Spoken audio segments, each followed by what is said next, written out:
Appreciate you being here. And just as a reminder, please mute your phone. Otherwise, someone will be embarrassed when we hear your ringtone in the middle of our meeting. Heather, would you call the roll, please? Senator Cooper? Here. Senator Jones? Here. Senator Nethercott? Here. Senator Rothfuss? Here. Representative Campbell? Representative Campbell? Oh, here. Representative Knapp? Here. Representative Larson? Here. Representative Lawley? Here. Representative Riggins? Here. Representative Schmidt? Here. Representative Tarver? Excused. Representative Weber? Here. Co-Chairman Anderson? Here. Chairman Heiner? Here. You have a quorum. All right, thank you. Those of you that are praying for moisture, thank you very much. Continue praying. We appreciate the moisture that we're getting. This morning, we will start by hearing from Mr. Tom Kropatch. He is online. He's down in sunny Texas right now, attending an EPA convention. Appreciate him being willing to go represent the state of Wyoming in these far countries. But it's a very, very important meeting that he's in down there, and as he deals with the EPA, but he has been willing to attend via virtually. So we'll turn the time over to Mr. Kropatch. Thank you, Mr. Chairman. Can you hear me okay? Yes, please proceed. Great. Mr. Chairman, my name is Tom Kropatch. I'm the supervisor of the Oil and Gas Commission in Wyoming, and I thank you for accommodating my schedule this morning, allowing me to appear on Zoom. I did provide a presentation for you all this morning that I think you should have copies of that will kind of act as our outline or background for my presentation. And so if you'd like to turn to slide 2, we'll start there. And Mr. Chairman, produced water has been in front of you all as a committee now. This is the second interim session in a row, but it's also a topic of increasing interest across the country. And in fact, one of the topics of our EPA IOGCC task force meeting this morning is produced water. So we're talking about produced water with EPA folks from headquarters and regional administrators from across the country. So it is a topic gaining attention across the nation. As a brief background, produced water is not actually defined in Oil and Gas Commission regulations or statutes. But as you all know, it's simply water that is produced in association with oil and gas. It can be highly saline, so you will commonly hear it referred to as brine or salt water. But overall, the water quality generally varies by basin and even formation. So in Wyoming, as an example, our produced water has, for the most part, a lower dissolved solids or salt concentration than other basins, such as the Permian or Williston that you might hear of, where those basins may be significantly in excess of 100,000 parts per million total dissolved solids. Commonly, the Powder River Basin has a total dissolved solid range of maybe 40 to 60,000. So water quality, that makes it much more or much easier for reuse within the industry. And that's beneficial for us. And although it's not defined by statute or regulation, the statutes do authorize the Oil and Gas Commission to regulate produced water and the infrastructure necessary to manage it. And at the bottom of slide 2, I have some examples there of some of the statutory language in 30-5-104. And I'll just draw your attention to the bottom one there that says the Oil and Gas Commission has authority to regulate or to locate, construct, operate, or regulate the location, construction, operation of produced water retention pits. I'll call your attention to that non-commercial term in there. And so that's one of the reasons we're here today. And so turning to the next slide, Mr. Chairman, on slide 3, the produced water is also referenced in Wyoming's water statutes. It's known as byproduct water there, but that would, in this case, would be the same as produced water. And if an operator puts or an entity puts byproduct water to a beneficial use, then they also have to get an appropriation or permit to appropriate that water from the state engineer's office. And then on slide 3, I've also just listed some of the other references to Oil and Gas Commission regulations on management of produced water. So flipping to slide 4. As an industry, and as the industry continues to evolve, the way we consider produced water also continues to evolve. Historically, it was really considered a waste.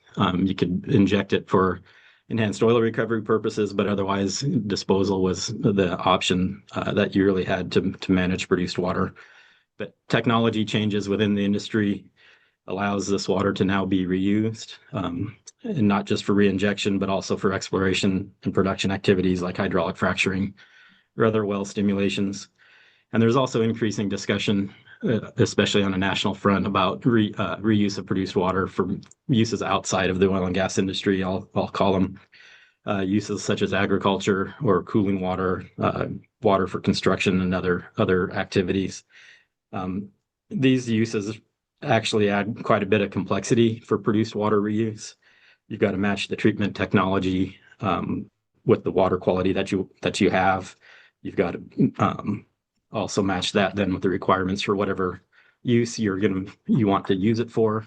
And then you've got to have the produced water in a location where that use is and match it up with the appropriate location. So as I mentioned, those uses are part of the national discussion, but my focus for this presentation and for our request to the committee for this interim session was on produced water reuse within the industry.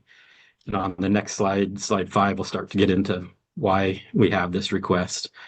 Reuse in the industry provides some immediate benefits. It's actually occurring now. Industry is reusing a large volume of produced water, and they could reuse more.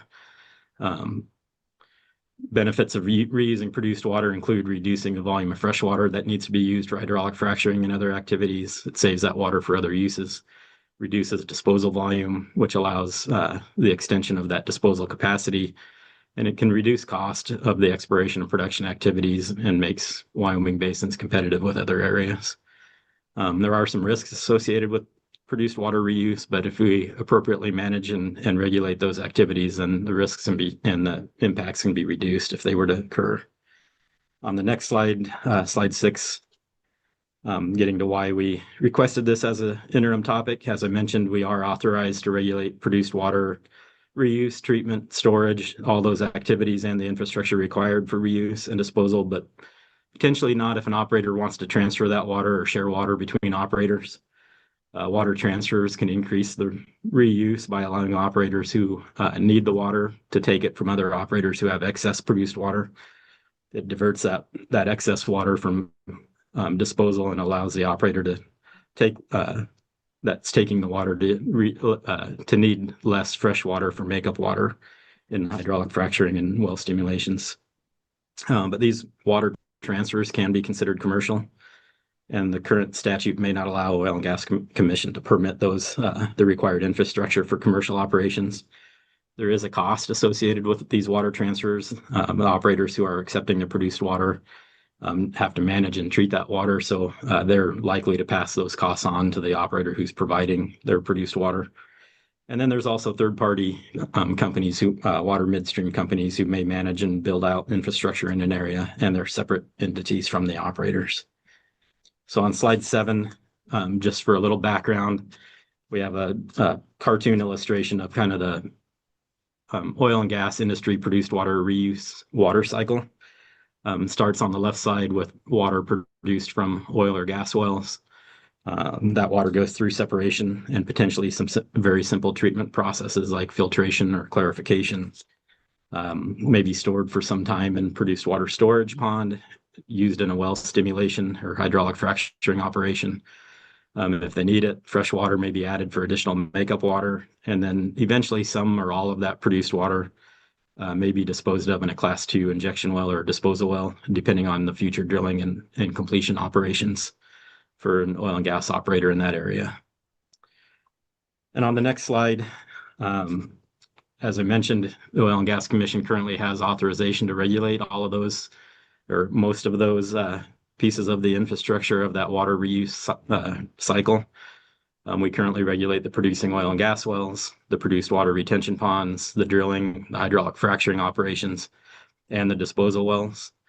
So what we'd like to request from the committee is authority to regulate these same facilities regardless of whether they're considered commercial or not. It would streamline the process and help manage the risk. We would permit water reuse infrastructure as a system instead of as separate pieces of the whole part. We'd have a single agency with oversight of all the different parts, including the ponds, the disposal wells, the producers, and the pipelines moving the water. And that would include tracking operators who are participating in the transfers and tracking of water in and out of this infrastructure system, and could provide a clear reporting and clear cleanup requirements in the event of leaks or spills within that system. On the next slide, slide 9, we are already require reporting of produced water volumes from the oil and gas wells. So on a monthly basis, operators already provide the volumes that they're producing. They also report on a monthly basis the volumes that are injected into disposal wells. And Mr. Chairman. Mr. Chairman, question. Yes. Question, who's regulating those functions now that you want to take over? Mr. Kropatch? Mr. Chairman and Senator Anderson, the commission does regulate it all now. Well, other than the freshwater wells, but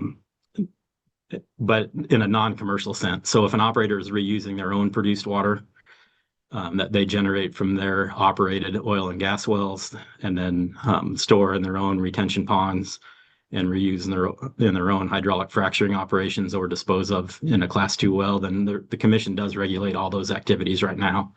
But in the sense of the water transfers, where the cost may be charged to the operator who's producing the water from the operator who is taking it into their system, or in the case of a water midstream company, a separate entity who wants to operate that infrastructure and take water from oil and gas operators and provide it back to the same or other oil and gas operators, then really it's unclear who would regulate that in statute. You know, the Department of Environmental Quality has authorization to regulate and permit commercial oil field waste disposal facilities, but the commercial oil field reuse facilities really aren't in statute anywhere. And so we think it would be appropriate for the commission to help or to manage those and to assist the operators in reusing that additional water, since it's really the same operations we can already permit.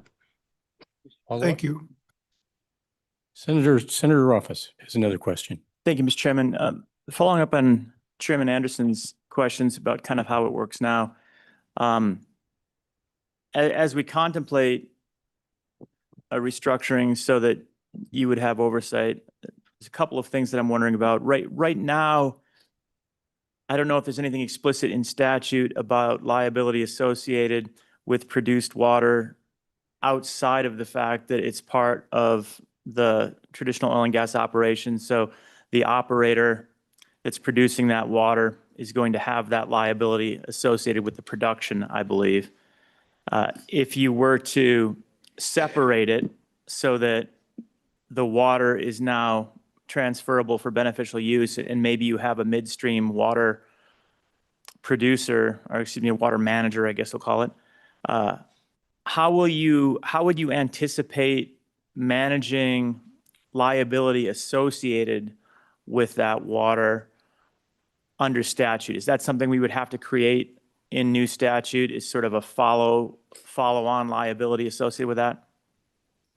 Mr. Chairman and Senator Rothfuss, I don't think so, any more than maybe what we're already suggesting in the language. I think what would be identified as a custody transfer point somewhere along that infrastructure system, and then at that custody transfer point that's identified between the entities, that is where the liability for that produced water would then transfer to whoever is operating the system. And I think that can be allowed in the way we have, and I'll have some proposed language on the next slide that we could look at. But I think that could be identified as a point of infrastructure within the system, and that it would be included as part of the authority of the commission to regulate that point.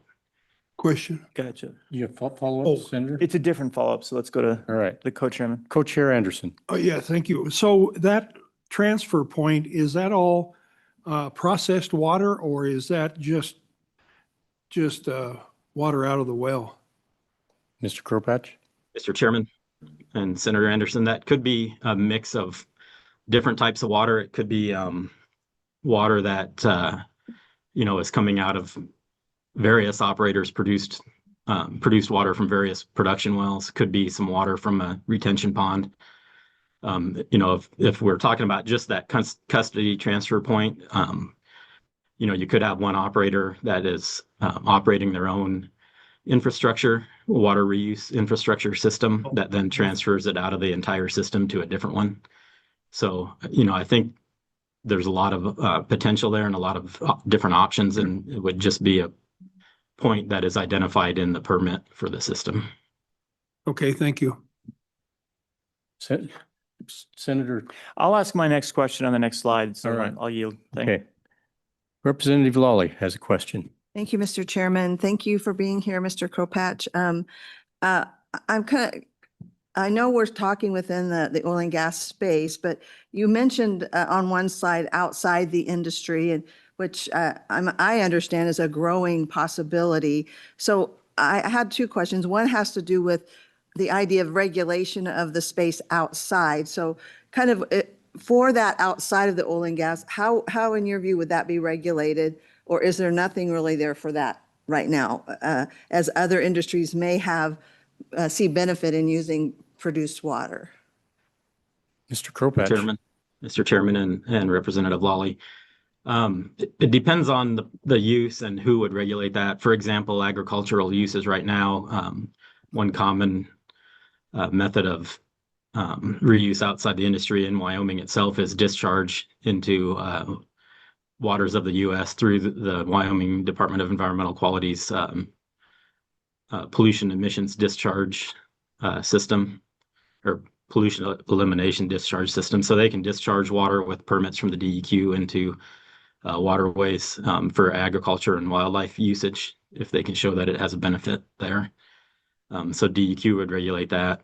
I think other entities may get involved if it's for a data center usage. And in all of those cases, the state engineer's office does issue permits to appropriate that water once it's put to a beneficial use. So there's some overlap, and I do kind of list a few here on slide 10, granting the commission authority to regulate this infrastructure doesn't impact or remove the authorities of the other agencies that have authority within this space as well. So DEQ with the commercial oil field waste disposal facilities, or COUDIFs as they're called, spills and leaks impacting surface or groundwater are managed by DEQ, and air quality issues there. The state engineers byproduct water appropriation permits, and SEO with the freshwater wells also.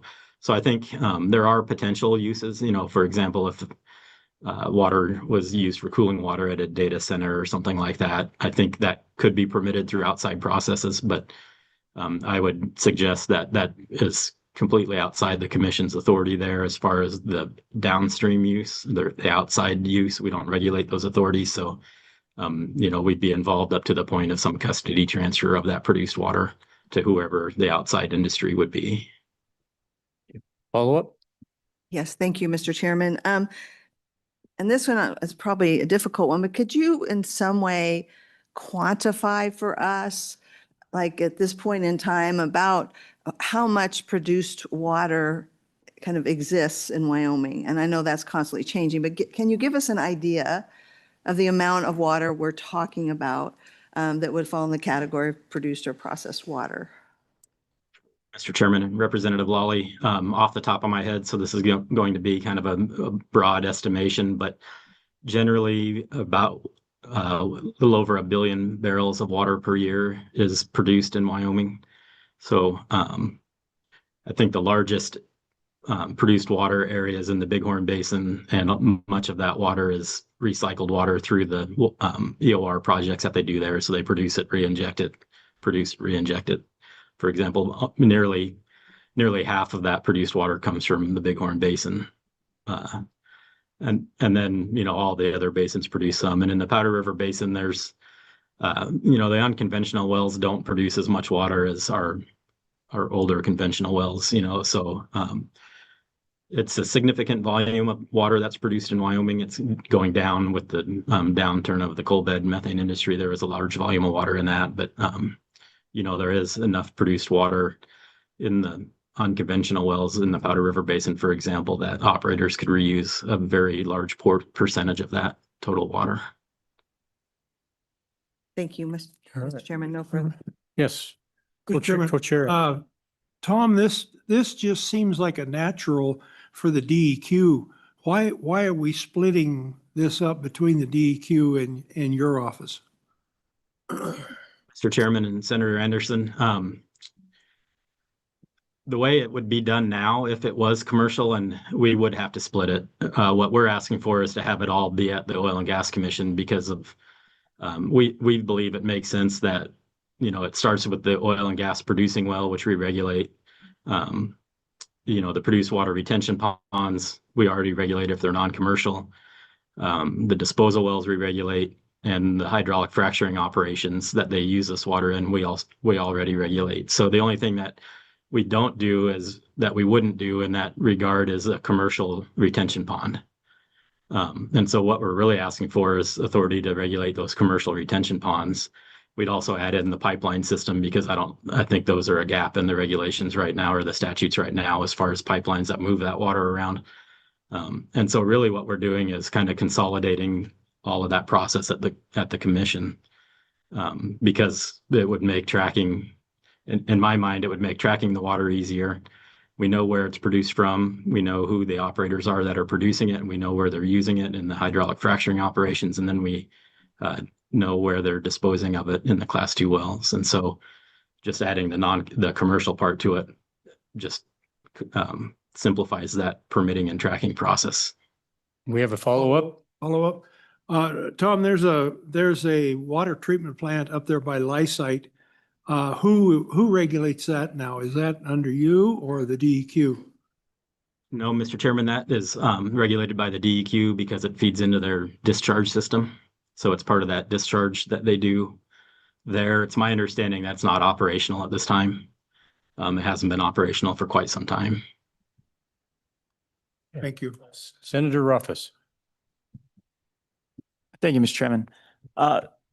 So a couple of additional questions then, Tom. With regard to state engineers' involvement, it sounds like the interest would be if we're keeping it within the oil and gas community use, that we wouldn't need to go to the state engineer.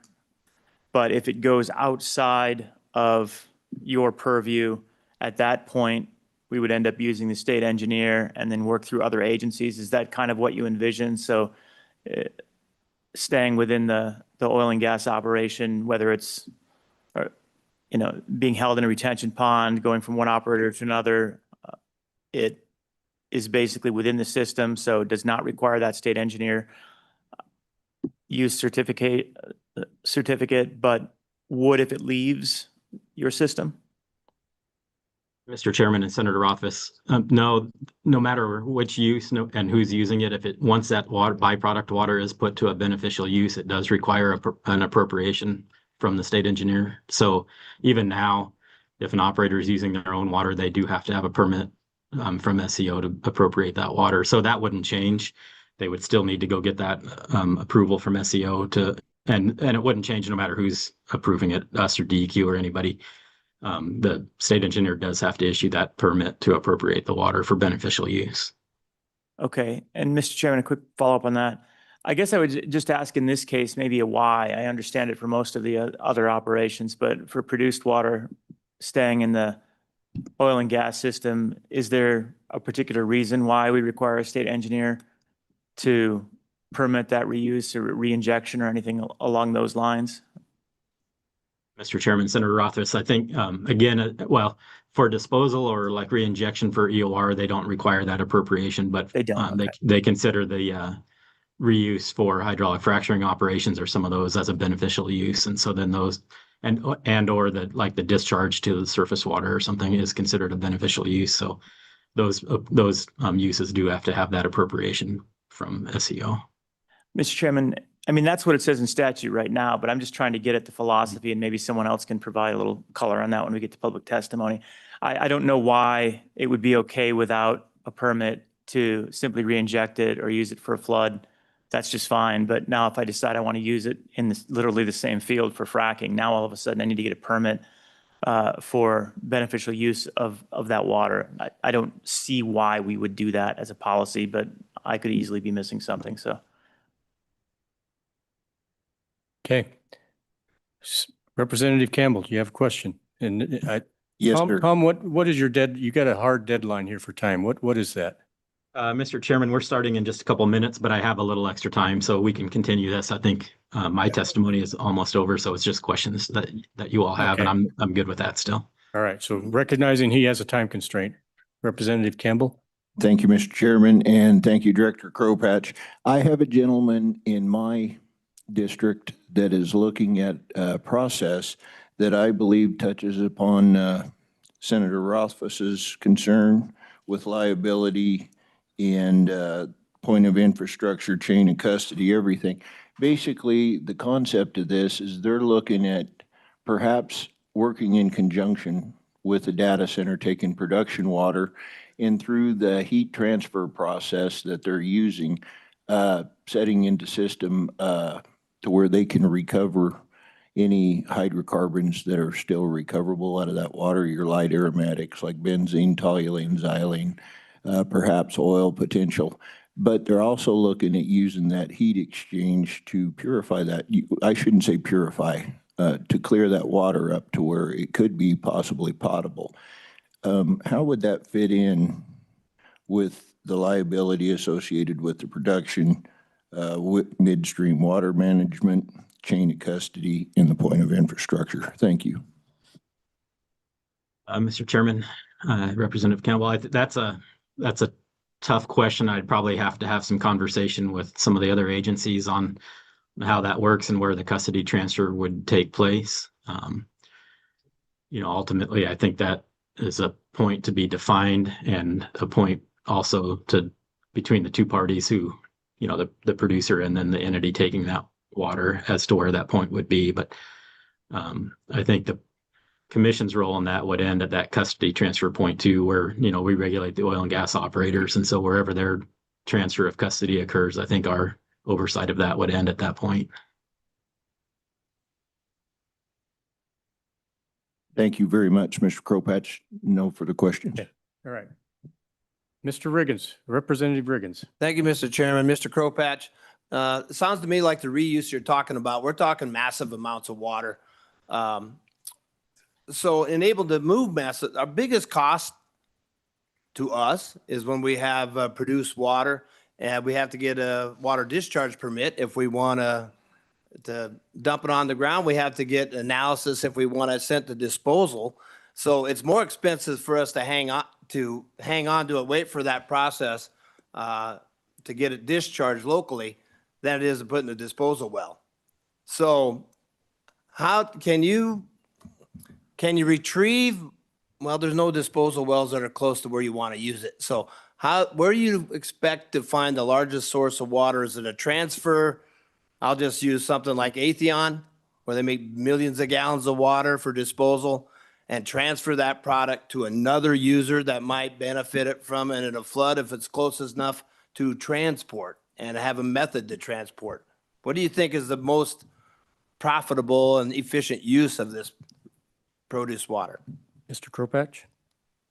Chairman, Representative Riggins, I think, and you have a good point there with Athon, for example, that produced water generally needs to be in the area where there's a use as well. It is expensive to transport it. So if you want to reuse it, you're typically going to look for the water you have available in your general area. So, what we see this being and who this benefits and where, our proposal here impacts is in the Powder River Basin, where they're drilling unconventional wells and where you have, ongoing drilling operations.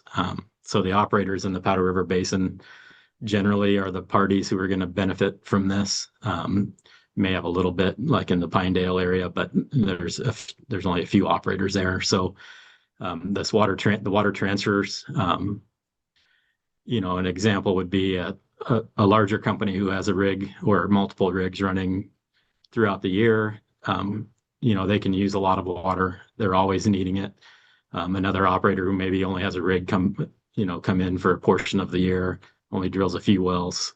They could use some water for a time period, but then they don't need the produced water for most of the year when they're not drilling and completing those wells. So they could transfer the water that those wells end up producing to, the operator who drills year round. And so, really what we're seeing is infrastructure build out in the Powder River Basin for this activity. So, Mr. Kropatch, we recognize that the produced water is a major cost of production for oil and gas. And in basins such as the Permian Basin, the DJ Basin, they have gathering assets, midstream companies that not only gather the oil and the gas, but also the water as they overlay pipelines to bring all three products to a central facility. It enhances the production, lowers the cost, improves efficiency. With this proposal you're bringing to us, do you see that as furthering that effort to have additional infrastructure here in Wyoming so we can lower the costs of production and spur economic development of our resources such as oil and gas? Mr. Chairman, I do. The operators are building a lot of this infrastructure now, but using it on their own operations. So if they could tie it into other operations, that just helps facilitate that use.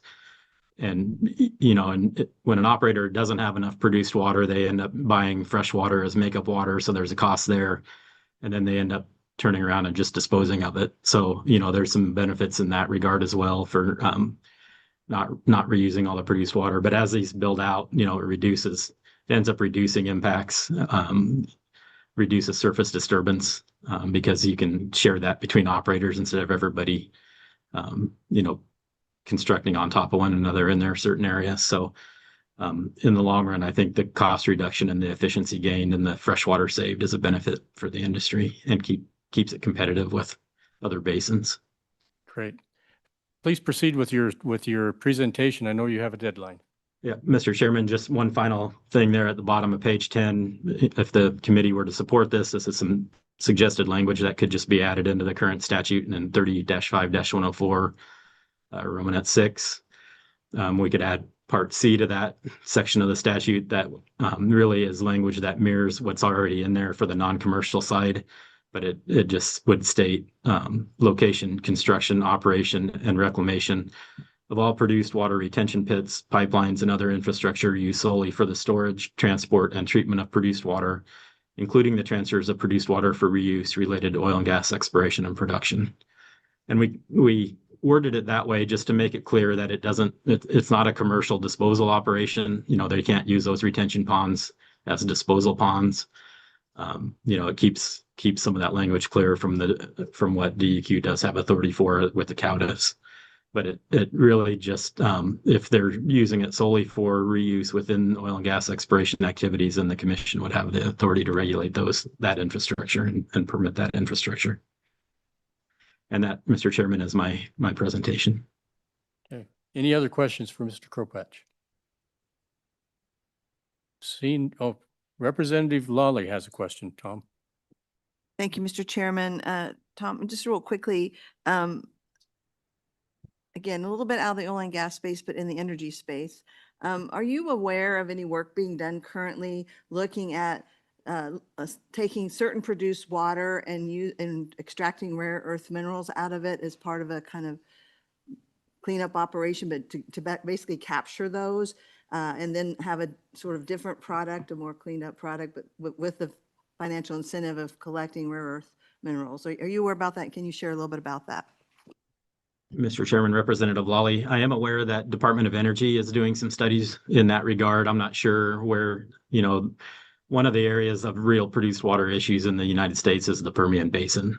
You may have seen some of the news in the Permian about, reaching disposal capacity. They're pressuring up their formations. It's causing induced seismicity or earthquakes in some areas due to the increased disposal pressures. So they're having real issues in the Permian. And so that's a main focus of a lot of the national organizations looking at produced water there. And so I know they are looking at trying, seeing other areas that have produced water issues potentially, or other benefits of the produced water use, such as rare earths or critical minerals, lithium, for example, in some parts of the country. Arkansas is one of those states that has a significant amount of lithium in their produced water. So there are options there as well. I'm not sure if any of those are looking specifically in Wyoming, at Wyoming produced water. All right, any other questions for Mr. Kropatch? Seeing none, thank you. Thank you, Mr. Kropatch. Please represent us well there with the EPA. Thank you, Mr. Chairman. And as you know, I will have one of our staff present on the next topic that we're also part of the agenda for. So, Okay, all right, thank you very much. thank you. All right, with that, we'll open it up for public comment. Anyone like to comment on this? Mr. Obermueller, good morning. Good morning, Mr. Chairman, members of the committee. Pete Obermueller, Petroleum Association of Wyoming. Mr. Chairman, I don't need to belabor the point. I just want to let you know that we support the request from Supervisor Kropatch to draft the bill and bring it at your next meeting. I'm sure there's lots of questions here. Committee, any questions for Mr. Obermueller? Sure, Yeah. sure. All right, let's start with Representative Lawley first and then All right, come back yep. here. Ladies first. Yeah, yeah. Thank you, Mr. Chairman. Mr. Obermueller, can you kind of broaden on the understanding of how this helps the oil and gas industry to clarify some of the statute, to put some specific things under the Oil and Gas Commission? Like help us know why that's really important, that these gaps are kind of addressed, how it affects production. Yeah, Mr. Chairman, Representative Lawley, thank you for the question. In the simplest terms, it provides a regulatory framework essentially for my members to work together. That's what it does. There is no framework for that right now. So to do the kind of things that Supervisor Kropatch is talking about, kind of have to kind of shuck and jive around the regulations to make it happen. This creates this regulatory structure to do it. And why do we want to work together? Well, in the Powder River Basin, as an example, operators reported at my reclamation conference just this last winter that they're already at about 70% recycled water use, which is pretty great. That's incredible. But we're reaching a point where we're not going to get much higher than that, absent some other creative things. And it was really, I believe, Mr. Scott was there and talked about, like, this is a possibility. There's other possibilities we could do that are more on the private sector side, but in terms of what Wyoming could do to kind of help boost that number a little bit, this is one of those. Does that answer your question, Representative Lawley? Mr. Chairman, yes, it does. And I think what I'm hearing is that in this way, by clarifying this regulatory space, it actually makes it easier for our producers to do what we want to be able to allow them to do in Wyoming, and makes the industry stronger. Mr. Chairman, that's correct. It's a helpful tool. Not often, I'll just say that industry asks for more regulation, but I think I do understand position on it for sure, but I do appreciate that. Thank you. Co-Chair Anderson. Mr. Obermueller, you realize that we don't want to make anything easy for you guys. Yeah. We want to make it difficult as you can. I appreciate that. Can you give me your reasons to have this all under the Oil and Gas Commission instead of the DEQ? Wouldn't it be better to have it under one agency instead of splitting it between the two? Yeah, Mr. Chairman, Mr. Co-Chairman, I appreciate the question. I think it depends on how you look at how it currently is. Our view is that it's currently split, and this helps actually consolidate it into one. So you heard Supervisor Kropatch talk about what they already regulate with respect to produced water, and it's basically everything he talked about for non-commercial wells. And we have this like commercial, we have this commercial gap, non-commercial, I should say, disposal or whatever. Then we have this commercial gap, unless you're doing, commercial oil field waste, which is under DEQ. But the rest of that chain is already under the OGCC. And it's just kind of puts one more link into that chain. That's the way we view it. Senator Ruffus. Thank you, Mr. Chairman. Mr. Obermueller, on the beneficial use permit from the state engineer's office, is that any burden at all, or is that something that just goes through and gets stamped and everything's fine? Mr. Chairman, Senator Office, I was hoping you wouldn't ask me because it is actually a Chesterton's fence question. I don't know. Okay. We'd have to go back and I have to figure that out. I'm not sure why we have to do that. Okay, thanks. I'm sure somebody knows. It's just not me. Sorry Somebody about somewhere that. knows. Yeah. All right, let's find out. Representative Riggins. Thank you, Mr. Chairman. Thank you, Mr. Obermiller. When I mentioned earlier about the transfer process from one operator to another operator, so one of the major functions that we would have to do if all produced water is not the same. So with the DEQ, would there have to be water sampling in such an exchange? Because they seem to want to sample everything when I move some water someplace, right? So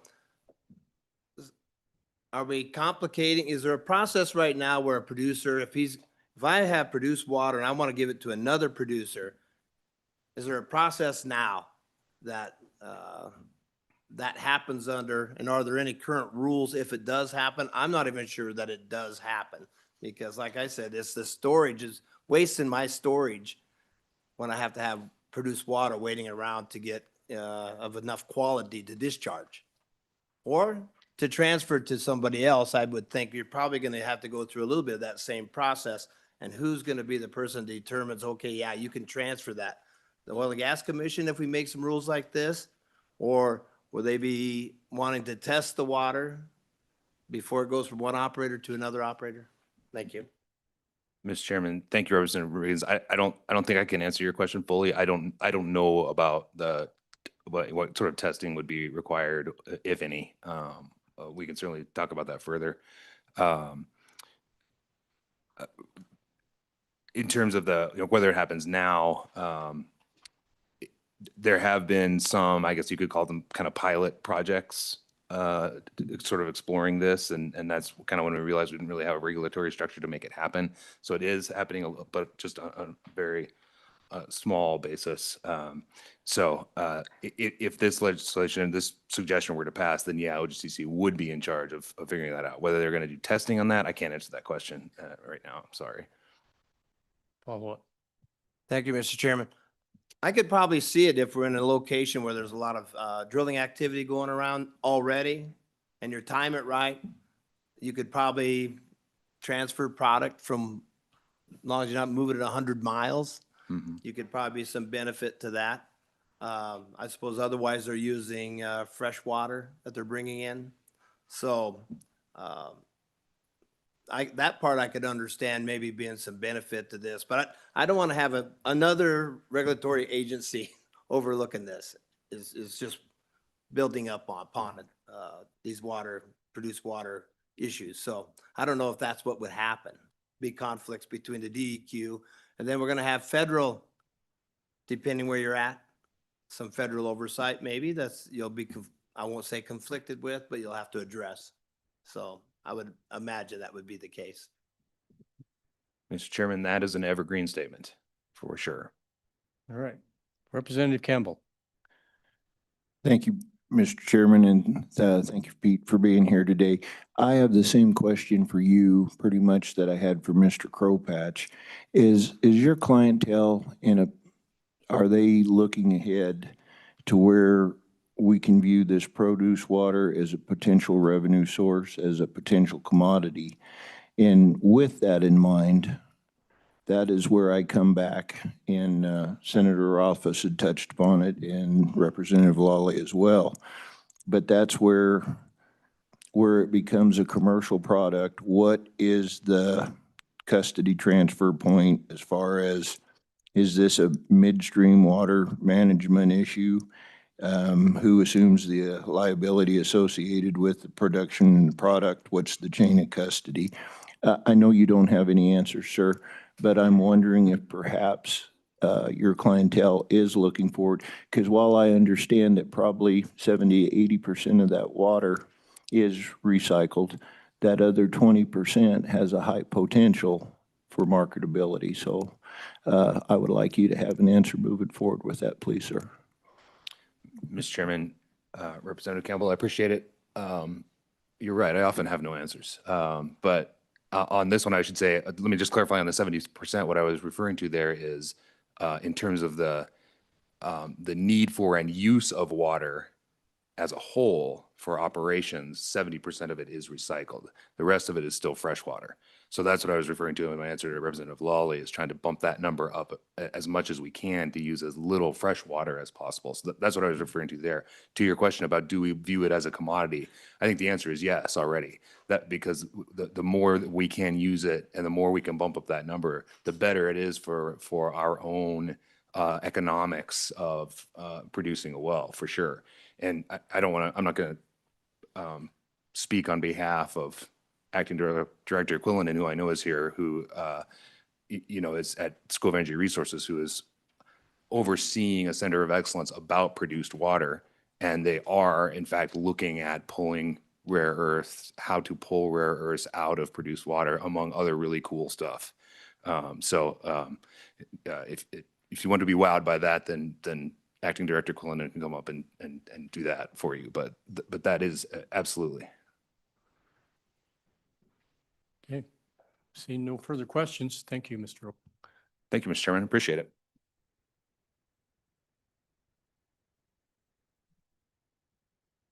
Good morning. Good morning.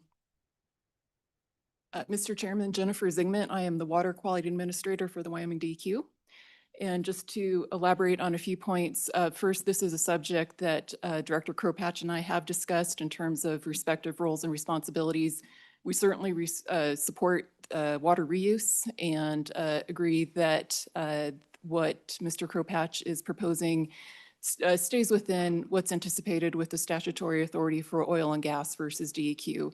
As he described, we permit the commercial oil field waste disposal facilities. The two distinct parts of that definition are commercial and disposal. So if there's a commercial transfer of water for reuse within the oil and gas industry, we would agree that it makes the most sense to keep that with oil and gas so that all of the components are permitted by oil and gas rather than one piece coming back to the DEQ. We work extensively with oil and gas on these pits. If there's a CAUTIF that could be transferred to oil and gas or is better transferred to oil and gas, we'll discuss those situations, decide who the appropriate permitting agency is.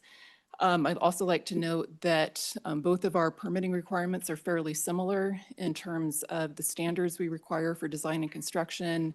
We both require bonding, so they're similar permits regardless of who's permitting these pits. With this change in statutes that oil and gas is proposing, if there were a CAUTIF that sells their water to beneficial reuse within the oil and gas industry, and they asked to transfer that pit to oil and gas, Tom and I would sit down and discuss whether that transfer should happen, and we do that currently. I will say to Representative Riggins' question earlier, our regulations for CAUTIFs currently require that if water is transferred out of that pit, we require record keeping and reporting to us. We don't require water quality testing of the water, but we do make sure that there are records of where that water goes to. So, Mr. Chairman, I just wanted to elaborate on those points, but we don't see any conflict with our statutes with what oil and gas is proposing. And I'd be happy to answer any questions. Appreciate that testimony. Anyone have any questions? Any committee members? Yes, Representative Campbell. Thank you, Mr. Chair, and thank you, Madam Administrator, for being here today. So just going off of that, would be you guys would be probably the people who would be in charge of the custody transfer point. Would that be correct? Mr. Chairman, that would be correct if the pit is a commercial oil field waste disposal facility. If it's a facility that we permit, if they transfer water out of that pit, then there would be record keeping requirements with us. If it's a pit that oil and gas permits, I would have to defer to them to answer that question. Quick follow-up. That's where I'm actually trying to find some answers for an entity in my district, but they're looking at new technologies to where I'm just trying to figure out, I understand that it's a commercial transfer if it's going from oil and gas to a non-energy sector. I'm just trying to figure out who is going to be in charge eventually, where that transfer point is going to occur, to where the chain of custody and that liability is going to transfer hands. I'm just trying to envision how that works. Mr. Chairman, to answer that question, so DEQ would only have a role in that if the water was being transferred to a facility that we permit. So if it was going to a CAUTIF, we would have a touch point there with record keeping. If that water was going to a discharge point through a WIPD's permit to, as Director Kropatch mentioned, discharge produced water into a creek or a river, we would have a permit and there would be some record of that transfer for us. But if that transfer occurs to a facility that we don't permit, we wouldn't have a nexus with that. Follow-up? Quick follow-up. From what I'm understanding, the process that these people are looking to, they're just looking at it. But if they go ahead and they take produced water, and then much as Representative Lawley was talking about, they recover to where they're getting basically all your solids and everything and dropping this down to where it is below 800 parts per million. And then we would be looking at discharge that back into the natural environment. So I guess we're looking at a transfer point to where somebody's going to take custody liability. They're going to work their process on this, but then it's going to come back to where now we have potable water, to where then that comes back upon you again, correct? Mr. Chairman, I think I'm answering that question. If the water was treated to a potable use, and then if you're saying it's discharged into the environment, then likely, yes, we would have a permit process for that. If it's going into a drinking water system, that would be likely regulated by EPA. If it's a public water supply system, it just depends on the standards that you're treating it to, and then is it discharged to a stream? Is it land applied, or is it discharged or handled through a different method? Would just depend whether or not we have a permit for that or not. Quick follow-up. Thank you, Mr. Chairman. I'm just looking, we have technologies today that were unheard of 10 years ago. And we have technologies that are coming up around us that we need to be prepared for. In that scenario that I just described to you, where perhaps one of Mr. Obelmuller's clients produces this water and then they change a custody to another client who uses it for commercial purposes. But then again, once that water is potable, then we'd be looking back at perhaps a city function, perhaps back into a stream. So the chain of custody and how that proceeds is, I know it's really murky and I know there's not an answer right now, but I think that's something that we should be cognizant of and kind of have some answers for moving forward, because that technology is coming. Thank you. No more further questions. Okay, all right, thank you. Any other questions? All right, thank you for your testimony. Appreciate you being here. Any other public comments in the room? Heather, anybody online? Okay, with that, we'll close public testimony. Committee, what's your pleasure?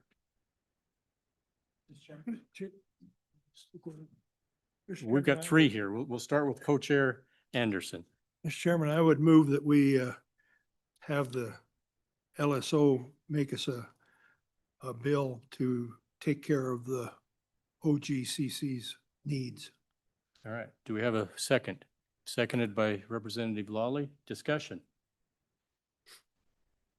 Seeing no discussion, all those in favor signify by saying aye. Aye. That was unanimous. You bet it was. All right. A good one. Any other committee directives on this topic? All right. Mr. Fuller, you're good? Okay.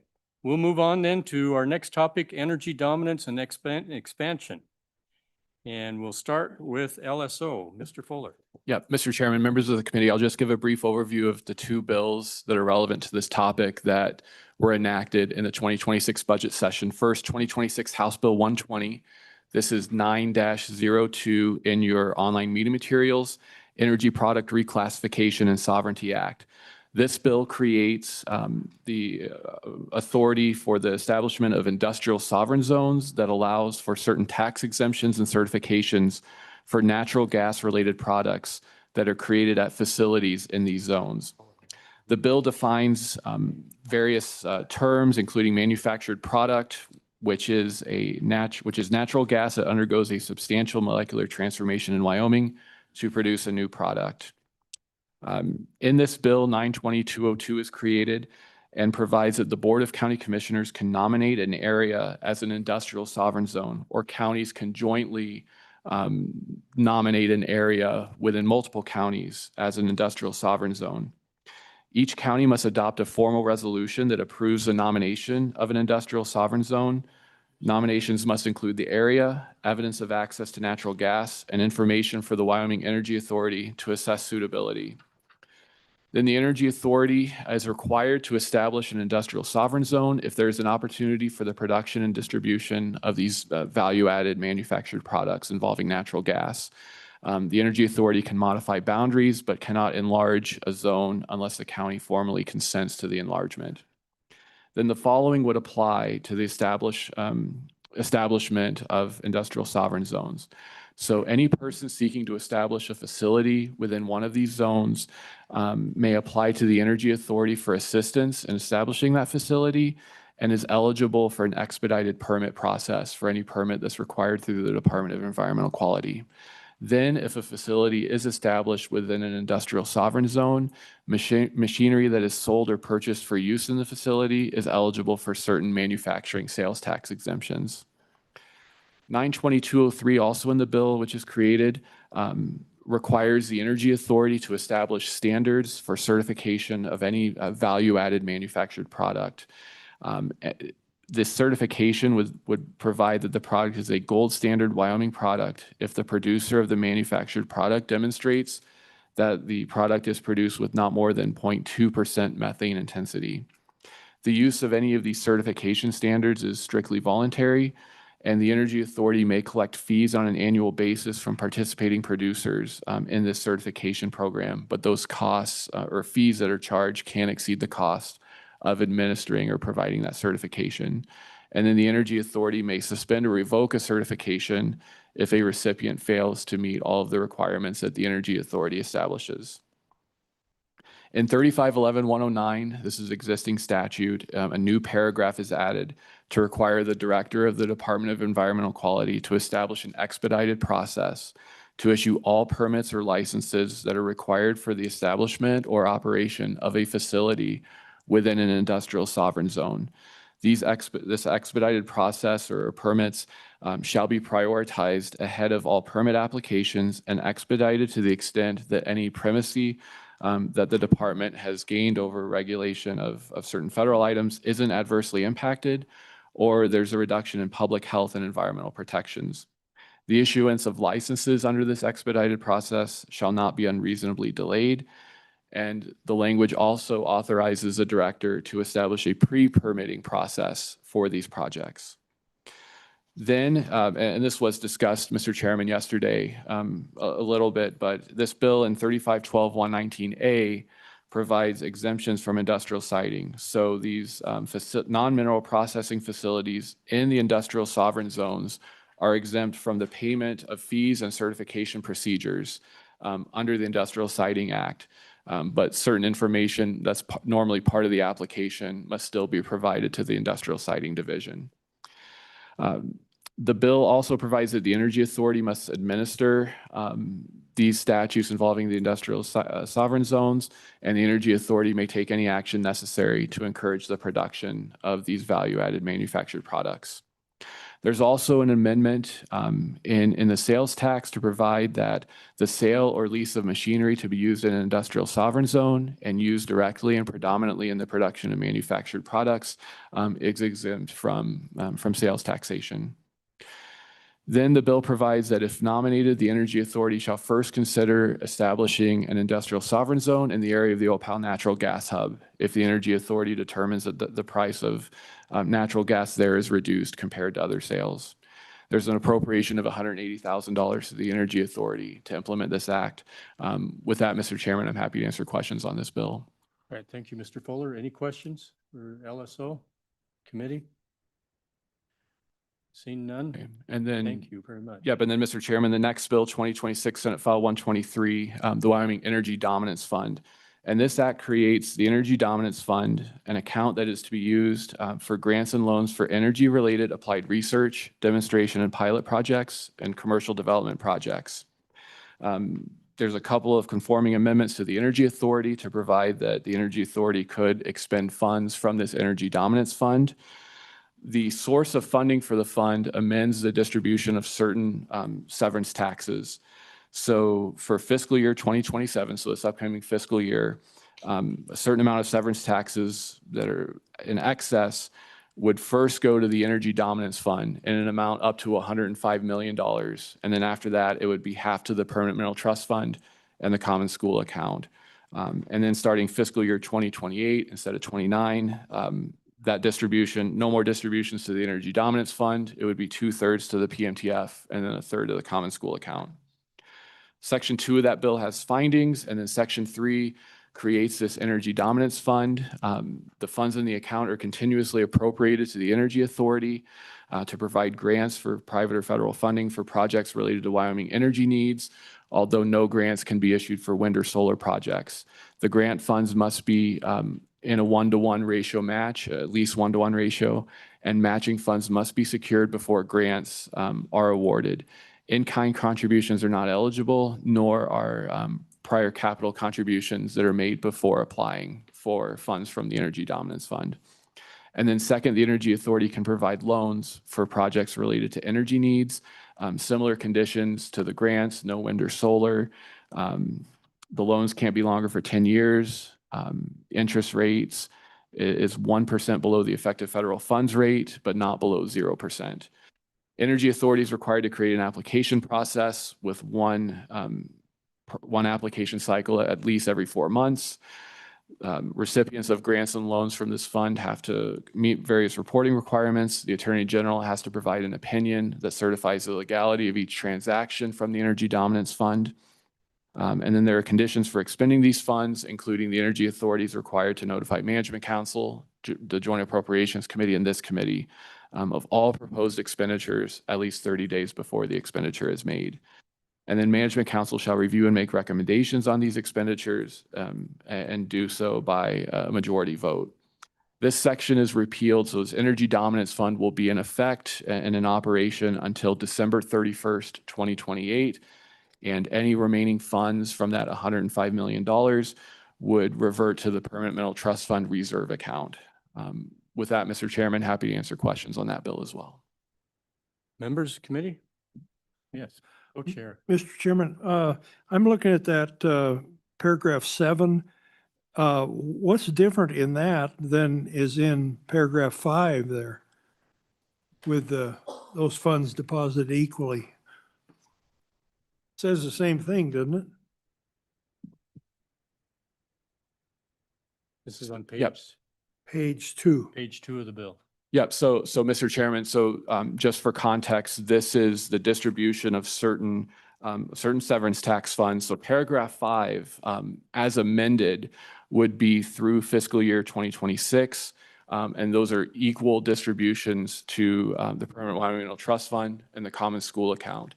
Then 7 actually changes that ratio of distribution. So starting in fiscal year 2028, so beginning July 1, 2027, these funds would be 2/3 to the permanent mineral trust fund and 1/3 to the common school account. So it does change that ratio. And what's really happening with paragraph 7 is the way the legislature had currently set it up, starting in 2029 would have that 2/3, 1/3. This just moves that up 1 year. And then kind of special for 2027 fiscal year, the first $105 million goes to this energy dominance fund before you get to the distribution to the permanent funds. So, Mr. Chairman, that actually cuts down the common school account By 1 year. by 1 year, but it also cuts it down to 1/3 instead of 1/2. So Mr. Chairman, Chairman Anderson, it does move that up by a year. So the legislature had previously determined that starting in fiscal year 2029, it would be a 2/3, 1/3. This just moves it up to fiscal year 2028. Already gonna happen. Yeah, yeah. Any other questions for LSO? Thank you, Mr. Fuller. Appreciate that. Ladies and gentlemen, we had a dignitary enter into the room, Senator Landon. We appreciate him being here. I apologize, we did not stand and rise when you came in. If you would like to exit and come back in, we can do this over. Well, thank you for being here. Appreciate you taking some of your time for being here. All right, we will go on to Mr. Detai. He is anxiously waiting to his turn at the mic.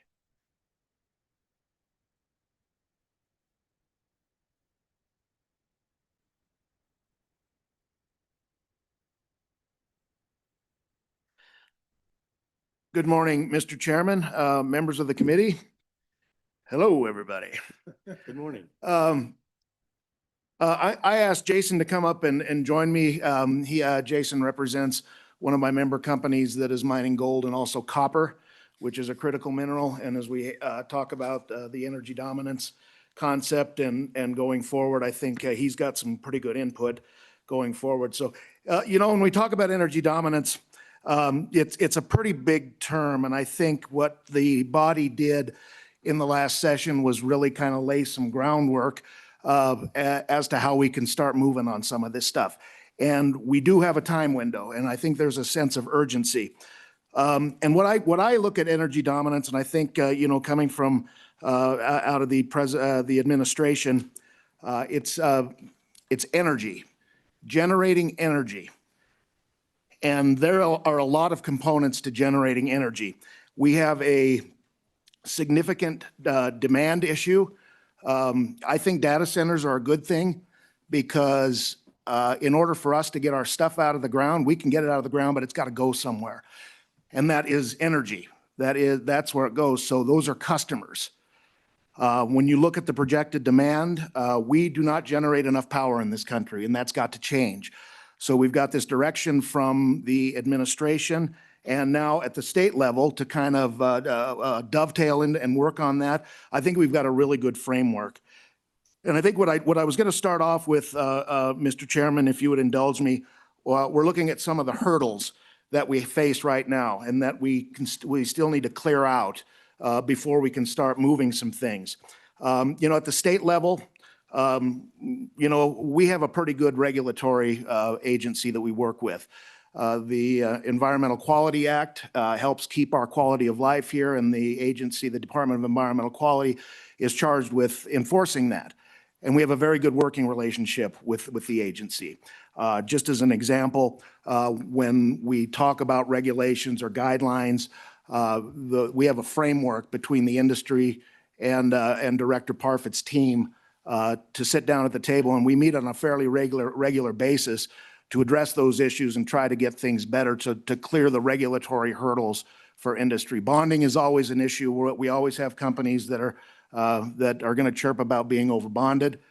We have companies, and my industry is not monolithic, companies that say we're fairly bonded. It's accurate. We don't have any companies that say they're under bonded. So bonding is always an issue, and those are some of the things that, at the state level. I think the industrial siding discussion that we had yesterday that we made, continue a little bit today. As far as clearing regulatory hurdles for some of these projects on permitted mine land, I think that's a good thing to pursue because, again, we have a time limit. We want to get some of these projects up and running.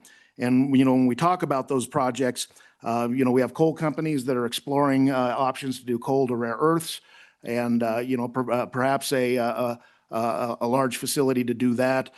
We have coal companies that are looking at possibly building their own generating facilities. And those are going to, so the industrial siting issue is a pretty big issue. We have Trona expansions going on, probably slowing down a little bit because that's a difficult work environment for that industry right now. And we have talk of, uranium conversion.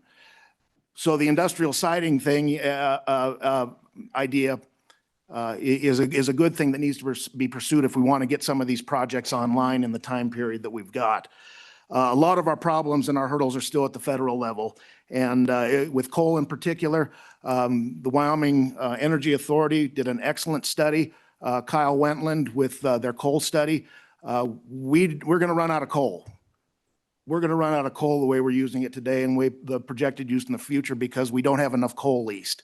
So at the federal level, we really have to start examining the leasing program, figuring out a more transparent way for fair market value for federal coal so that companies can get in and get some coal leased. We've got to streamline the timeline. It takes about 12 years to get a lease, and you figure if we've got 15 years of coal leased currently and to get a lease started, we're going to be coming up against a deadline. So we need to lease more federal coal. At the state level, there's not much we can do except, work with the delegation and press the administration to start working on some of that stuff. And those discussions are happening. We've got other things, staffing issues at the state BLM office for the solid minerals. The association just sent a letter to the acting director highlighting some of these things that we've got to get staffed up. We need a BLM director. We have an acting state BLM director. We have an acting federal BLM director. So we need a BLM director. Of course, NEPA is always a big issue that we need to work on streamlining that companies have, and it just drags out the timeline for projects. And, a lot of the Nuclear Regulatory Commission is going to look at the in situ uranium mining rules. So there's a lot of stuff going on at the federal level, and a lot of that stuff, frankly, is beyond our control, and we have to work through our excellent congressional delegation to try to work and press our rights on that. Trona in particular, we've got water issues, obviously, with the Colorado River. That's very concerning, and they've got power issues. And, I think that's something that we need to discuss as well is access to power. But there are some opportunities. When we talk about energy generation, that goes overseas. With what's been going on with the Iran war, I think you've seen a lot of countries start to seriously re-examine where they get their energy. So there are some opportunities there for Wyoming coal to help out in those our allies in those situations. But of course, we have to crack the nut on how to get it out of the country.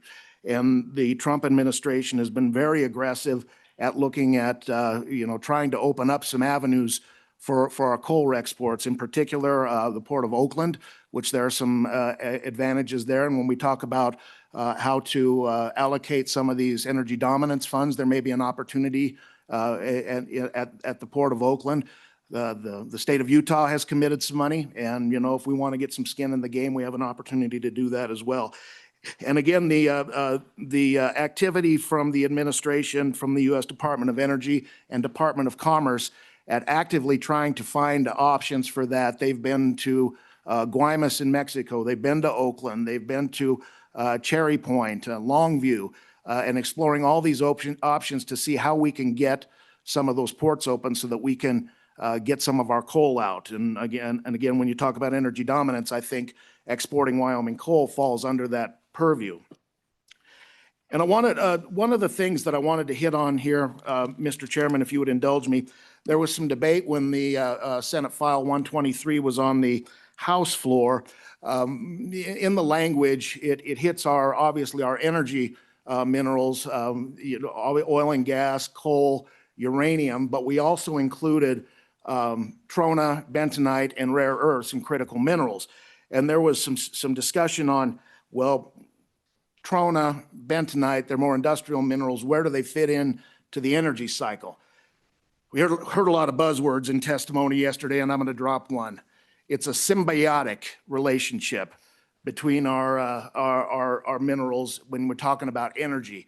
Energy is just not the energy mineral. There's a lot that goes into generating energy.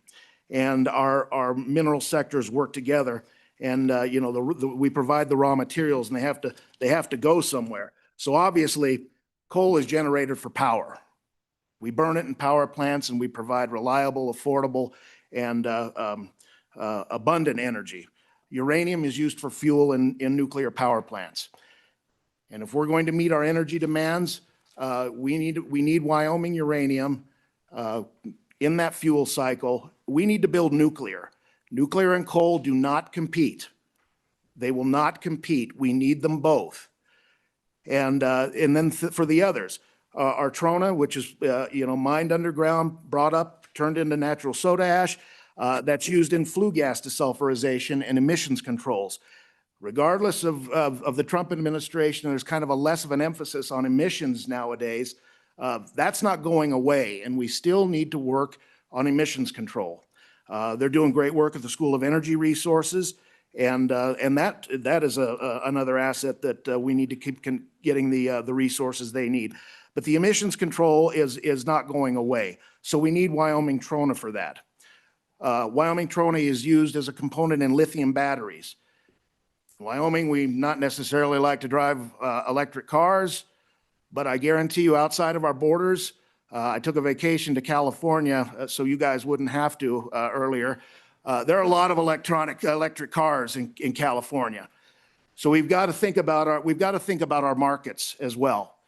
And of course, what often gets overlooked is natural soda ash is used in the solution that we mine our uranium with. So again, it's that symbiotic relationship. Pete's guys can't do drilling and for oil and gas if they don't have Wyoming bentonite. Bentonite is drilling fluid. So bentonite is a key component in energy production. Reclamation, we do the best reclamation in the world. Bentonite is used in plugging those abandoned wells. Bentonite is used in tailings ponds, environmental sealants. So bentonite is a key component in energy production. And then rare earths and critical minerals used in everything, magnetics. And again, I don't like wind, I don't like solar, but a lot of places outside of our state borders do. And these rare earths and critical minerals and the magnetics are used in those components. So that's a supply chain. So we need to, when we start talking about going into identifying and prioritizing these energy dominance projects with the money that's allocated, there's your nexus. That's your energy nexus, and it's all geared towards energy generation. And when we talk about energy generation and meeting that energy demand, it falls right back on Wyoming because Wyoming runs on extraction.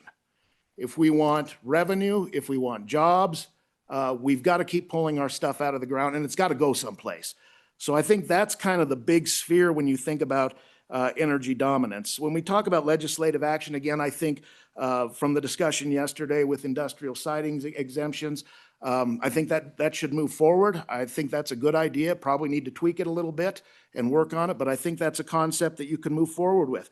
And, with House Bill 120, I think you should bring coal into that as well. When we discussed the bill in the House during the session, there was talk about, a valuable commodity in energy is ammonia, and, coal to ammonia, and working coal into those energy sovereign zones is a good example of how we continue that. And to close, Mr. Chairman, I've kind of rambled a little bit, but we've got a real opportunity here. And we have a window because the pendulum swings, and we could find ourselves in a very different situation with, even going into the next election cycle and the next president. So we've got to strike while the iron is hot. And, anything that we can do as a state, to clear some of these roadblocks, get these projects happening, get them built, start turning some earth, and start, building those new customer and market bases so that we can meet the energy demand of this country. Mr. Chairman, that is my long-winded explanation, and Well, thank you, Mr. Detail. that's the stage for the discussion. I think we got a purview of what would happen if you were king for the day. That was a lot of, we I would be was very, king for very just busy. one day. All right, Co-Chair Anderson. Mr. Chairman, I wanted to compliment Mr. Detail on that, his comments about the DEQ. He must have some things coming up before the DEQ. Always, Mr. Chairman. He's trying to have a symbiotic relationship there with them, I think. What the coal generation piqued my interest. I tried to sell coal mines electric generation for 40 years. What are they looking at for coal generation behind the meter? Mr. Chairman, these are just discussions that are just starting to happen, but I think that the interest is there, that some of the larger companies might look to do mine mouth operations to a generating facility. Where the customer is, where that power would go, I don't know, and I'm not really comfortable speculating. But another thing about that is you have one of your utilities that's doing a feasibility study of adding another coal unit. And, these conversations aren't happening 18 months ago, 2 years ago. They're not happening. Now they are. So, the talk about coal being dead it's wrong. We're gonna need it. We're going to look at, and that's one of the things why I like to, why the emissions control discussion is still very, very important.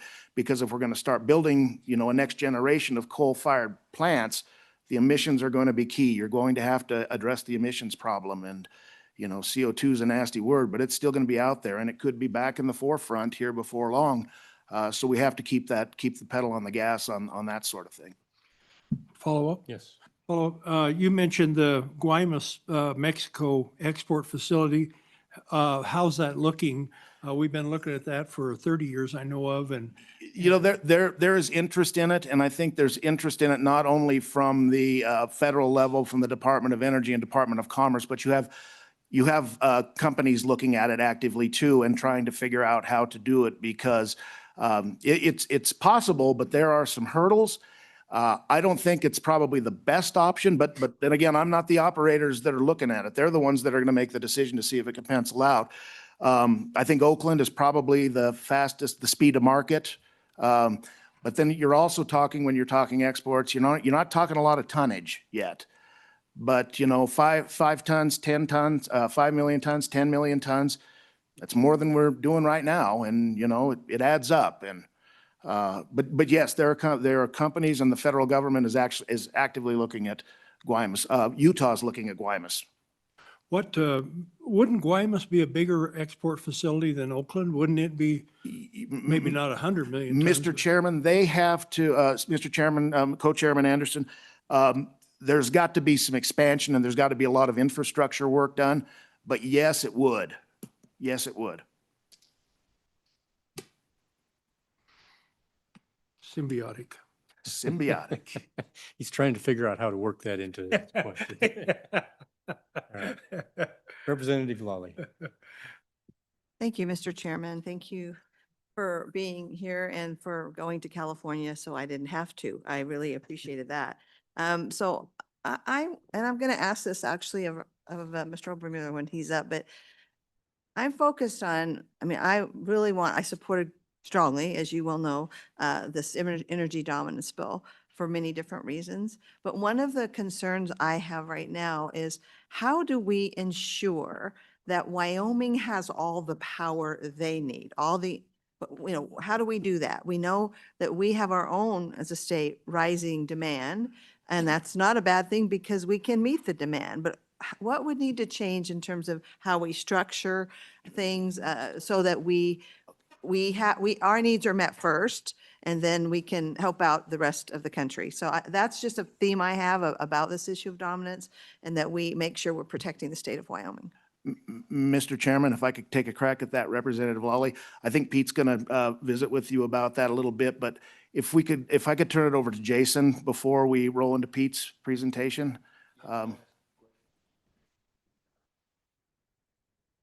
Yeah, Well, okay. let's finish up with this, and then we'll come back to you, Representative Campbell. So let's hear from Mr. Beggar. Thank you, Mr. Chairman. Jason Beggar here today on behalf of U.S. Gold Corporation. U.S. Gold is developing a gold and copper mine in western Laramie County. It is fully permitted through DEQ. And I'd like to echo Mr. Detai's comments about DEQ. They've been a great partner to work with. They've been tough but fair, and certainly have had a lot to work through as this has been the first permitted hard rock mine in Wyoming in probably 40 years, 50 years. So it was a learning exercise on how we, as an operator, move forward, but also with DEQ. The CK Gold project is about a 10 to 12 year project, about 1 million ounces of gold and 250 million pounds of copper.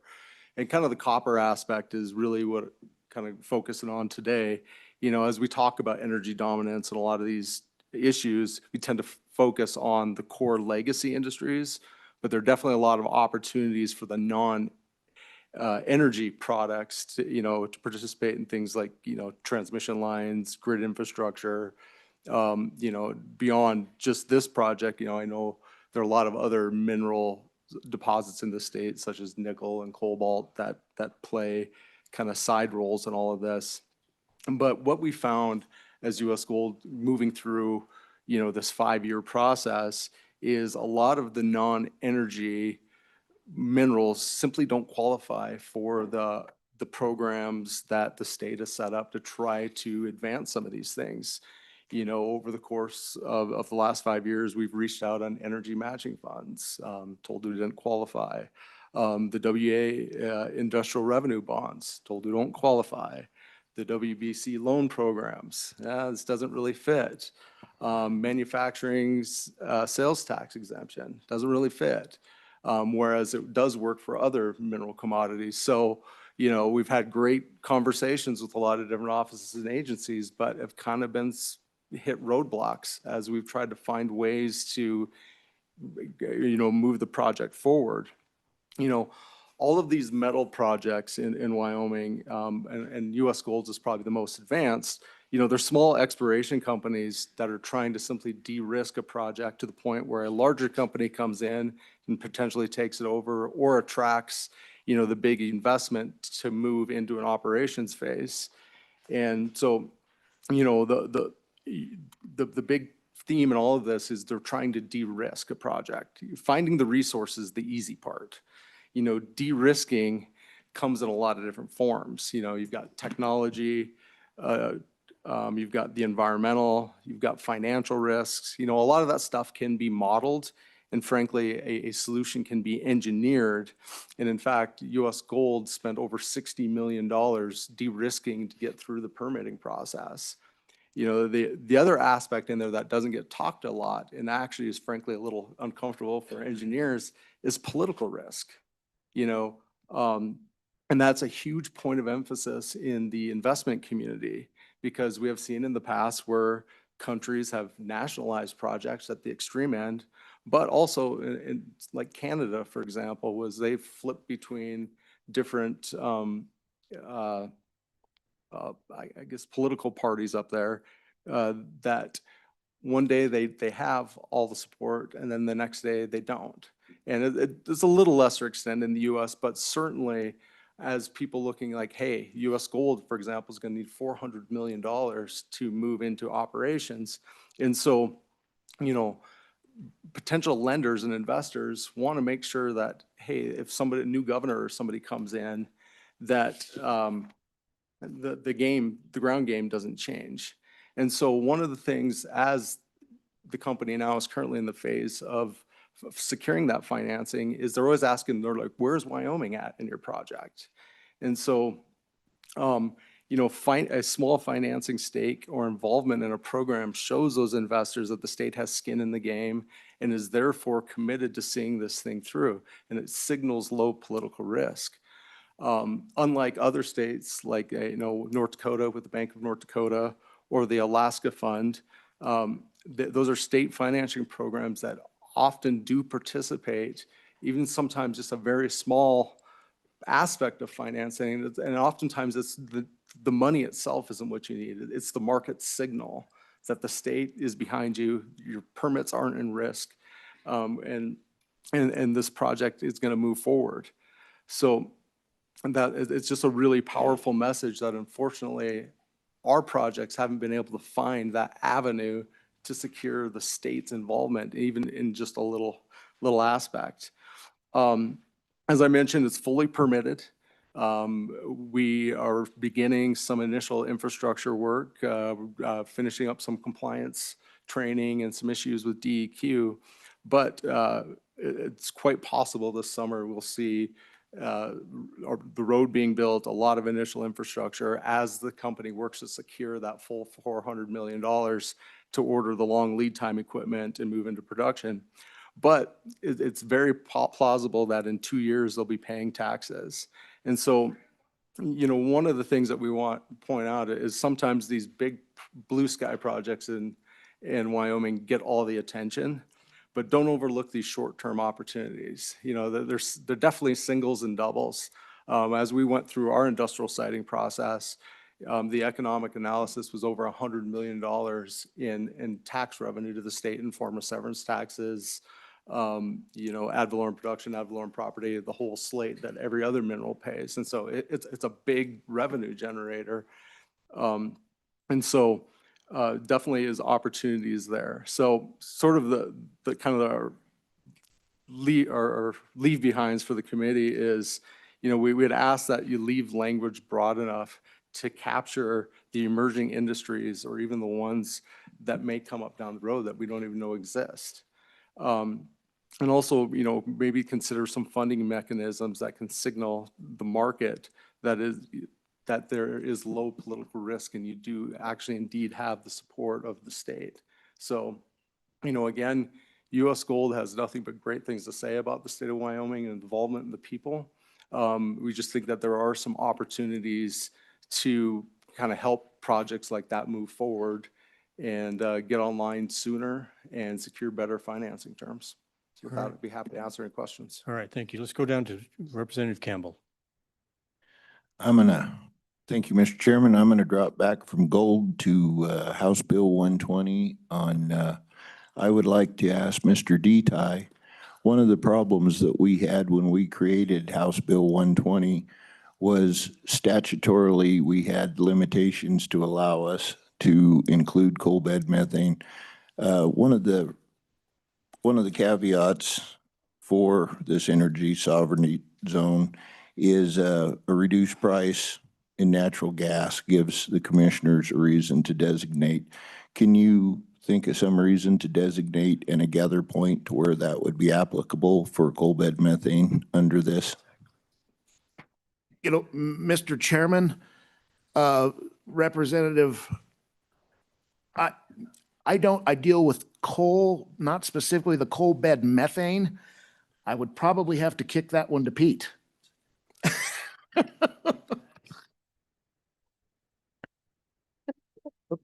Yes, follow up. Quick follow-up, Mr. Chairman. I know that one of the headaches that we had to everybody at that table was with oil and gas, we were dealing with one statute. With coal, we're dealing with two. So now we're dealing with coal bed methane. And I would also like to include other sources of methane because we have landfills and there are technologies come out that can produce methane at commercial qualities. But I'm just looking for recommendations and how we could include that in, please.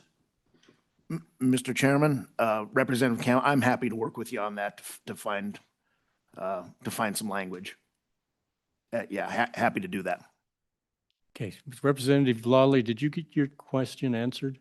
Thank you, Mr. Chairman. I did not get my question answered, and I know Mr. Omer is going to talk about it, but I thought Mr. Detai maybe had some comments to make regarding my question. It's really important to people in my district about Wyoming, making sure that we have the energy that the state needs, as well as produce what the country needs. And this is the place to have this discussion. Absolutely. And Mr. Chairman, I apologize, Representative Lally. I kind of did do the shuck and jive on that. No, you're absolutely right. And when we talk about, especially in the southwest corner of the state with all the development that's going on right there, we don't have enough power for projects to come online. But we also, let me rephrase that. We don't have enough power for our existing projects and industrial facilities right now to feel comfortable, and let alone meet the demands of other projects that are going to come online, whether you're talking data centers or other projects. The state is served by 2 main utilities and co-ops. And perhaps we need to look at a better framework so that some of these facilities can start doing their own. And we had a Trona facility that working with a company on a small modular reactor for some of their needs. The industry needs power. The industry needs power. And I think one of the things that Pete says all the time, his largest costs are employees and power, and we need more power. And I think Pete can roll into a little bit more on the discussion on that, Representative Lally. Okay. Yes. So what I'm hearing is you agree already that that's a problem in Wyoming, Yes. that we can have energy dominance that helps the country, but fall short for the citizens of Wyoming. And I think what I heard is one solution is possibly making it easier for industries to generate their own power through various technologies that are coming online as we speak. Is that what I'm hearing is your summary of the solution? Mr. Chairman, I think that's, Representative Lally, I think that's the situation we find ourselves in today. Okay. Co-Chair Anderson, and then we'll go on to Mr. Obermuller. Back to that energy dominance in the state or in the nation, I would submit to you that energy dominance is not having someone producing the energy behind the meter. It's that we produce enough to service all of those needs in the state and maybe sell a little out of state. But my question is back to gold. Could we go to gold?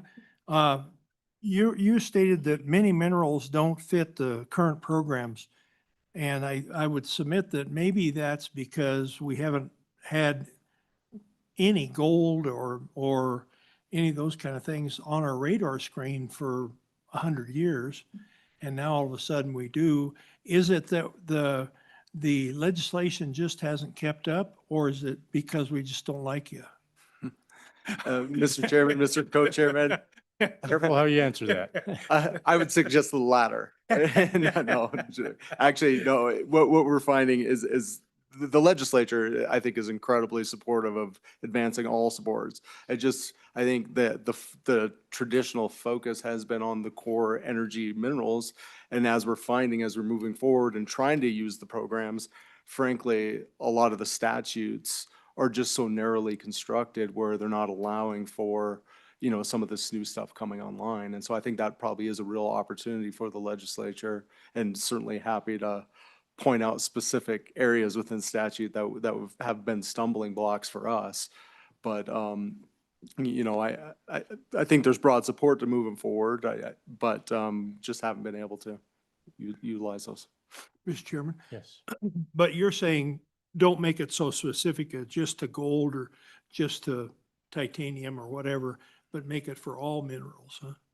Mr. Chairman, Mr. Co-Chairman, yeah, I think there's ways to rephrase things within statute that provides a little bit more latitude. Certainly, it can't be a free-for-all. We understand that. But, I know, for example, in the industrial revenue bonding statute for energy authority, there's something that's like energy associated minerals or something along those lines. And frankly, that doesn't extend to things like copper. So I think there's ways to rephrase things or clarify some things. Thank you. All right. Mr. Obermuller, let's hear from you. Thank you, Mr. Chairman. Mr. Chairman, I'm a little concerned because I'm gonna offer some suggestions to the committee on legislation and some other things, and it might engender a lot of debate. And so I'm happy to launch right into it.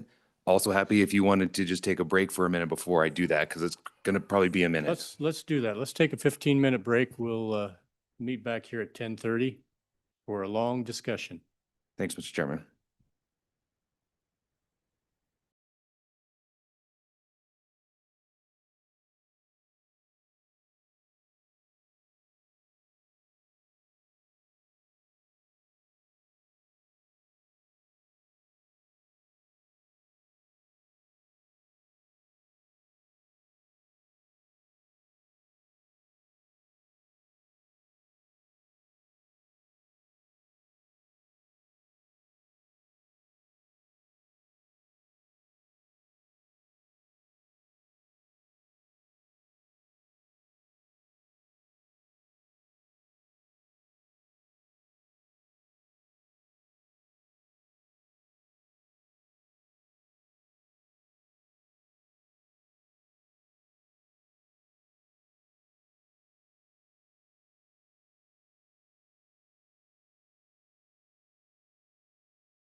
a bunch of other university hubs and showed them, University of Michigan, 4 days a year, those people meet.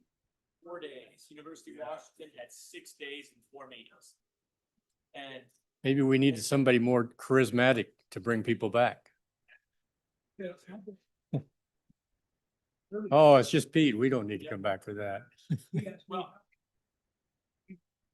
yeah. May have been a bad idea to let him leave.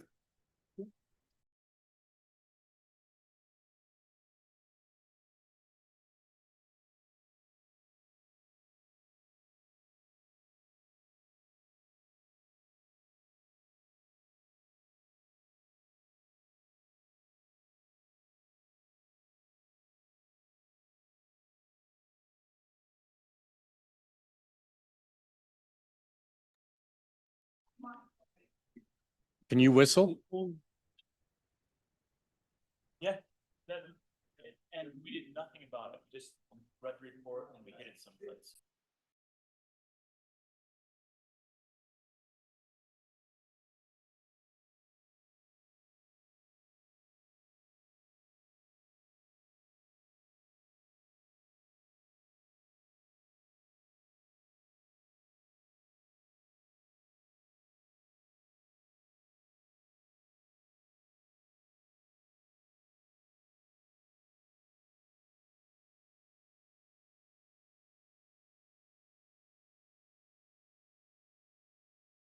Gentlemen, we're going to get started here. It's our hope and aspiration to finish up before lunch. So we're already 5 minutes late from our 10:30 break. And we have a dignitary on the stand here on the hot seat, Mr. Pete Obermuller. Thank you, Mr. Chairman. Pete Obermuller, President of the Petroleum Association of Wyoming. Thank you very much for the break. I needed the break, so I appreciate the accommodation. Thank you. So, Mr. Chairman, a couple things I wanted to mention on energy dominance, and then I have some specific action items I'd like to request to the committee. The one thing I wanted to mention about energy dominance as a topic, I know there's been lots of questions about what is it, what are we doing here? To me, the answer is the reason why the reason why I brought it to the committee, to this committee, is because this committee, I feel like, is the right place and the right committee to talk about a holistic approach to what we need in Wyoming to produce more energy, including the types of projects that my friend Mr. Detail was talking about. I hate to borrow a term from the Biden administration. They had, of course, what they called a whole of government approach to climate change. That was hard for us, but I think I like the phrasing that I feel like in Wyoming, if we're going to talk about energy dominance, we need a whole of government approach. And so what I wanted to bring to this committee is some suggestions for you outside of your usual realm that you look at this committee. So you'll hear from Director Parfit and you'll hear from OGCC, et cetera. And, keeping with the theme, we like the DEQ. And they generally, and we like OGCC. In terms of some of the representatives were asking me about permit timelines. I mean, in general, we can get permits in Wyoming through those agencies very, very fast. There's some restrictions that DEQ has in order to keep EPA from taking over their work. And for us, we're willing to accommodate the work that DEQ needs to do in order to not have that happen. So that's all great. This committee, Mr. Chairman, has a long history of taking hard topics and doing bold things. So going back to my very first year as PIW president, when we totally redid forest pooling and completely redid the permitting regime, that was difficult, and we did it. And every year after that, this committee has done big things, including last year, Mr. Chairman. You passed 2 bills that I understand were under individual names, but the ideas were born in this room with this committee. So to me, the topic of energy dominance belongs here, even if it's not in your usual purview. So that said, I'm going to offer 3 suggestions, 2 for your next meeting if you're willing to do it, and then the third one I'll leave last is this conversation with Representative Lawley about power generation and power constraints. if we take a whole of government approach to energy dominance in Wyoming, we have to look at how each agency impacts how we produce energy. One of those that I think this committee could benefit from hearing from how they work is the Office of State Lands. Office of State Lands is generally under the purview of the Agriculture Committee. It's agriculture and state lands. That's fine. It's at the Agriculture Committee, they tend to talk about agriculture for obvious reasons. This committee can talk about minerals. When you're thinking about state lands and state trust lands, first of all, there is a lot of pressure on the Board of Land Commissioners and on the Office of State Lands to make it harder to develop the state's minerals on state lands. And we're working very closely with them on revamping some of their rules, and I think we're making progress there. But this committee would benefit from understanding that somewhere in the order of 90 to 94% of the revenue generated on state lands is from oil and gas. And we could do more on state lands. But it's going to take a little bit of political will to understand that state lands and the state of Wyoming, you all, the governor, Office of State Lands, has a fiduciary duty to produce those minerals. There's a lot of talk about what state lands are. State lands are not public lands. They exist for the purpose of revenue generation for the trust beneficiaries. That's sometimes K through 12. That's sometimes there's some other things in there as well. But understanding how state lands works vis-a-vis oil and gas for this committee, I think is paramount. So, Mr. Chairman, I would like to suggest a broader conversation with them, perhaps at your next meeting, whenever that is. Yes, Senator, your office. Thank you, Mr. Chairman. Pete, do you have, or could you put together, you probably don't have it right now, something that gives us a little more understanding of where state trust lands are focused that the oil and gas community is really looking at and maybe struggling with? In other words, a little more education on where those might be and which types of state lands those would be. I think that would be helpful. Mr. Chairman, Senator Rothfuss, I do. I'm just really cognizant of the time today.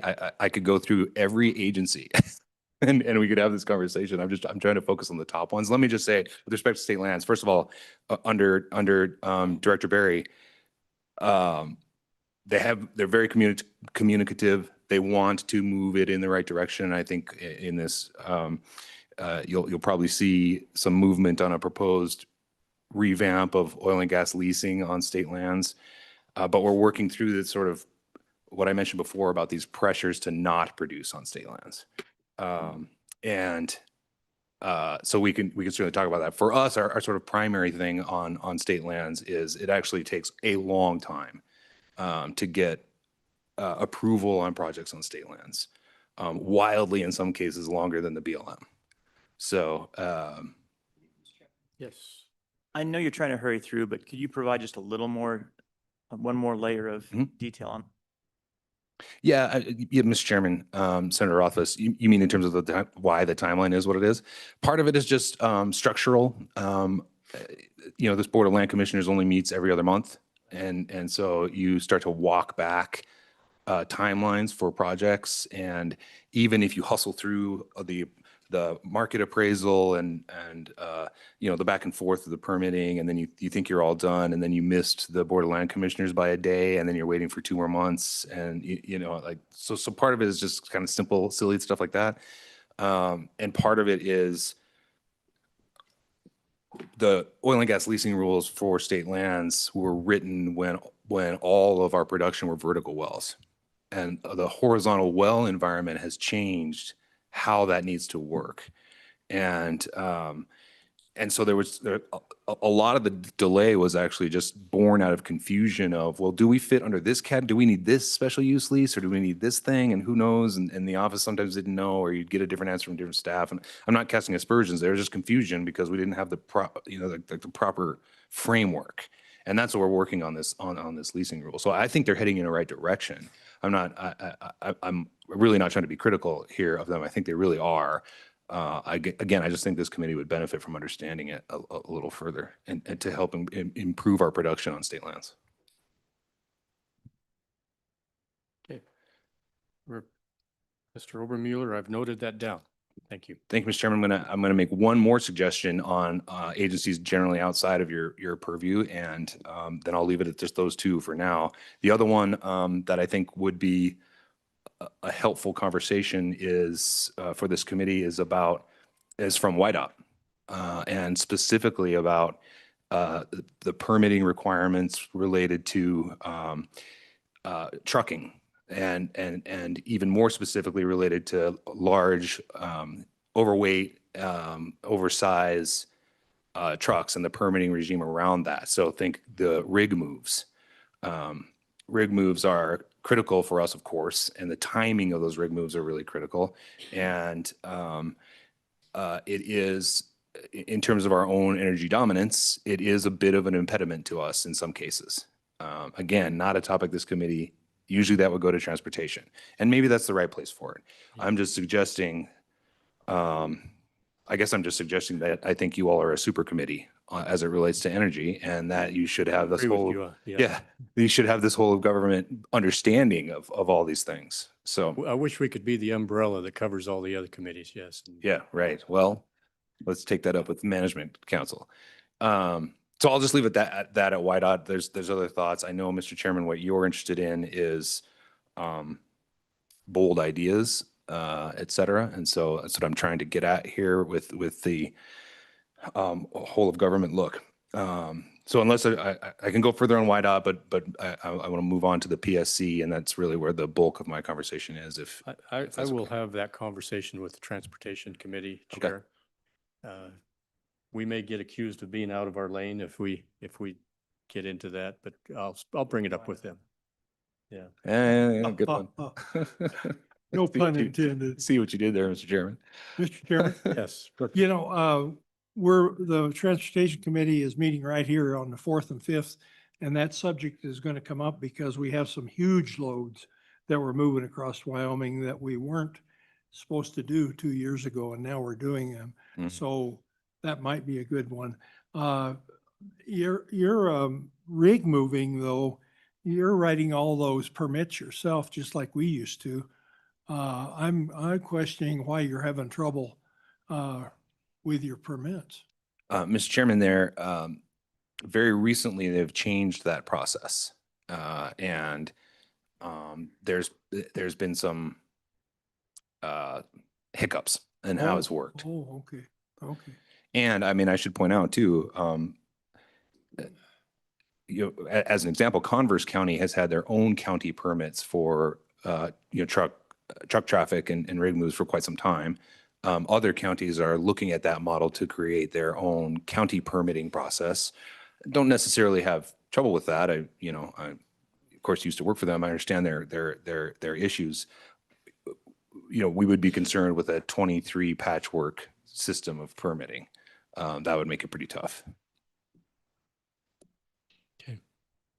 All right. Representative Riggins. Thank you, Mr. Chairman. Mr. Obermuller, recently had a conversation, and this is just another thing to maybe start a conversation on your side.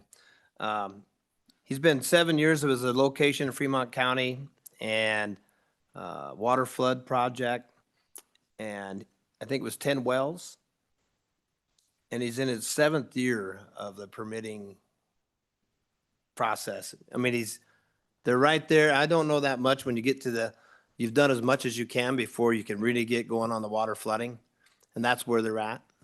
And as I was hoping he could be here, but couldn't make it. So are there streamlined permitting and processes that still need to be worked on for that type of activity? That's a segue to your further comments, isn't it?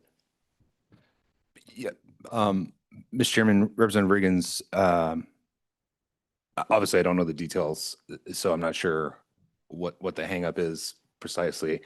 Are there always ways to improve it? Yeah, you bet. I mean, I think Mr. Detail said it well that, yeah, we of course, do we have frustration sometimes with the permitting process at both DEQ and OGCC? Yeah, we do. I think what I was trying to point out about those two agencies is unlike a lot of other, unlike some other agencies, DEQ and OGCC go out of their way to tell us what they are thinking and what they're doing and ask us to work with them on it. And they're very proactive with industry about that stuff. Sometimes it goes off the rails, and maybe it's gone off the rails in this case. I just don't know the details. But I think you'll hear from both of those agencies here today. All right, please continue. Okay, Mr. Chairman, and then last I'm going to pivot to the Public Service Commission, and most specifically about this question that Representative Lawley mentioned earlier about power generation. And as it relates to energy dominance, Mr. Chairman, if we are, the fact of the matter is that we are in a resource constrained environment now in Wyoming, and quite frankly in the country with respect to power generation, electricity generation. So, and that is a real impediment to projects, as Mr. Detey talked about, projects right now, particularly in his world, and the Trona mines, but also for larger scale projects in advanced manufacturing, in oil and gas expansion projects, et cetera.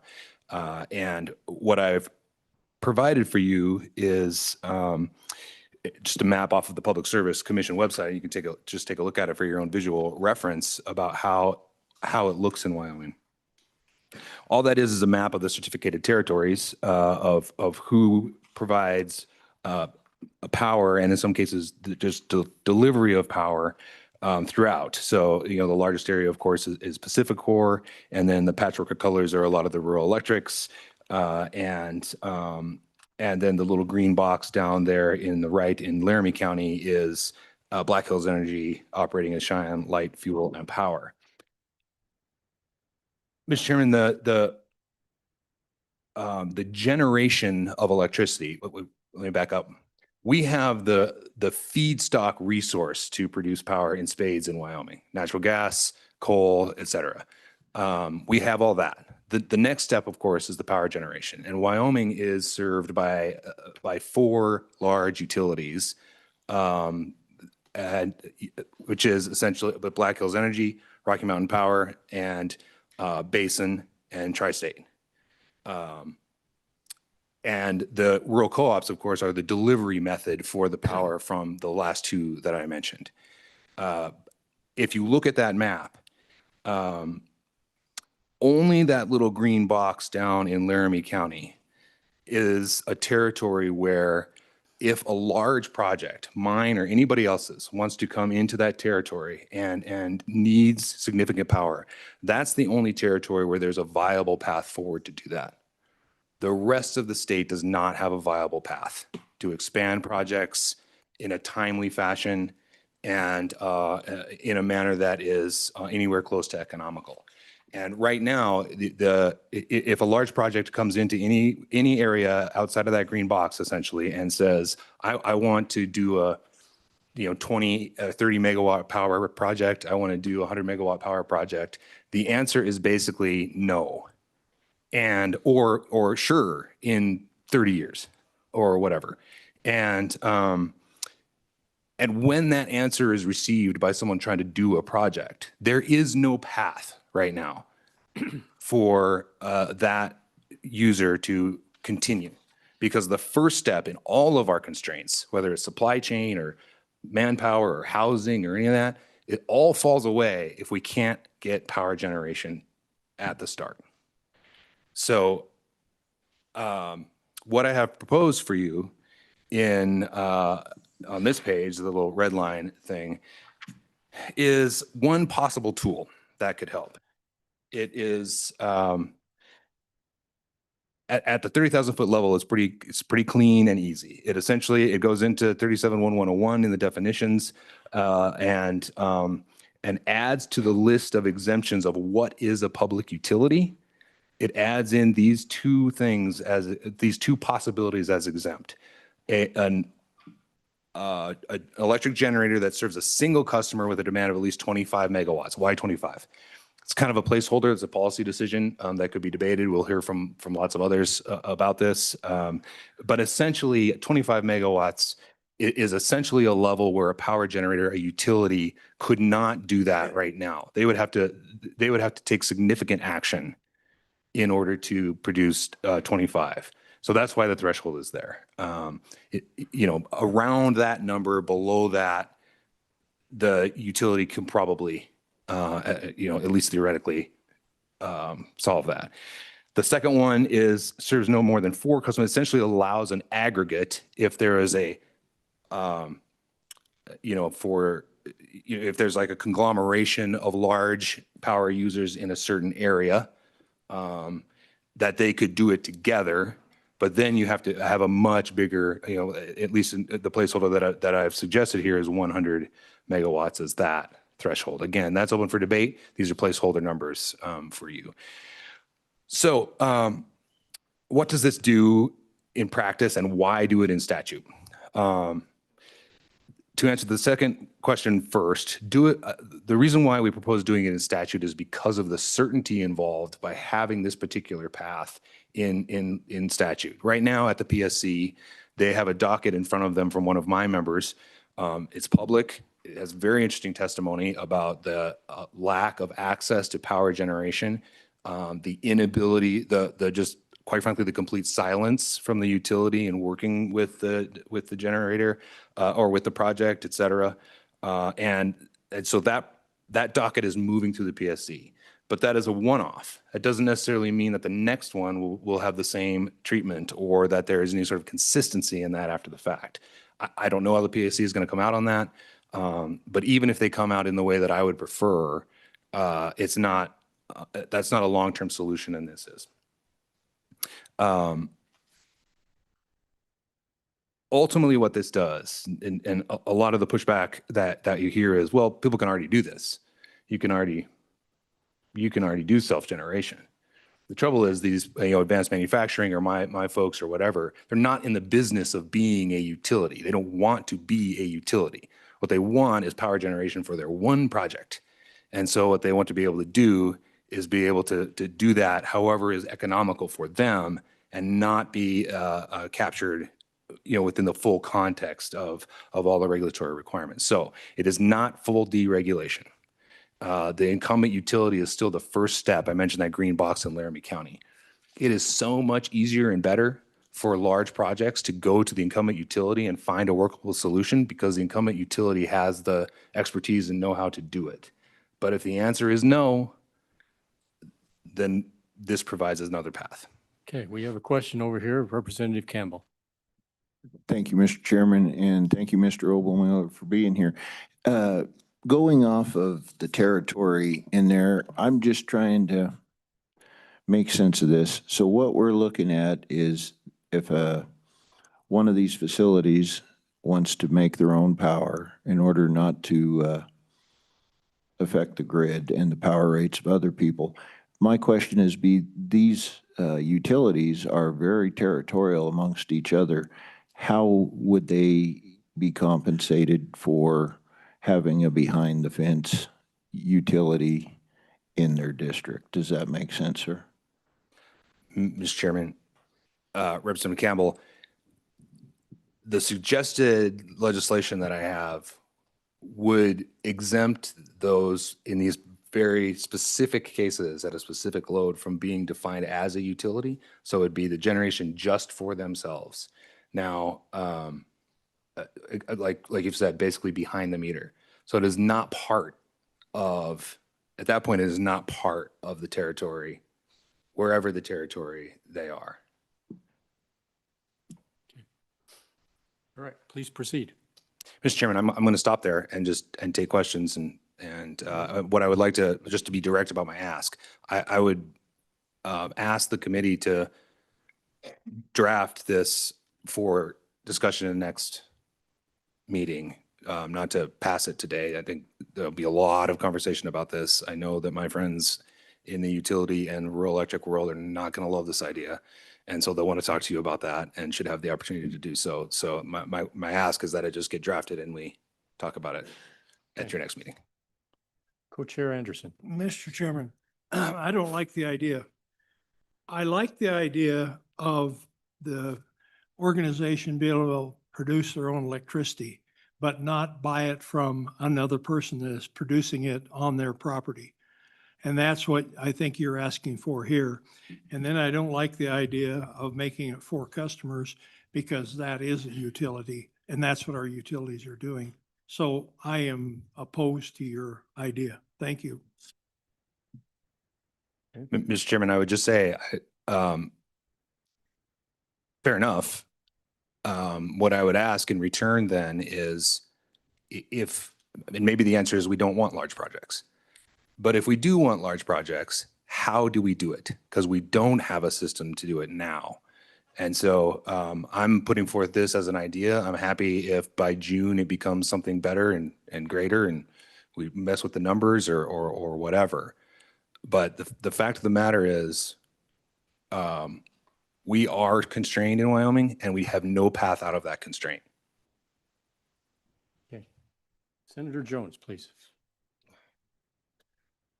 Mr. Chairman, Mr. Obermueller, so you're saying that, let's say a company is manufacturing electricity for themselves, and the way they're manufacturing it, they are creating much more energy than what they can consume. So this bill would allow them to sell that overage off to somebody else to use instead of it just going basically to waste or whatever. Is that correct? Mr. Chairman, no, that's not correct. In fact, what you have described is one of the biggest challenges of working out an agreement with a utility about self-generation is that sort of conversation. That's not this conversation. What I would say is in the green box in Laramie County, they have workable agreements with large energy users, large power users on how that works. And that utility has been forward thinking and creative on how to do it. So it's possible. It's just only happening in that green box. Senator Rothfuss. Thanks, Mr. Chairman. I guess I'd be curious for the co-chairman, if this idea isn't a solution that would be favorable, what would be? Because I know my community and many other communities in the state definitely do feel this problem that Mr. Obermueller laid out. There is no possibility of a large project in Laramie at this point in time. You can't do it. You can't get 5 megawatts right now. That's a Herculean effort. And so we tried to recruit a lot of the same things that we see over in Cheyenne, just over the hill.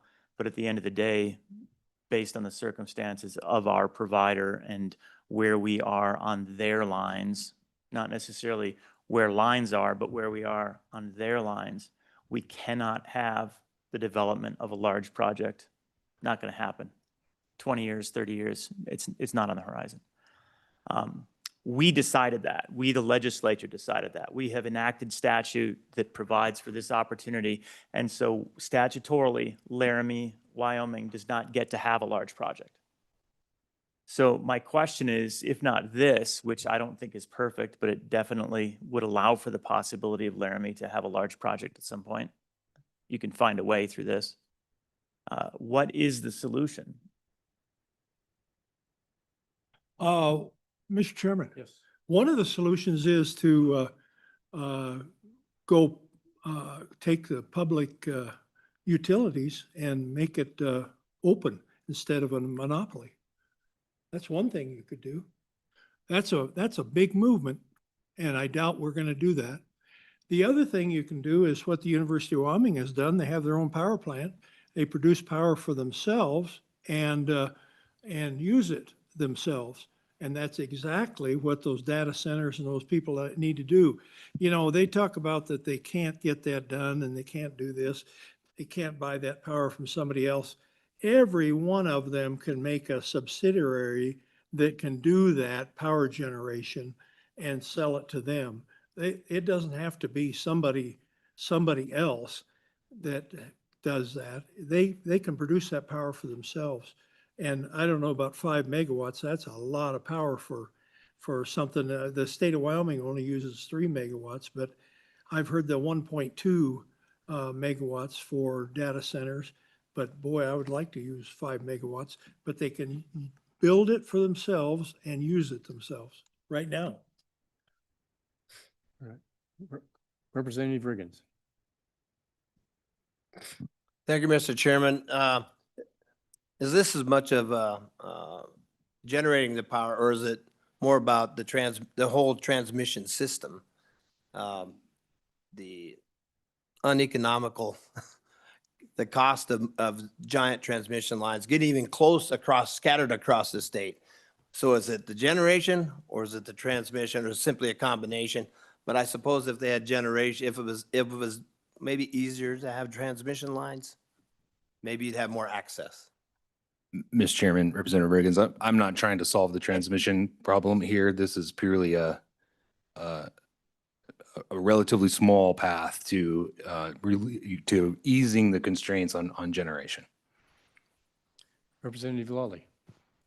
Thank you, Mr. Chairman.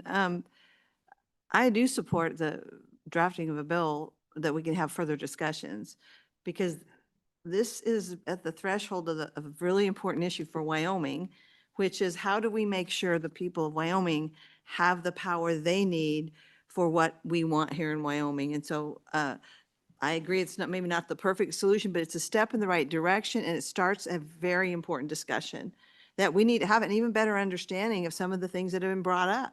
Like how much does the transmission is a part of the issue? How much is it just the way the generation works and how we're limited, and other people are producing energy here in Wyoming and they're sending it out of state? I mean, we need to understand all those dynamics. So I think it's actually going to take a sort of multi-pronged approach, but this is a good start, and to have a bill drafted, let's just have this conversation. We can have it now and stay the afternoon, and I'm happy to do that, to be honest with you, but because I think it's that important. But I believe the suggestion was, let's get a bill drafted and let's have a deeper discussion and look at this. But this is something I think we've ignored for some time in Wyoming. And that's why I do support strongly. There's evidence, it's literally on videotape, how strongly I support energy dominance and Wyoming leading the way there. But if we misstep and realize that all of a sudden that dominance is benefiting more other states than us, and we haven't protected ourselves, then we've made a big misstep. And so I don't have lots of solutions, but I have lots of questions. And I really do not want this kicked down the road. I really think we need to start unraveling what are the issues and what are the best solutions. And a bill draft that's been presented here, very simple and easy to do, and we have this at our next meeting. So that's something I support, and I'll make it in the form of a motion. And Let's hold off until we get finished with our public comments, then we'll deal with that. Senator Cooper. Thank you, Mr. Chairman.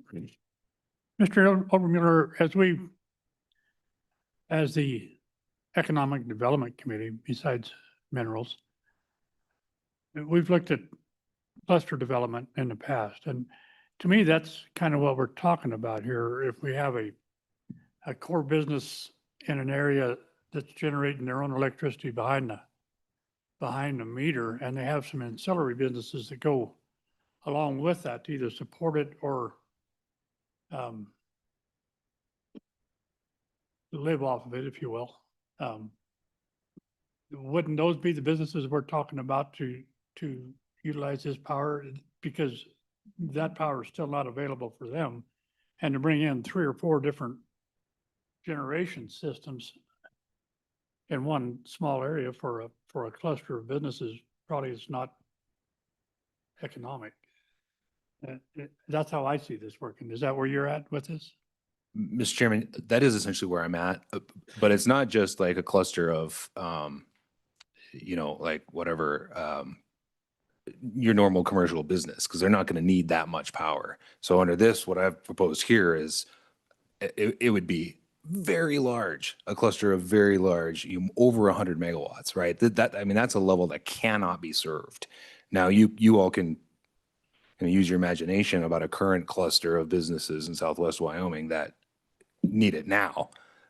They're resource constrained, very much so. So that currently exists, but you're exactly right. You could have a conglomeration later. If you think about, this committee had a lot of enthusiasm for Representative Campbell's bill on the sovereign zones and created a structure with tax incentives and permitting, fast tracking, and all this stuff for one of these projects. None of that matters if they can't get power generation.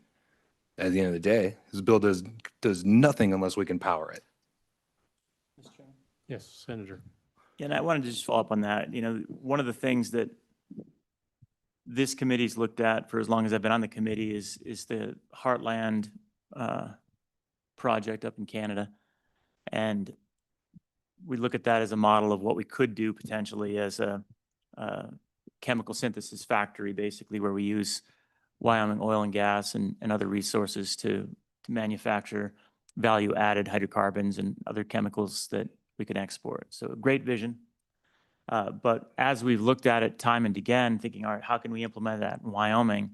One of the hurdles that we run into each and every time is the fact that we can't implement that with our current power generation system, because the only way you could do that is if you had a central facility that was your electrical power producer, and then it fed to all of these other satellite entities. You might have 10 different businesses around it, 10 entirely different business plans, none of which probably owns that central power producing entity, and they might be selling heat, they might be selling electricity, but that business model can't happen in Wyoming, because you can only have, in current law, one company that wholly owns the entire power production. There is no sharing, there's no cooperation.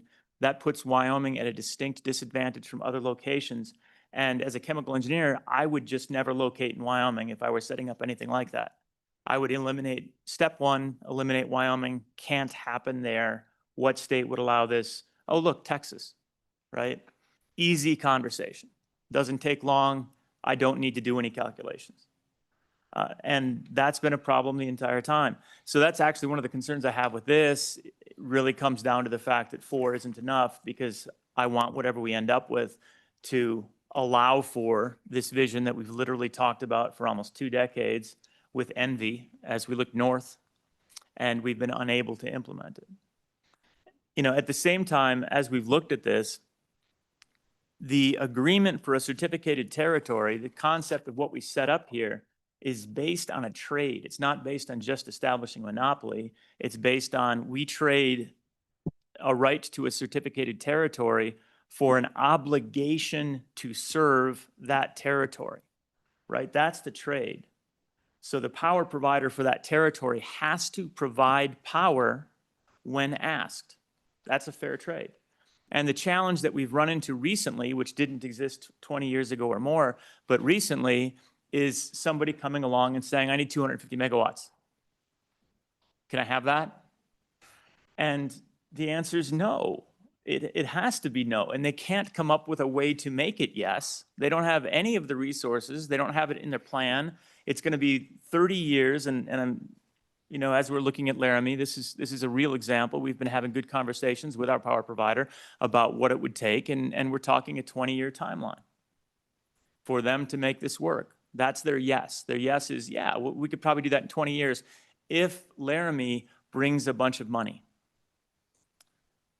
That doesn't make any sense. So we need a solution that recognizes that the market has changed dramatically relative to when we wrote this map. And I'm somebody who definitely doesn't want to change it for, you know, the home rates, the regular retail provider, basically what the public service and public utility process does support really well in Wyoming. We have excellent rates. We don't have brownouts. We don't have failures. We have an excellent utility system, but we can't meet that demand. And so we need compromise language, I think, like Mr. Obermuller is bringing us as a good starting point.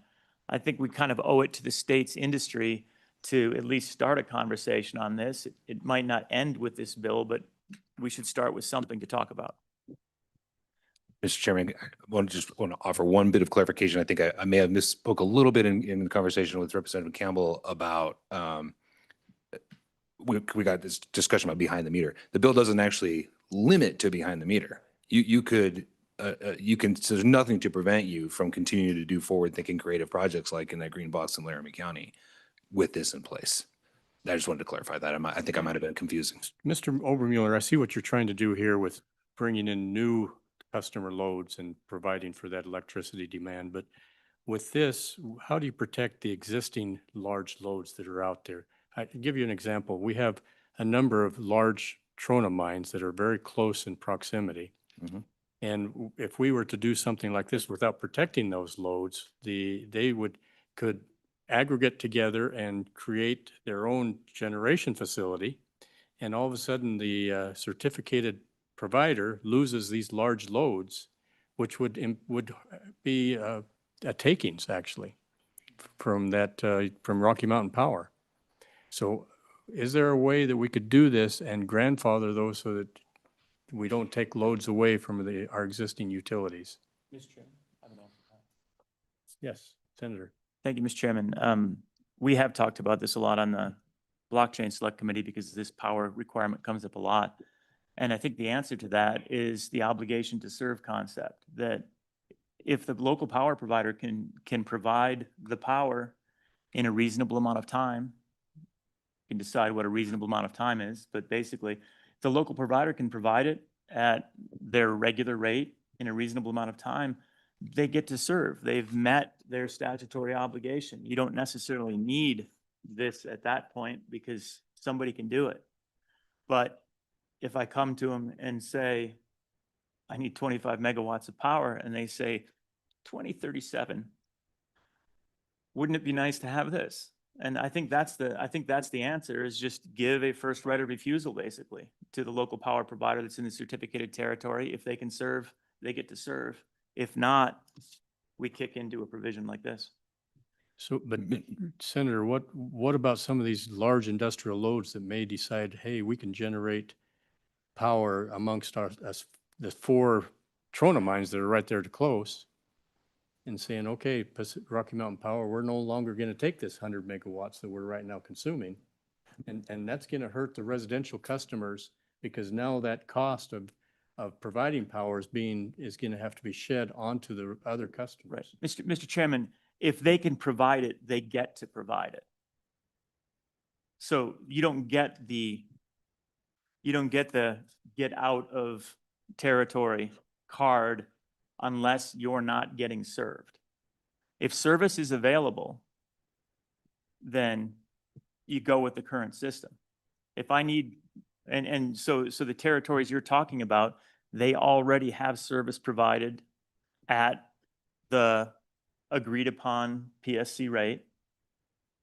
So they don't have a problem. And so this doesn't do that. No, I'm saying, Mr. Chairman, you have to add language there that incorporates the concept of right to serve exists. If no service, then all right, you can go find a third-party provider. You can come up with a solution. You get your get out of jail free. All right. Mr. Chairman, if I might just chime in real quickly on this too. First of all, again, I'm open to these discussions. I'm even open to a possibility of a grandfather if we needed to do that. That if we moved something, it would be better than what we've got now. So moving it to the next committee, we could talk about that and get more testimony about that possibility. That being said, utilities have the first right of refusal right now, implicitly. In large part because it is way, way better for large projects to work with an incumbent utility that can provide power because they're the experts on providing that power. So that's where they go first. What this is about is if they say, we'd love to do it, we're totally going to do it. Let's put something on the calendar for 2065. Okay. Representative Larson.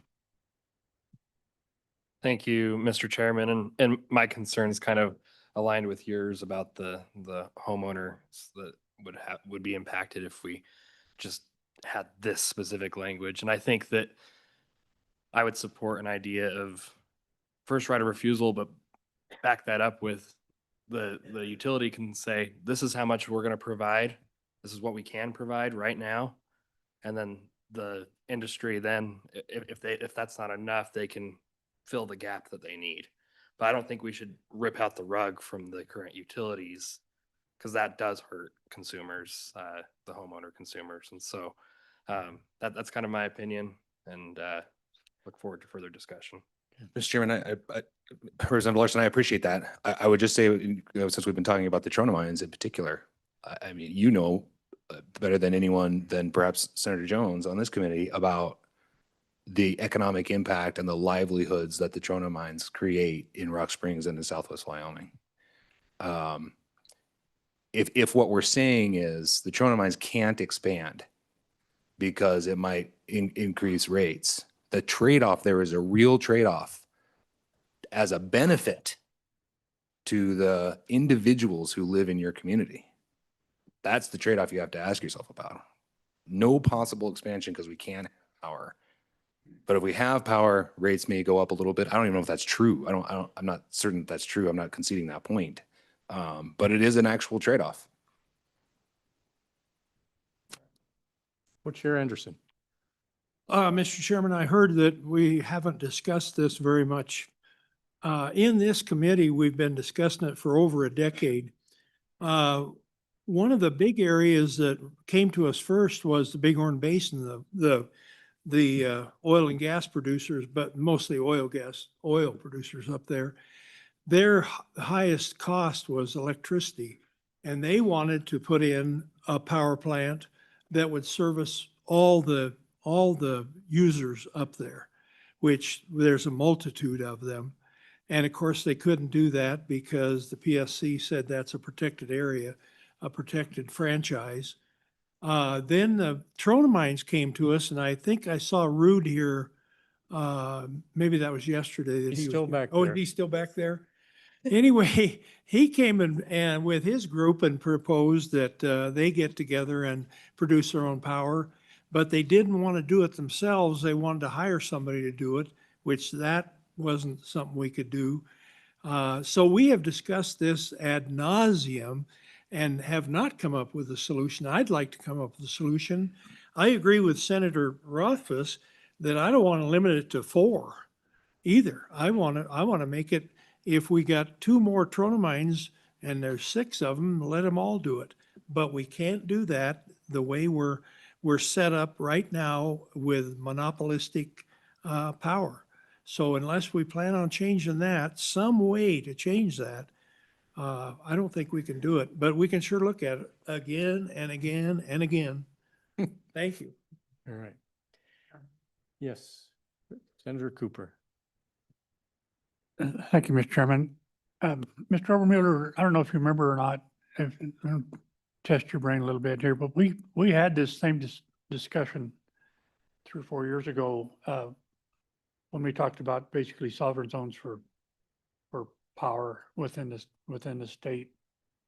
And we developed that language in this committee to make these protections. But it would have been very, very similar to where we had a specific zone. We were talking about a section of land, basically. Mm-hmm. And that power could be generated within that area for companies within that area.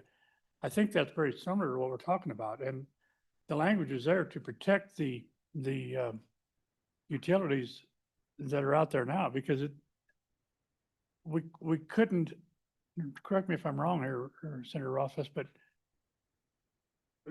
we had to go to the utilities first and ask for that power. And if the utility could not provide the power, then that set up these sovereign zones, if you would. So is the solution there? Yeah, the solution's already been worked out, and was worked out by this committee. I don't remember, 3 or 4 years ago, probably, maybe a little longer. But is that where we're at with this? Mr. Chairman, I'm really happy that your testing of my brain is I'm going to pass. I remember this. In fact, it was Senator Roth's bill, come from the blockchain committee is where it started. And that idea, well, it didn't pass, obviously, but essentially you're right. There were some guardrails about how that would work in one of these zones, and sort of the zone idea came back in Representative Campbell's idea, but for specific types of projects. Maybe that was part of the problem with the first ideas. It was kind of whatever, and more related to the power needs of cryptocurrency and that kind of thing at the time, as was I think 4 years ago, probably. But yeah, I mean, any of these things are, again, any of these things are up for discussion. Should it be 4? Should it be 2? Should it be 6? Should it not be 25 megawatts? Should it be something else? All open to discussion. But to co-chairman's point about talking about it again and again and again, I promise you, if we don't do something about it, we'll be back next year and again and again and again and again, because it's not going away. Okay, Follow up. yes, follow up. Mr. Obermuller, would you say this kind of falls into category of, is the state of Wyoming open for business or not? Mr. Chairman, for large projects, 100%. Okay. All right, let's move on. I know there's a lot of people here that are waiting for the curling stone conversation, so let's, Mr. Krager, would you please come forward?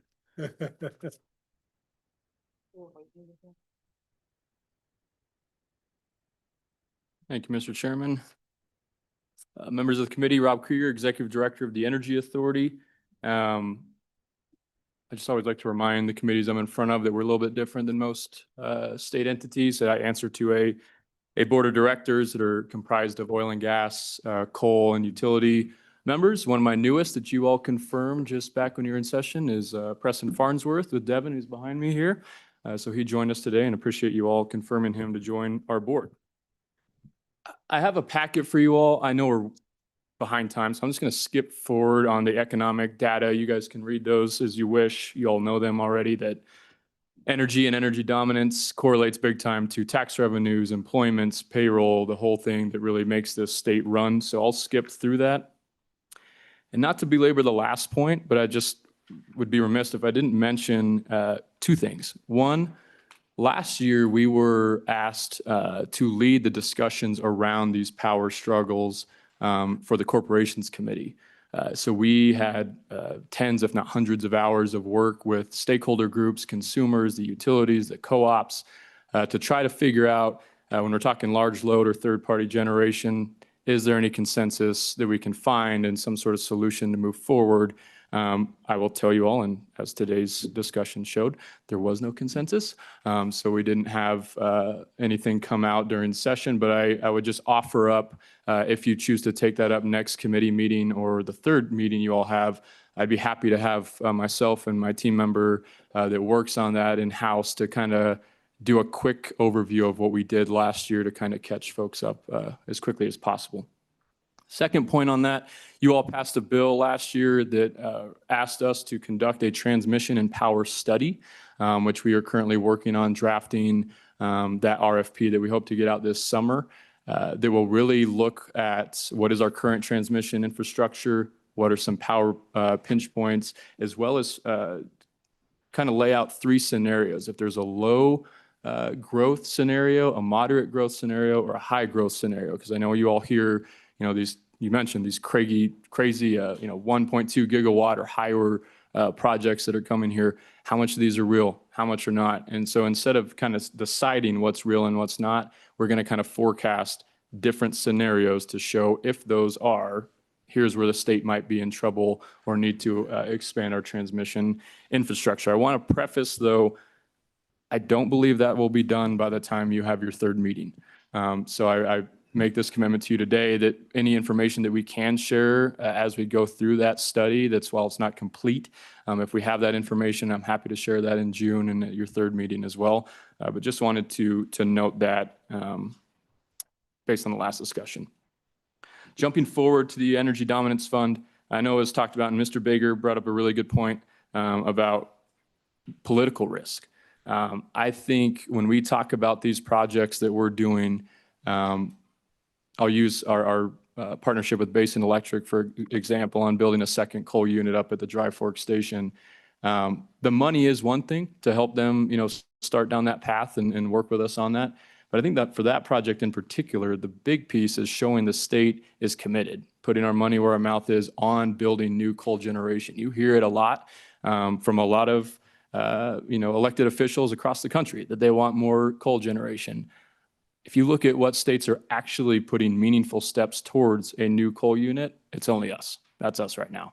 And I do think regardless of what happens in Washington, D.C., maybe in the next administration, we have committed that we're moving forward with a very detailed feed study to see what's it going to take, what's the timelines, what's the cost, how much coal are we going to use, and all those sort of things. So I appreciate that comment from Mr. Baker, because it is a huge factor that I think might go unnoticed. I don't want to go through, Mr. Fuller did a great job walking through the process of the bill. I will point out we have called out in statute now this concept paper phase, a full application phase, the public comment period. And that is a piece, there is no definition on what that should be. I just want to let you all know that we're thinking right now that 30 days is probably that right number for a public comment period. And previous funds that we managed, we did 10 days. We found that that was maybe a little too short for folks to get their comments into us. When we did our large project, energy matching fund project, we stretched that to 45 days, got a lot more comment. So we think that 30 days is kind of a sweet spot. And the reason being, as was called out, we need to report to you all and some other committees our plans for the projects that we're recommending to the governor. And there is a 30-day window for that, 30 days prior to any expenditure we make. So I think my approach to this is going to be the review committee comes up with our recommendations. When we announce that publicly, that's when that public comment period opens up. That's also when we send them off to you all and specifically to management council members for any changes or thoughts they might have on those projects. Jumping forward to the timeline. 2 more slides. It's this one right here. Yep, perfect. So just want folks to know, especially the public that might be interested in this fund, here's what we're sort of looking at right now for the rollout of the Energy Dominance Fund. So it actually doesn't take effect till July 1. And it's something that's a little different than most funds is we don't have an appropriation to this fund, right? So July 1, the Energy Dominance Fund is actually going to be at 0. We're not going to have any money. You'll see that orange bar down at the bottom there. Middle of October is when we'll start getting those severance tax disbursements into the fund.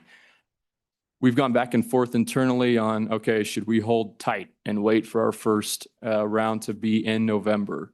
Obviously, you all have seen oil prices. I think hitting that 105 mark won't take too long.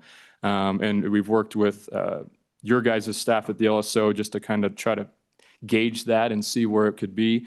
So we're prepared to roll this out and have the first concept papers due on July 1st. And that would fit the language that I quoted up above that we're supposed to do this triannually. I know Mr. Detail and Mr. Obermueller talked about the importance of the urgency around some of these sort of things. So we don't want to be an impediment on that, but I just want you all to realize that say in August, September, whenever we make those final recommendations and approval, there's a chance that the money's not there yet. So we're going to have to kind of, play some chess as we go forward with that for the first few rounds. You'll see it roll out in June. Our plan is to get as much information out there as broadly as possible for folks to understand what they need to submit to us by July 1. Again, it's not law till July 1. But I think we can lay out the concept paper phase, the process, the form they need to fill out, what this is going to look like well in advance. So again, we're moving as quickly as possible. One thing that's not on this that I just want to point out, in the budget, there is a footnote of $16 million to us to put towards a separation and processing facility for rare earths. We are going to have that follow the same time frame. The reason being is we're a 9-person shop at the WEA. If we kind of have open-ended application dates to whenever you want to do it, that's a lot for us to try to juggle. So we're trying to put these very concise as triannual applications. Again, I know we're running behind time, so I just want to touch on that real quickly, see if there's any questions on the rollout plan for the Dominance Fund. Any questions?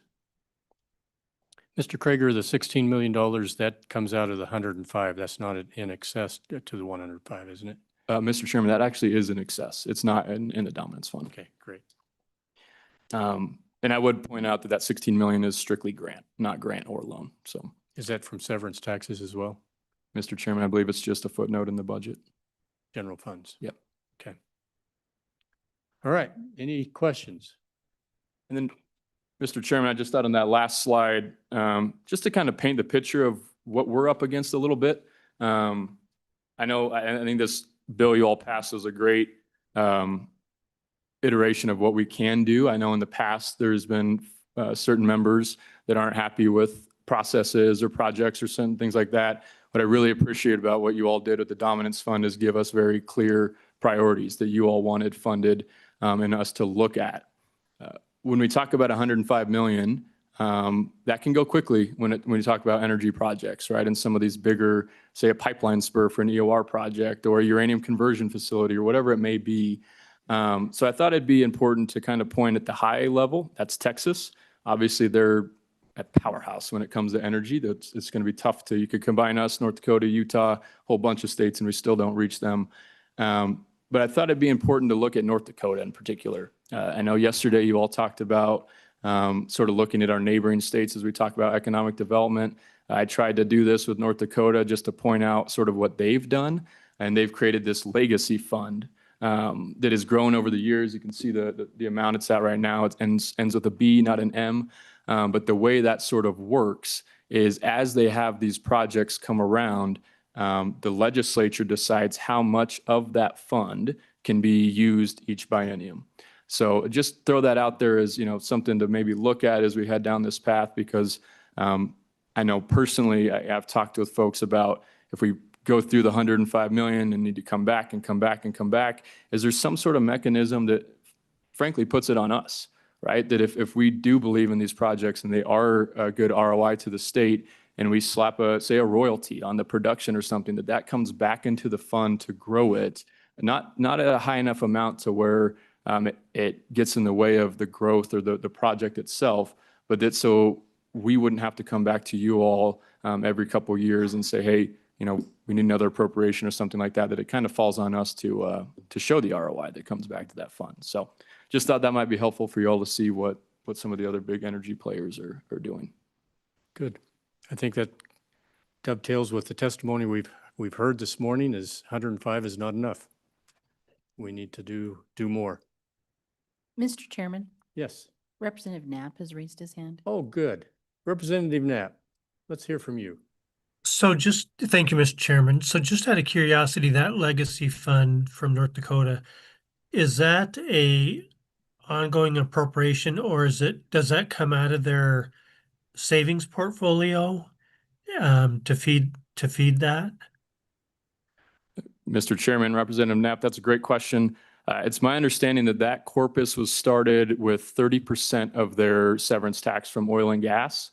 I don't know what the future appropriations to that corpus is, since it's in the billions now, if they're continuing to appropriate money to that, or if it's at a point where it's large enough where they can just start pulling money off of that.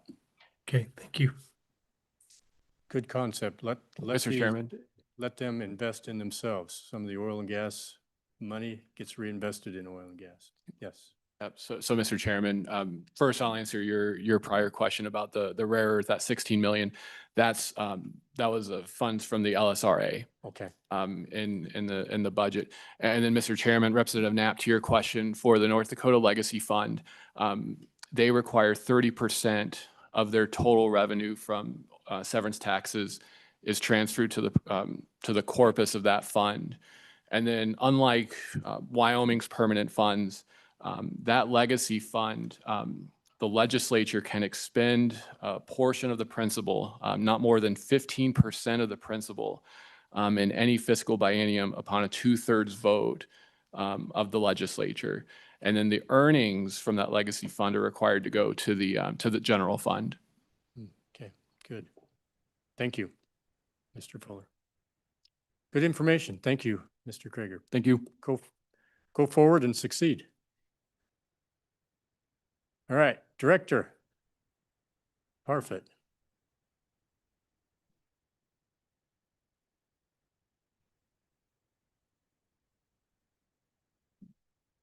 Thank you, Mr. Chairman. Todd Parfit, Director of the Department of Environmental Quality, and with me is Nancy Veer, the Deputy Director for the agency.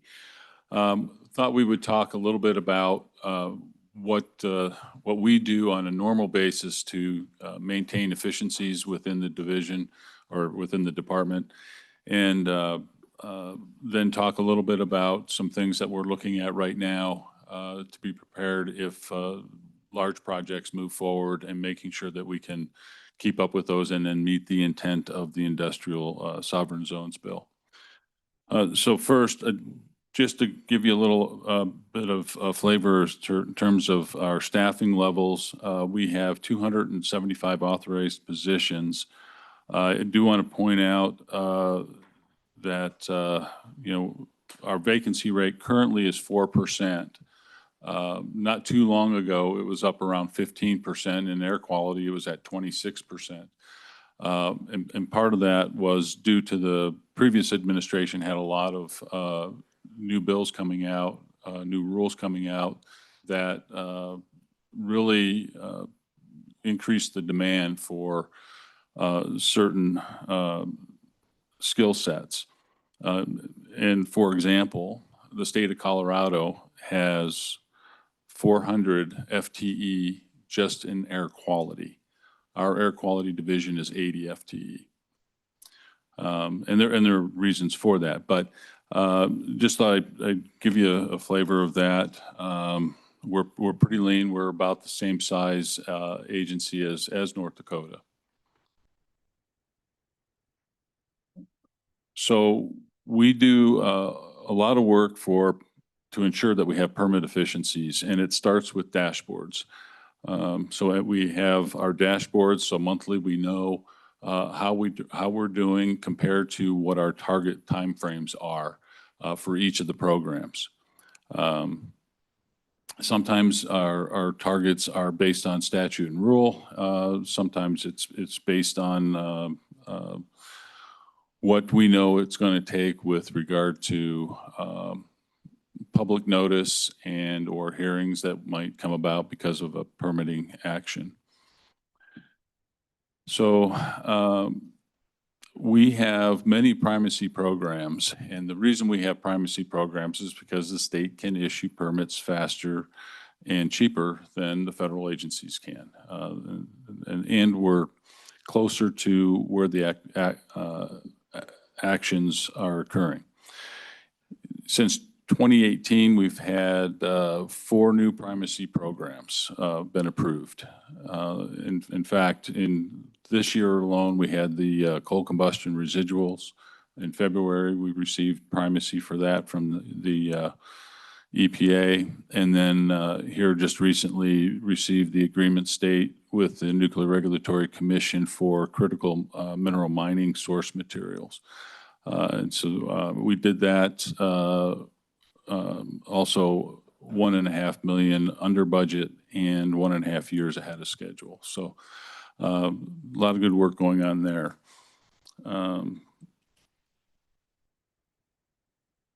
So when we look at the number of permits that we issue per year, it's down from what it was back in 2015 or during the coal bed methane days. That was pretty high back then. But right now we're looking at about 2,300 permits a year agency-wide. Most of those are in air quality and water quality. Land quality is up there as well. But those are the top 3 permitting programs that we have. And as part of that process, we're looking at electronic permitting. And we have that in some of our programs, but really it's air, water, and land is where we're pushing to have all of our permits done electronically. And we can demonstrate that if an applicant comes in for an electronic permit through that system, they can get their permit at a minimum of 2 weeks faster than if they do it the normal paper way. We follow what's called a Kaizen lean process. And basically what that is we evaluate all of our permitting programs on a regular basis. You map out the process, you eliminate redundancies, and you eliminate unessential parts of the process. Now that Kaizen lean process that we go through involves the regulated community. So we bring them in and what's it look like on the other side of the application process to try to make some efficiencies there. It's not a one and done exercise. We do this on a regular basis, and it's been proven to improve the quality of our permitting actions and saves time. The other thing that we do is outreach, and we look at how we improve the quality of applications. We look at the permit timing, and then provide guidance and tutorials for the applicants. The other thing that we do is we work very closely with our national associations. There's the Environmental Council of States, which is the directors from all of the state agencies, but we also have media-specific organizations for air, water, and solid and hazardous waste. So the concept there is, why don't recreate the wheel? If another state is doing something similar, we learn from each other. And as our friend from Arizona used to say, it's a rip-off and deploy process. So you identify what you can use and use it happily, and we would share as well. The other thing that we do is we have a lot of pre-application meetings for the larger projects to come in, and this is at all levels, but we'll have a project proponent come in. We'll walk them through all the permits that they're going to need and what the timing associated with each of them are based on how they've described their project. And this is something that came about several years ago where when the deputy director position was created, it also serves as the ombudsman for these large projects. And Ms. Veer can elaborate on that. But a key point for being successful and staying efficient is staff retention. There's a lot of institutional knowledge there. And so we want to keep the staff at the agency as best we can. But that requires a fair compensation. And over the last several years, it's been greatly appreciated to have those salary adjustments because that has helped with retention. But it's also staff recognition. We have a program where it's an employee of the year for each of the divisions, and then one for the agency. And so we do that annually. And then we also help them staff work on professional development. More recently, as we were dealing with the high vacancy rates, we worked very closely with the University of Wyoming to establish an internship program. And we bring in somewhere around 10 interns every year. And we view that as a pipeline to the DEQ. So we're creating those experiences for those at the university and showing them that there is a pathway. If it's not with DEQ, other agencies within the state as well. So the last things I'll mention is what we're doing now, and this is really as a result of the industrial sovereign zone legislation, where we look to provide expedited permitting in those instances, and those projects would go to the top of the queue, but to ensure that we don't fall behind and have a backlog in other projects while we're dealing with the ones associated with the industrial sovereign zones. We've had conversations with Utah, and they do this, they have a program, it's called speed permitting. It was developed actually in Pennsylvania, and they call it permitting at the speed of money. And the concept there is that if you have an entity that wants to expedite their permitting, they can do that, but they would have to provide the funding for a contractor to come in and do a lot of the early work in the permitting process and then hand it off to the state to make the final decisions. And there are sideboards associated with that. For example, you cannot have worked for the applicant within the last 3 years. And there's some other sideboards as well. So that's one thing that we're looking at. And then the other is there's an organization called New Solutions. And this is an organization that is comprised of retired professionals in whether it be technical or administrative that can be contracted with. We could hire individuals, interview them, bring them on board based on their expertise to help when we have a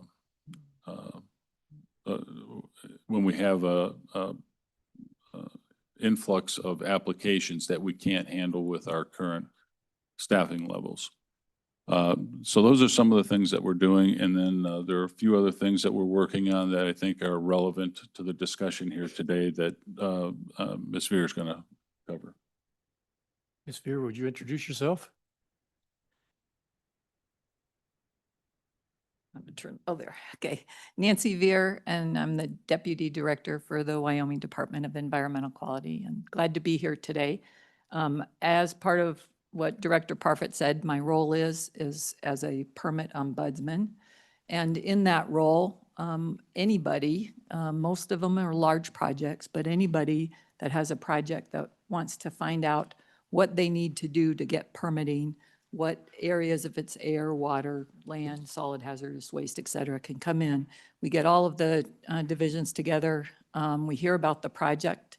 Some are in the conceptual stage, and this helps those entities determine what they need for permitting. And then some are very well-baked proposals that'll likely go forward. That's worked really well. And then as they start that application process, we continue to interface. Usually if they're working in air permit, they'll work directly with the Division of Air Quality, but sometimes you just need to call somebody and bounce an idea off and see if there's any kind of roadblock that they are anticipating or seeing.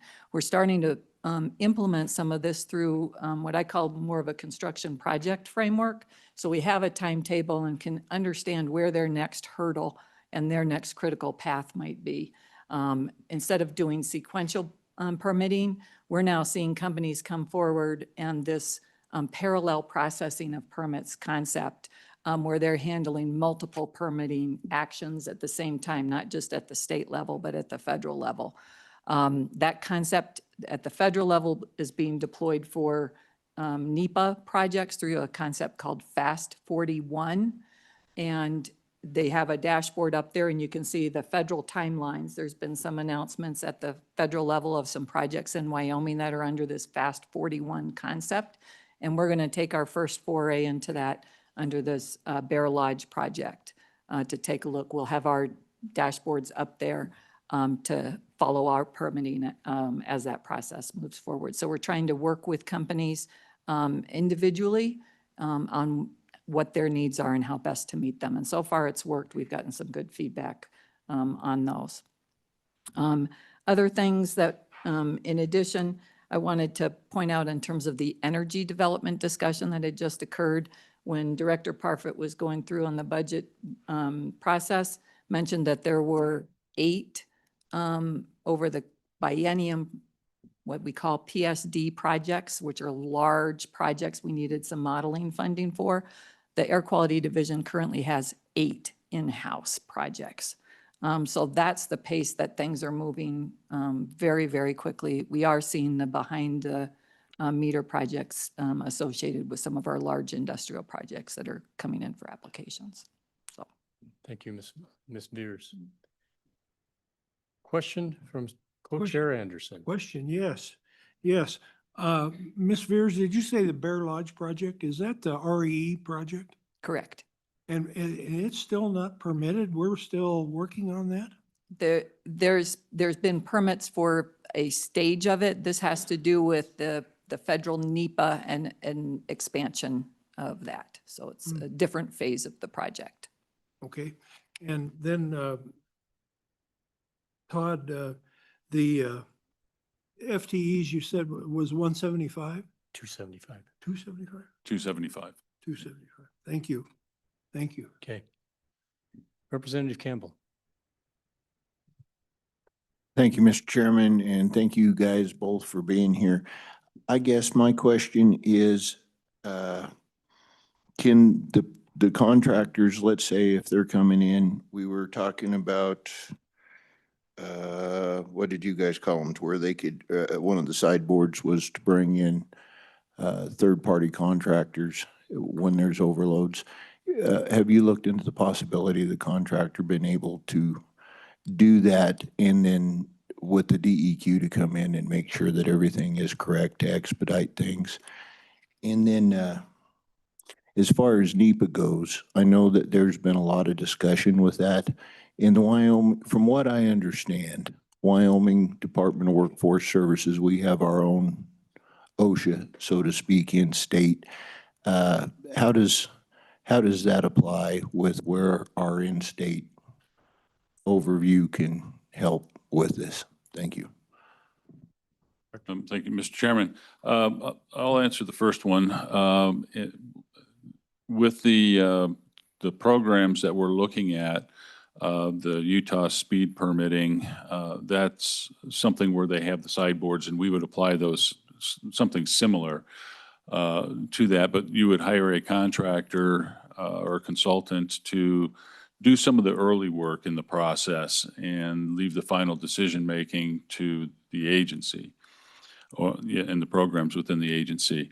Now, as far as the other organization that we're looking at, which is called New Solutions, these are retired state and federal employees from a variety of agencies, EPA, other states, or the BLM. So there's quite a stable of expertise and experience that would be available. We would do the interview of those individuals and then hire them, where the applicant would then pay for that consultant to do the work.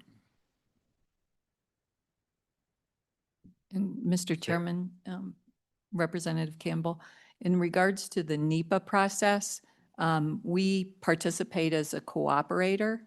And so we provide information to the federal agencies. We always suggest to them that they look to our data and information because we've got great data and information instead of pulling it from more of a national data bank. We're looking at the concept in terms of the industrial sovereign zones, once those have been identified, to see what data and information we may be able to pull to help speed that process up in permitting. We're not there yet because we don't have an identified zone, but we know that we'll have some data banks we can pull from that may be able to help launch a project with a set of information that'll shorten the process. Thank you guys very much. No further questions. Representative Riggins. Thank you, Mr. Chairman, Assistant Director, and Director. We touched on this earlier, what you're just talking about. So one of the biggest frustrations in doing any project that requires an air permit, you could be months away from receiving the actual piece of equipment that requires permit. You can't even pour the sidewalk to the location where that is going to set under the current rules, if I've got it down pat. With the fast permitting or any of these new programs, let people do that kind of work. You're not even supposed to blade the dirt off. So it constricts all construction for anything that, I mean, we're talking a pump that could be this big that is held up by that. And so before that pump would ever be set, ever be installed, you could have all the work 100% done except for the actual piece of equipment the permit is required for. Will we make any progress being able to do that work in advance before that permit arrives so we can set that when it does, when the permit comes handy? That would be a huge improvement to the construction process in this industry. Mr. Chairman, Representative Riggins, we have made some developments in the air quality space for that. And so we have two areas that we can work with. When we have air quality projects that are smaller in emissions, we call those minor source. And then there's a level of emissions that turns it into a major source, a big project, think a power plant or refinery. On the smaller source, we have more discretion at the state level for what we can authorize in advance. And that's how the primacy programs work. And so we implement what we call pre-construction authorizations. And we've been doing this for a number of years to address the situation that you're talking about. Can a company get out there and do some dirt work and start doing some of the things to address our shorter construction seasons? That's worked very, very well. It is a little bit cumbersome because it's on a one-off case-by-case basis where a company writes the letter and there are certain things they cannot do because then that violates the federal requirements for us to maintain primacy. So on those big major projects, these PSD projects, where they have expensive equipment that they might want to try to move out there and set, that's established by federal law. And so what we've been working with is communicating to our counterpart at EPA that, hey, this is a constraint. It's not an emission source. Some of these activities, you can go out and build a neighborhood subdivision and pour concrete and put dirt down, and it doesn't have the same implications as a major source construction project. It's not the concrete or the dirt work. There's controls we have in place for that. And so the federal government, EPA, has currently over at the Office of Management and Budget, OERA, a proposal to do some pre-construction activity. We don't know what's in that proposal. We're anxiously awaiting to see what that proposed rule change might be. So we're trying to work through that on a case-by-case basis. It's a very challenging thing to navigate. Follow up? Thank you, Mr. Chairman. So with that rulemaking, is that within because this is, well, I'm speaking on behalf of the EPA or FARS. That's who we would deal with in, the gas processing world.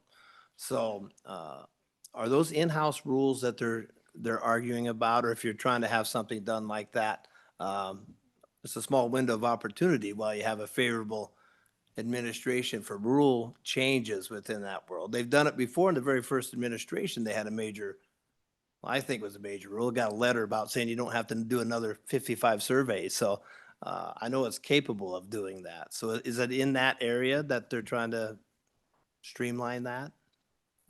Ms. Beers? Mr. Chairman, yes, that's currently an EPA proposed rulemaking that's under review at the Office of Management Budget, a part of the White House. Okay.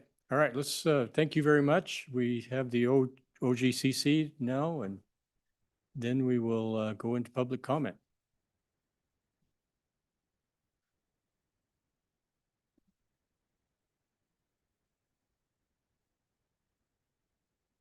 Good morning, Mr. Chairman, Co-Chairman, members of the committee. Joe Scott with the Wyoming Oil and Gas Commission.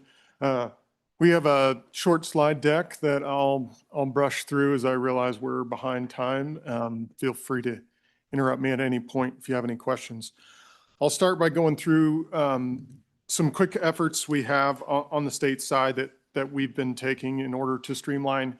I think you heard Mr. Obermueller earlier say that we try to be proactive. I think that's something we take pride in, is that we're constantly looking for feedback from the industry as to where the pinch point is. If we're doing an inefficient process, or if there's something we could be doing better, we want to know, and we'll strive to fix it as quickly as possible. We did enact the bonding pools. I think many of you are familiar with those. Those are in final contract negotiations right now and expect to be ready soon. And we'll see how that rolls out. It's hard to gauge interest there. We do receive quite a few phone calls as it rolls out. I'm sure we'll report back on how that's going, but it should help small operators and any federal requirements coming down the pike. We already talked about centralized produced water reservoirs. This was like every day. People cite this as a major impediment. And so I'm looking forward to us getting that fixed. Obviously, you know about the severance tax reduction, and I would say that just in general, the Oil and Gas Commission has been going through a transition from a more paper-based process of old to more sophisticated electronic data systems that will hopefully move permits along and allow us to act and respond faster.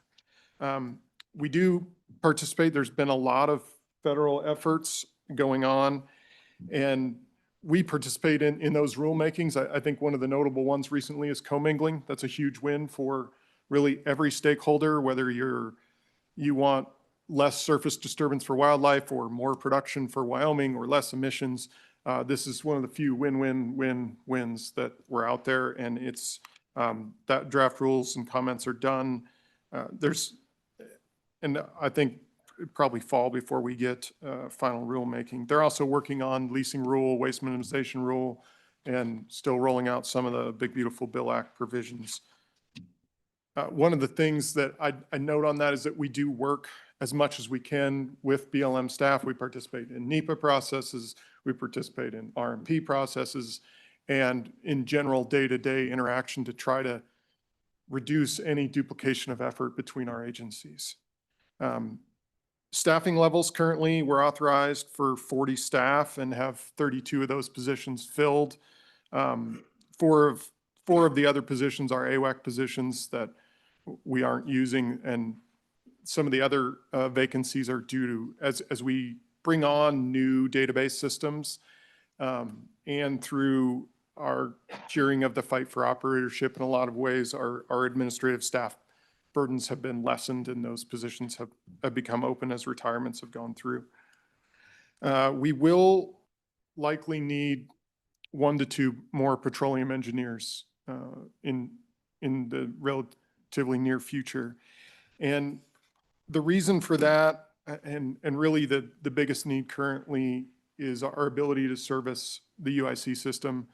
We have primacy for underground injection, and currently we have 1 full-time admin, 1 full-time inspector, plus some time from other inspectors, and then partial time from really myself and one of the engineers. And it can, as oil goes to 100 and 4 more rigs come into the basin that staff from companies didn't see coming. And so we're in full scramble mode, making sure that all those rigs can get to the locations they need to in a timely fashion. And so that takes away our ability to address some of those UIC needs, and lengthens those permitting timelines. So adding another engineer to the team would allow us to be a little more, review applications quicker and handle the ebb and flow a little better. I'd note that our staff, we're not box checkers. Our rule book is fairly small, which means that we have to use our brains and we have to make intelligent decisions, and we're allowed to make intelligent decisions. But that takes time from staff, and it takes expertise. So we're not just reviewing a permit and telling people, no, that's wrong. We're working with operators to try to figure out a way they can get to their desired outcome. And I think we do a good job of that. And I think, frankly, a lot of the decisions our staff makes, sometimes they have 6-figure dollar amounts attached to them, and having somebody that really understands the situation that can make those balanced decisions to make sure everybody's following the rules we're enacted, we're charged with following, while not being an impediment. Our job is to allow people to develop in an efficient manner and not be a burden. Moving on to upcoming policy changes, we talked about produced water. We're constantly evaluating our permitting process. As many of you know, we had a fight for operatorship and enacted what we refer to as the 8M rule in 2019. And we held an industry invited into our shop to discuss if that rule is working, if anything needs to be changed, could it be tweaked? We haven't really looked at it since implementation. And we don't have anything currently that really needs fixed, but I just note that we're in constant communication about where we might be able to improve our efficiency or get out of the way if we're in the way. And that includes working with the feds, and there's a lot. Obviously, as you know, the patchwork of land ownership ties us to the federal government very hard, and there's lots of different field offices and lots of different issues in different areas, and we try to do our best to alleviate any impediments where there are. And with that, I stand for questions. All right. Thank you for being here and pinch hitting for Mr. Kropatch. Appreciate that. Any questions? Yes, we have one over on the end. Representative Riggins. Thank you, Mr. Chairman. Do you guys have the flexibility to hire contractors? I don't know if that's on your radar or not. Mr. Chairman, Representative Riggins, contractors, no. AWACS are temporary employees. Yes, we have not really, we have in the past added administrative staff under some temporary contract basis to handle flow when we were getting 4,000 permits a month. that hasn't been a need recently. All right, thank you. Seeing no more questions, thank you much. Oh, do we have one over here? Thank you, Mr. Chairman. No, I was just going to ask him, aside from the feds, which we have no control over, you said that in order to expedite permits, we're looking at probably adding 2 FTEs, full-time petroleum engineers. Is there anything else at the state level that we can do to increase the expedition of these permits that you can think of? Mr. Chairman, Representative Campbell, not specifically immediately, but I would say we maintain a pretty open conversation. The operators all know that they can come in and talk to us about any ideas that they have, and we're pretty open about asking for those. So I don't have a specific idea today, but I would say we remain open at any time. All right, thank you very much. All right, committee, with your indulgence, before we go to public comment, there's one item that LSO has brought to my attention with House Bill 128, and I want to deal with this. So if there's any public comments, we can field those. But with House Bill 128, we found out that our reporting structure was not the way it needs to be. So Mr. Fuller, would you expand on that, please? Yep. So Mr. Chairman, members of the committee, this is, so House Bill 128 was the bill for a severance tax exemption for enhanced oil recovery projects. During the last interim, it was a bill the committee requested at its second meeting. The committee only had 2 meetings though, so it was not a committee-sponsored bill. A member of this committee did sponsor that bill individually, and it was enacted. The bill requires the Department of Revenue to report on the use of that exemption annually. That bill, for some reason, does not specify to whom that report should be sent. So, Mr. Chairman, my suggestion would be inserting language in that provision that just says that the report would be made to the Joint Appropriations Committee and this committee. So that's the recommendation from LSO, that we have a separate bill to change that so that those reports would come to the Minerals Committee and the Appropriations Committee. So is that correct? So now we'll have public testimony, and when we get to committee directives, we'll deal with that if we decide to do so. So now public testimony and all this energy dominance and expansion and agency reports. Any public testimony? Please come forward. Heather, do we have anyone online? Okay, thank you. Thank you, Chairman Heiner, Co-Chair Anderson. My name is Anthony Ornelas, and I'm the Administrator of the Wyoming Office of Consumer Advocate. I will try to be brief because I know we're crunched for time. I did want to respond, however, to the proposed bill offered by Mr. Obermueller. First of all, I would start by just saying that, I agree with Mr. Obermueller that this has been a conversation that's been going on for some time. It clearly is an important issue, so I appreciate it staying at the forefront of everybody's minds, including this committee.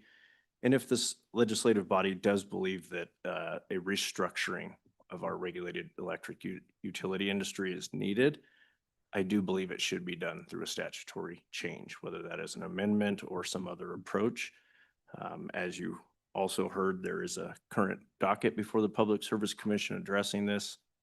And at best, it is legally tenuous. So clarity through the statute, one way or the other, would be a good thing. With that said, I have long held the belief that I'm not sure that this is necessary. As you saw from the Public Service Commission map, we do have an option that was working. Our agency worked very closely with Black Hills Energy and Cheyenne Light Fuel and Power over a decade ago to create an innovative tariff. And at last count, I think it has resulted in 10 data centers with more to come in and around the Cheyenne area. This could be duplicated. This could be rolled out by our other utilities in other service territories. So I think there is a viable path without the legislative changes, without the restructuring that is being contemplated. Next, if we do decide, or if this body decides that, some type of a competitive option or a third-party generator is needed, I would urge you to take a close look at the size. 25 megawatts is not necessarily what started this conversation. When we're talking about the large data center loads, we're talking hundreds of megawatts in gigawatts. That is a different scale, different issue than 10, 15, 20, 25, 30 megawatts. That's more of our traditional industrial customers, and our utilities have served them quite well over the years. So I do believe there's options for them as well, but size would be a critical thing to consider there. If you make this too small and you open this up to any large customer, the long run implications as you begin to erode the financial integrity of our regulated utilities. This is our opportunity for growth. This is our opportunity to grow in order to spread additional cost among a larger customer base. If we start stripping too many of those out, that will harm their growth ability, which has a trickle down effect on our consumers and the rates they pay. So I would urge consideration of that. Also, there was some discussion, and I think it's very important to state, if this is a path that this committee or another decides to go down, it really should consider restricting this to new customers or new loads only. These public utilities do have an obligation to serve. They have invested a lot of resources, both generation, transmission, and the like, to serve their existing customer base. If we allow them to leave, that creates a real stranded asset problem. And there's two ways that is typically resolved. One is that your remaining customers have to pay higher rates because they still have to pay for all of the assets, just with a lot less load and customer counts to do so. Or the utility has to eat that, in which case that again, they have to write that down, make impairments on their financial statements. And in the long run implications again is less financial soundness, higher rates for your average customers. The last 2 points I would make is, I would also urge that if this is a path that was felt necessary, that we look at islanding these type of third-party generators and or customer clusters. And what I mean by that is they don't necessarily, they shouldn't have the option to tie to our bulk electric system. That is a really important pinch point. Safety, reliability, regulation. That's what our utilities do really well. That's also the cause of a lot of the costs and the delays of our system. We have to make sure that there's backup power, that the lights stay on, that everything is safe. It's not as simple as just connecting these type of loads into the system. Large multi-year studies, lead times, all of the things you've talked about. So if we are at a point where industry feels that they need an option, they need to understand the risks that they should carry, which is an islanded system. That way there's no cost shifting onto our other customers, your residential, commercial, or small industrials, and there is no impact to our greater electric system, which is interconnected throughout the West and frankly, throughout the entire country. And the last point I would really quickly make is, again, if this becomes a solution and these large customers decide to opt into a third-party generator system, our utilities need to be relieved of their obligation to provide service to those customers. The challenge would be if you have hundreds of megawatts or gigawatts that decide to set up their own generation system. And for one reason or the next, that fails because these machines do fail. They fail all the time. They need maintenance. They go offline. Operators, become insolvent or have other issues. At that point, those large industrial customers, they won't have a backup power system unless they have built and paid for that themselves. Because if you do third-party generation, or regulated utilities cannot incur the cost of planning and procuring extra resources just in case theirs fails or they're no longer available or they need it for backup or maintenance. So those are the items I would point you to as your initial consideration as this conversation progresses. And thank you for the opportunity to share those with you, and I'd be happy to answer any questions. Thank you. Co-Chair Anderson. Mr. Chairman, thank you. one of the big problems like for islands like Laramie is the transmission lines to get there. Would a solution from the state be that they finance those transmission lines so that the utility can get the generation into them? Would that be a possibility that would help our generation problem? Thank you, Chairman, Co-Chairman Anderson. I think funding's certainly a large aspect of this. Everything in this world is expensive and becoming more so by the day. So funding would certainly help that. It doesn't necessarily alleviate some of the lead times. Again, working in the bulk transmission system, depending on what utility you're talking about in Laramie, the transmission pinch point is through WAPA, or the Western Area Power Association. So at least in the discussions I've had, it's not so much the ability to generate power, it's to move it into that area. Money alone will not alleviate all of those lead times. So I'm excited to work with WEA on their transmission study, identify if there's some major areas where upgrades could make a difference, but there are still interconnection studies, approval processes, and that is not what I've read in this particular proposal. Okay. All right, let's move on. Mr. Chairman, members of the committee, Neil Jeske, Casper, Wyoming. Mining produces real wealth, good jobs and benefits to local communities. Mr. Chairman, a different perspective. Maybe the state should consider, if we don't already, sending a delegation or a spokesperson to promote our state to the biggest mining conferences in North America. You have the Prospector and Developers Conference, PDAC, in Toronto, one of the biggest in the world. You also have Vancouver Resource Investment Conference. It's the junior mining capital of the world. All the companies there talk about how the state is one of the best jurisdictions in the world to do business. Thank you. Thank you, Mr. Jeske. Commissioner Conley. Mr. Co-Chairman, the committee, thank you for the chance to testify on this. I'll start off and try to cover 2 or 3 subjects that you've went through on this. I wear this coal button. Commissioner, would you introduce yourself for the record? Sorry about that.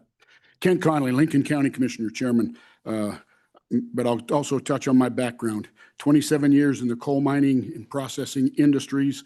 That's where I get my knowledge, and what I work off of is I deal with coal and power and everything every day. I also sit in on all of the Rocky Mountain Power IRPs, EAs for almost 6 or 7 things. But coal, there's been questions asked, but is it worth it still? Absolutely, it's worth it. You got the lowest sulfur coal in the nation. And is there gold in it? Absolutely, yes. Part of my job in the industry was to know what the constituents of that coal stream were and how they would screw up boilers. You get somebody in the door that knows what they're doing processing coal right now, they'll go after the rare earths in it. But coal also still has a value. Rocky Mountain Power System, I'm home to the Naughton plant. It's at the bottom of the chain. You have one big umbilical cord that sends 80% some power out of this state. I pay more for electricity than my children do in Utah because they couldn't find jobs here. That's wrong. We have never done anything to address it. I live in southern Lincoln County, northern Lincoln County of Lower Valley Energy that still lives off of the rivers north of us in there. They pay 1/3 less. My constituents, to me, why do I have to pay more for power when we are one of the largest in the nation producers of it? Our rule systems works for Rocky Mountain Power to a certain extent, and it doesn't. There's been a lot of discussion at the table here today about the new generation, how it's going to take place. Exxon Corporation took it on 15 years ago and started making their own generators in order to get rid of $1 million a month bump fee for firing up. Jonah Field, another big one, was put in. 35% of Jonah Field today is powered from solar energy. It's a natural gas field. They don't even use natural gas. The incentives were there. Excuse me. We absolutely need energy development zones. You want to change the playing field for what I deal with in big businesses? They come in all the time. The Terra Power Plant, everybody knows about it. The natrium-fired plant that's going on there, nuclear. Rocky Mountain Power can't even get power to it enough to start it. They're bringing in 5 major generators, diesel-powered, to keep the process going. You want to know how far behind the curve that system is? That should tell you everything. That's a $6 billion project on the table right now as it goes. Energy zone, you create them. Treasurer Meyer, when he spoke about it in the meetings I've been around him in, he talked about Opal being one of them. You better believe it's one of them. 28 natural gas pipelines. We should be doing something. And I believe Representative Lawley, when you talked about, what can come from that, how do you start the process? I believe that's step one. Get me some zones that track these people that come in all the time and say, okay, this zone is designed for this. It's designed for industry. It makes permitting. The step we took as Lincoln County, if you want to go down that step a little bit farther, we knew they were bringing that nuke 7 years before they announced it. We turned the entire area into an industrial zone. They didn't have to argue with us. They didn't have to fight with us. They didn't have to come to our meetings. That was created in the middle of nowhere where nobody thought about it. Opal sits in that place right now. Get that zone established, because that, when you talk about communities that should be getting onto this power, we should have in your consideration some way when you permit these lines, because you have the 4 major lines right now that lead out of Wyoming. The 3 original gateways that come clear through me, and then Gateway West that drops into southern Utah. We need to figure out a way for us to be able to say to a developer, the big people, the Rocky Mountain Power stuff, as they put these power lines in, we don't have any plugins on that umbilical cord. There is no way to draw power off of it. Why not? What haven't we done to establish something for those companies too? Because every one of them, when they come in the door, the first thing they talk to us about in our planning and zoning is not only our permitting, but how do we get power? Will you talk to Rocky Mountain Power? You know how far that gets them? About that far. In other words, a conversation. And all of them are talking about generating their own power. I haven't talked to anybody that isn't. There's one developer right now wants to go into the Opal area already with a monstrous operation, and they want to utilize the natural gas right there on site. Hook right up to the whole system right there. Want to put solar in and all the other things. You do not have enough power in the grid to handle the grid right now. That's all there is to it. The blackouts you've had on this side of the state are direct relation to it. I'm home to the Naughton plant, I told you. That was supposed to be on the ground, leveled, non-existent by today. Should have been leveled down before a long time. We fought them on that tooth and nail. Number 3 unit was already converted. They're converting 1 and 2 at Bridger plant right now. I think they've got them online, but I don't know your situation that well, Senator. But I can tell you this, mine will come online finally after they do their backlog on maintenance that is 1.5 years behind. A normal overhaul at Rocky Mountain Power for us is 3 months. This will take 6 months to get them back up to where they need to be. You've got to take a look. Energy development, how can these companies tie into it? You build the infrastructure and they will come, but let private industry build it. I don't believe in total taxation building it. I don't. It's just too big, too fast. If you get out of the way of private business, they will build it. Exxon, like I say, I'm home to them. World's #1 producer in helium. It didn't start out that way. Natural gas. That's what it was built for. Everyone in this room knows it. They could care less how much natural gas they sell for the moment. 2% of their stream generates 95% of their revenue. You want to know how valuable rare earth is? I just laid it on the table right there. And coal has the same constituents. Your other materials do too. You've got to give them a way to get in the door. The industrial zone is your first step. And I would please take that under consideration in some form. I know Senator Rothfuss left. Governor Mead's concept of the Heartland Project is exactly what you need, because we have one in the middle of our 3 counties down there. We call the Bermuda Triangle, for just a good thing to call it. That was around in conversations. I believe this committee handled some of those discussions. We've got the railroad. We've got the international, we've got the power in the lines. Some way we've got to have the incentive to create it. We need to quit taking our materials out of the ground and let somebody else make money off them. It's time. We can make more money off of what we pull out of the ground than we can sell it for. And so I'll be open for questions, Mr. Chairman. All right. Any questions? Thank you, Commissioner.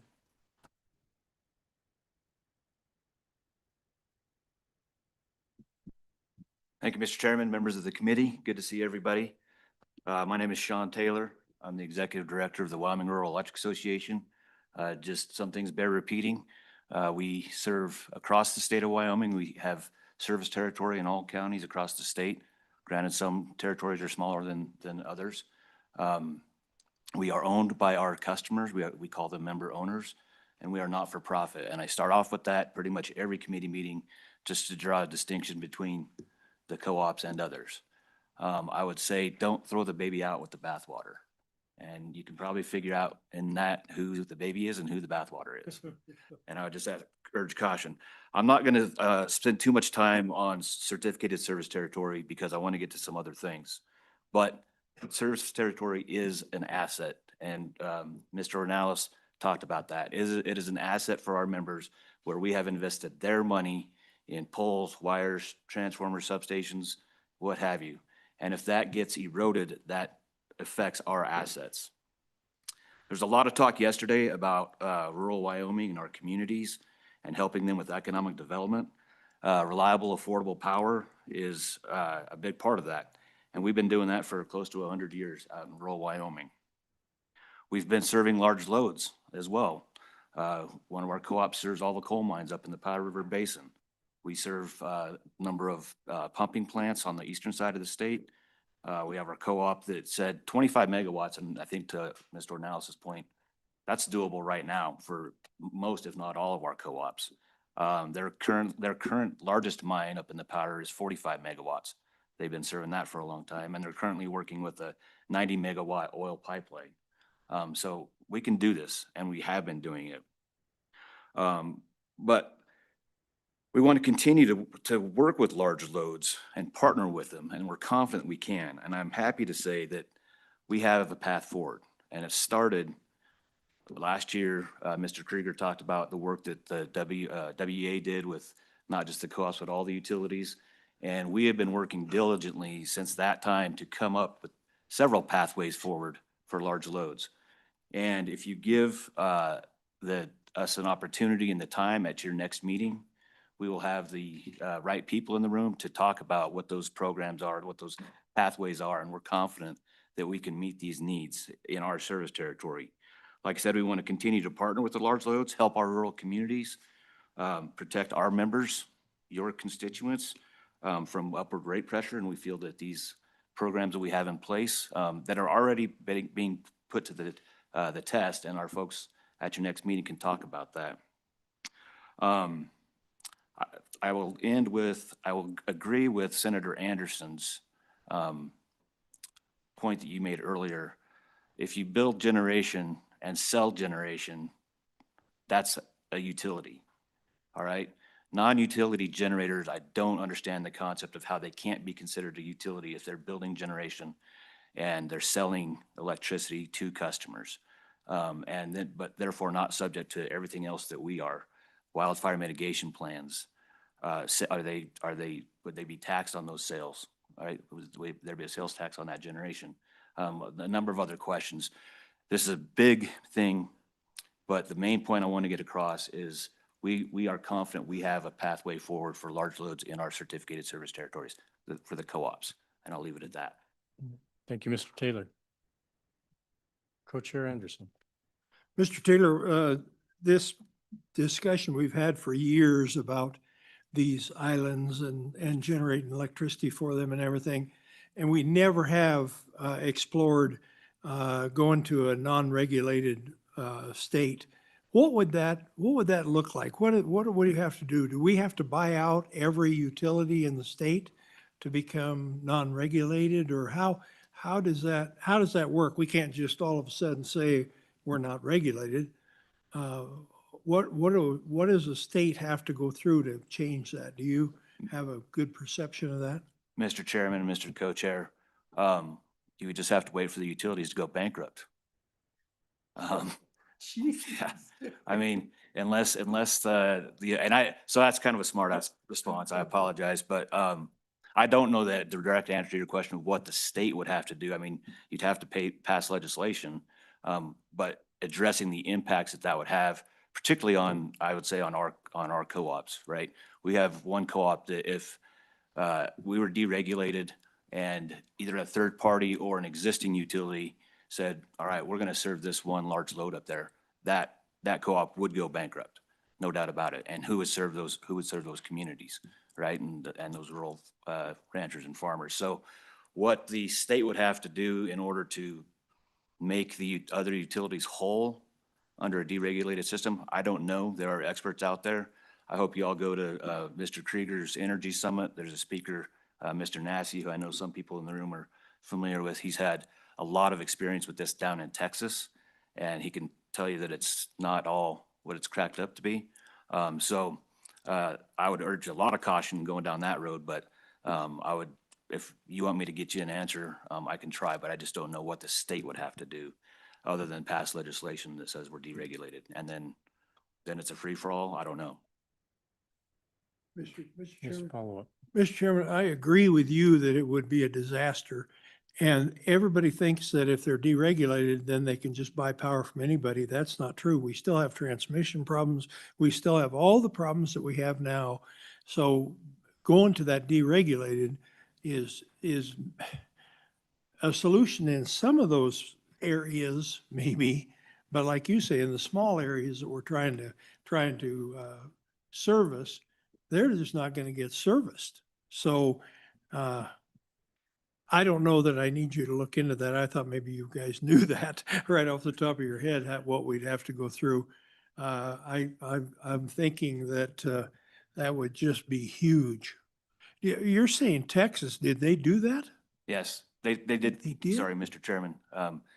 They did to some extent. And this Mr. Nassy, he's testified, it might have been before minerals years ago, or maybe corporations, that it worked well for a while for the large industrial customers. It did not work well for the residential customers.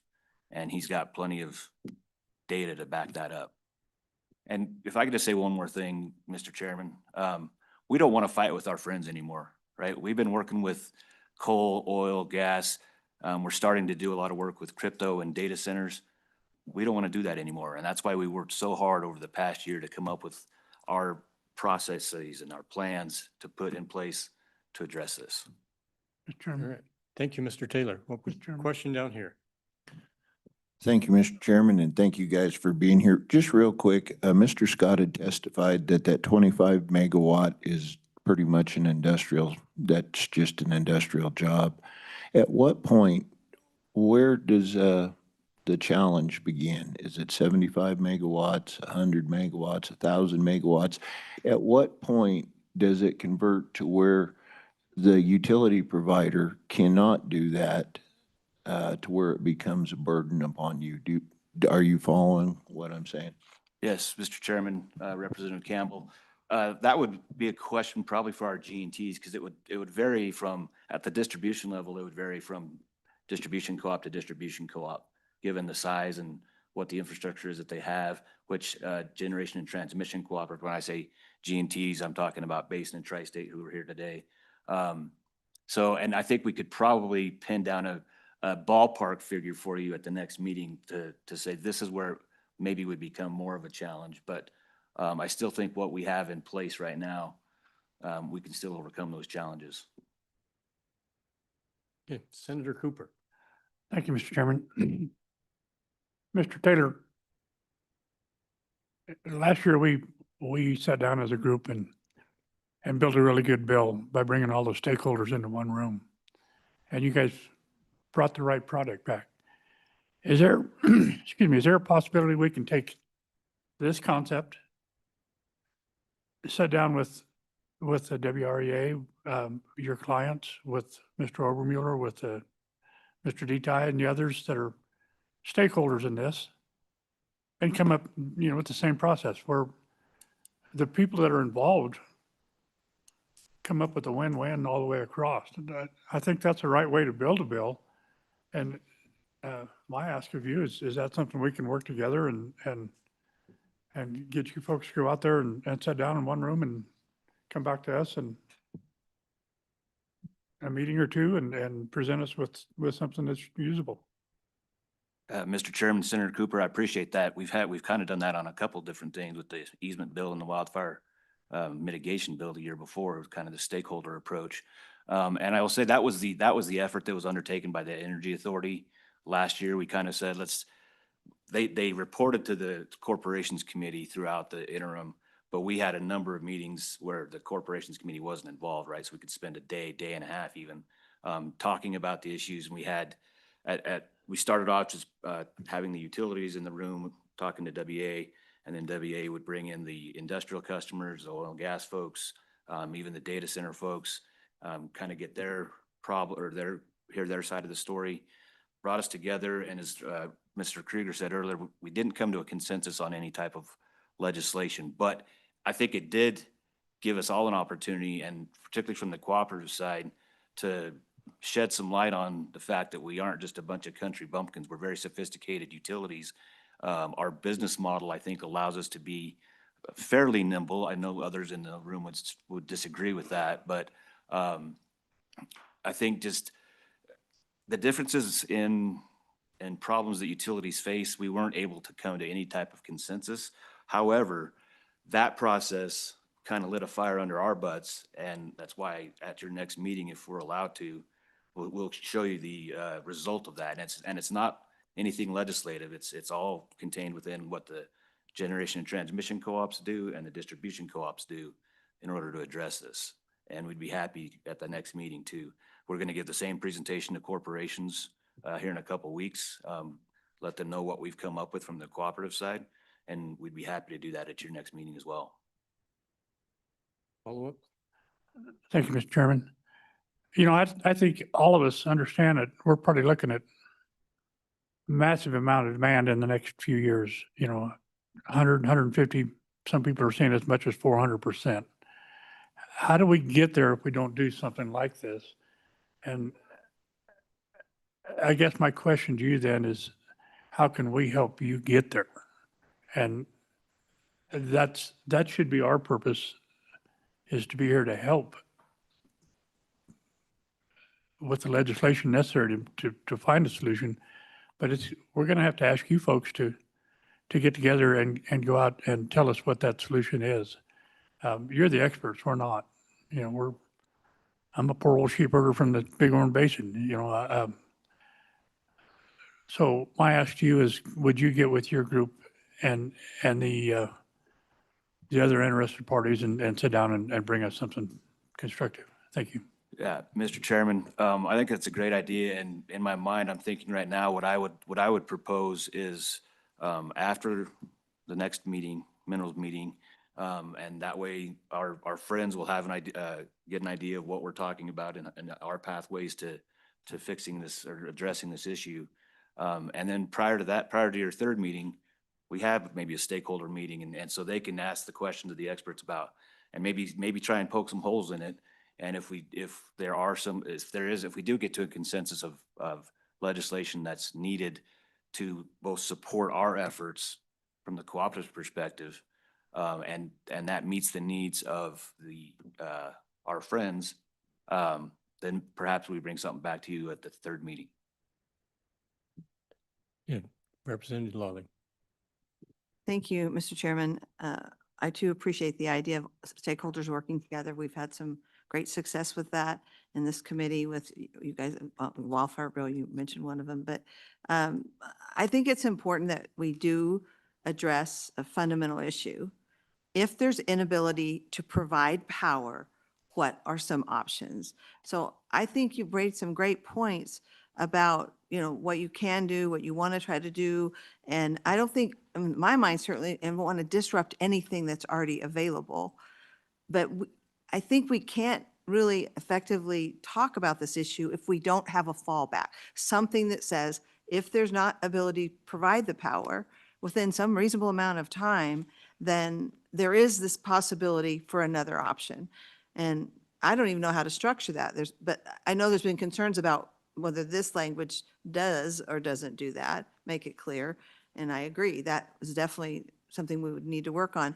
But I would just say, for me, we can't avoid that issue with where we are and what we know. The demand is national. I mean, we're going to be now competing with everybody, and they're going to want Wyoming's power. And so this is not really just even a Wyoming issue, but I believe that we have to somehow address that issue, because I think you need to be given a fair chance, and if you can, you can.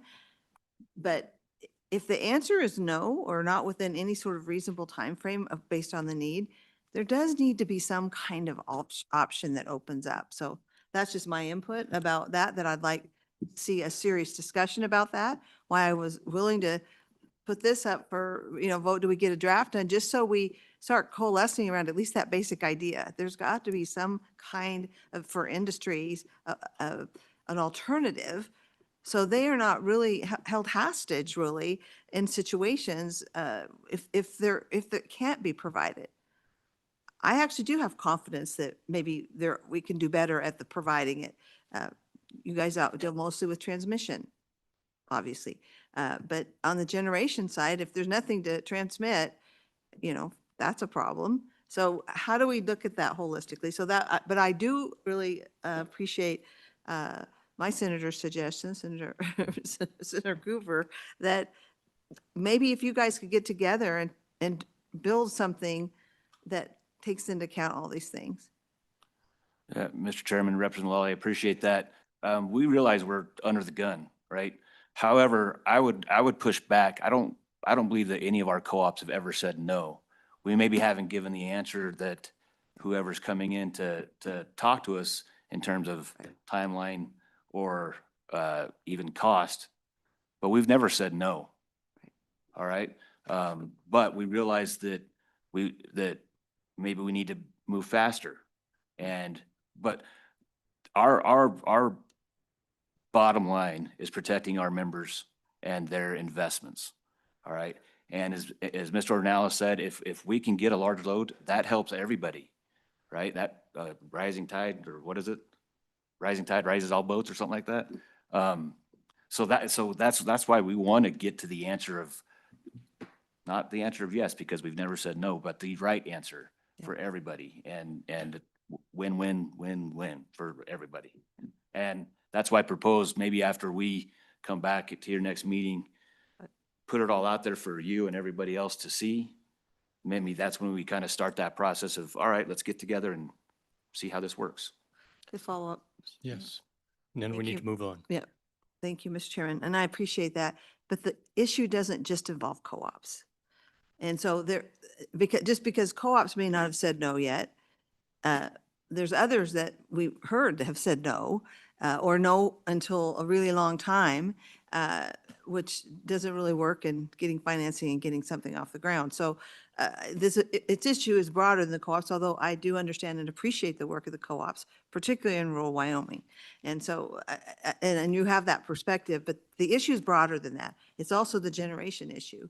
How much are we generating and sending out of our state? So that the good commissioner brought up a little bit ago. So it is broad, and that's why I would love to see more working together soon on these different elements, because they're all part of the solution. And so, but that's just my thoughts on it. Thank you, Mr. Chairman. All right. Senator Jones. Mr. Chairman, Mr. Taylor, I do appreciate that you're saying your co-op would try to work with it and try to bring more electricity to your area. I'm a little bit concerned if we wait until the next meeting and then try to work on something for the third meeting, that it's not going to give us enough time. And as Senator Rothfuss stated, Albany County is constrained. Sweetwater County, we have lost business. We're at maximum capacity, and while they didn't say no, but in 30 years from now is no. And so I'm really worried if we don't start working on something that we're gonna run out of time. And I think it's important to start with something that we can start working on. And maybe this isn't perfect, but I feel like there's a starting point that we can definitely work on. But that third meeting, I think is too late. Mr. Chairman, Senator Jones, I appreciate that. I realize that. And perhaps we can outside of the legislative body after the corporations committee meeting, because that's when we'll first kind of present our solutions, the co-op solutions. Maybe we start those conversations with the large load folks. And maybe we incorporate the other utilities. Maybe we have to, but maybe bathwater. Leave it with that. Mr. Chairman. Yes, Senator. Thank you, Mr. Chairman. And Mr. Taylor, do you know, have the RAs or anybody else been looking at joint ventures on these projects? Rather than just somebody generating behind the meter, can the RAs join in and be a part of this? And, you know, somebody else footing the bill, but you guys, because it is your area, you actually a partner with them rather than the enemy? Mr. Chairman, Senator Cooper, I'm glad you brought that up. That is part of our pathway to success, if you want to call it that. It's called a sleeving concept, where the third-party generator, the customers, and the utilities all work together to, like I said, keep everybody whole. It's kind of a new concept, but it's definitely something that's in our bag of tricks. Mr. Chairman, is that something you'll need statutory help with, do you think? Mr. Chairman, Senator Cooper, I don't know, but we can certainly find out an answer.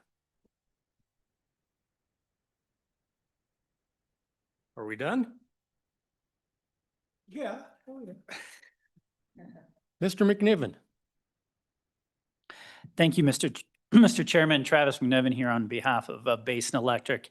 As Sean talked about, Basin is a generation and transmission company providing the power to the rural co-ops, as it refers to as a G&T. And we certainly recognize the interest in exploring the solutions to accelerate development and transmission and infrastructure in the state. We really do, and the growing demand for that.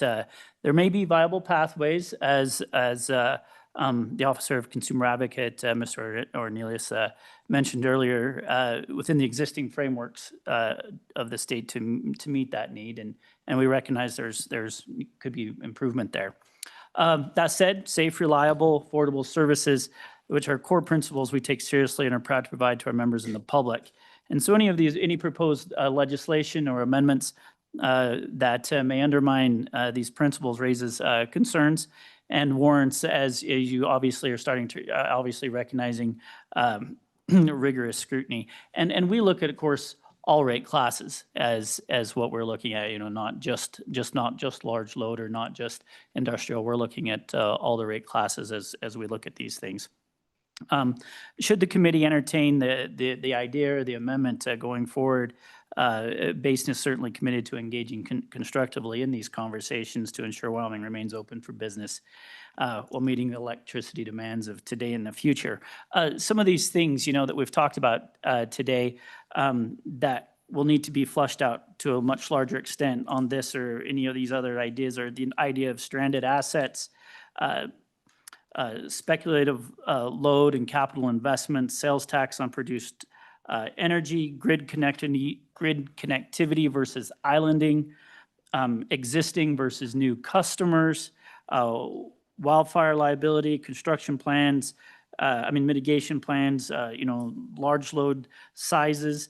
And Mr. Chairman, I will note for Representative Campbell's question earlier, I will double check, but I believe Basin's large load is 75 and up is that large load program, 75 megawatts. And to also push back a little bit, obviously we're aware of Black Hills and their service territory and their tariffs. Within Basin's footprint, about a year ago, they started their large load program. We don't have any in the state of Wyoming that has advanced past the initial discussions, but in Basin's territory and other states, they do. Those 75 megawatt projects are advancing forward, and so it is being demonstrated to be used there. So with that, Mr. Chairman, certainly happy to take any questions along any of those lines and participate with the committee as the committee sees fit. All right, thank you, Mr. McNiven. Nobody's got their hands up. Nope. Wow. All of a sudden, we're in a hurry, huh? Yeah. All right, please proceed. Thank you, Mr. Chairman, members of the committee. Austin Rodemaker with Tri-State Generation Transmission Association. We're a 39-member electric cooperative at the G&T level, providing wholesale power to 8 of Wyoming's distributive cooperatives. We are one of the 4 that Mr. Obermueller referenced in terms of large power providers to the state.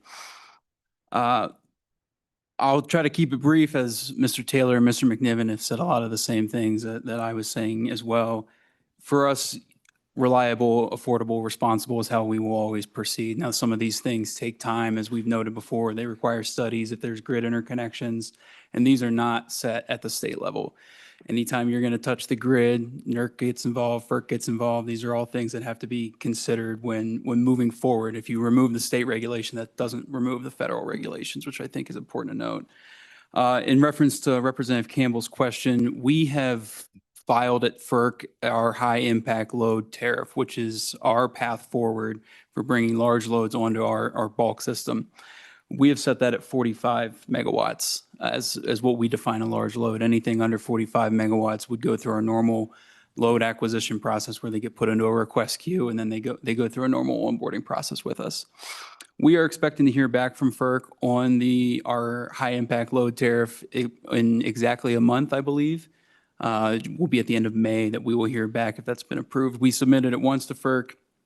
It was rejected with comments, which is better than just a straight rejection, which they provided us with the path forward towards approval. So we took the next couple months, made adjustments to our tariff, and now we're about halfway through the waiting period before we'll hear back from FERC. The other thing that we have addressed that we've heard throughout today is islanding, and we have a bring your own resource. So we have pathways for this, the islanding concept of not connecting to the grid, working through us, which goes hand in hand with what Mr. Taylor discussed with the sleeving concept. So when these large loads approach one of our member systems, and the member system then comes to us for the path forward to this, there are different options on the table for these large loads to be brought onto the system. So we are aware, and we are addressing these things, and we appreciate that the state is taking an interest in this, and we understand our role in making sure that these projects come to fruition. And with that, I'll stay for any questions. All right. Seeing no questions, thank you very much. Are there any other public testimony? Mr. Bush.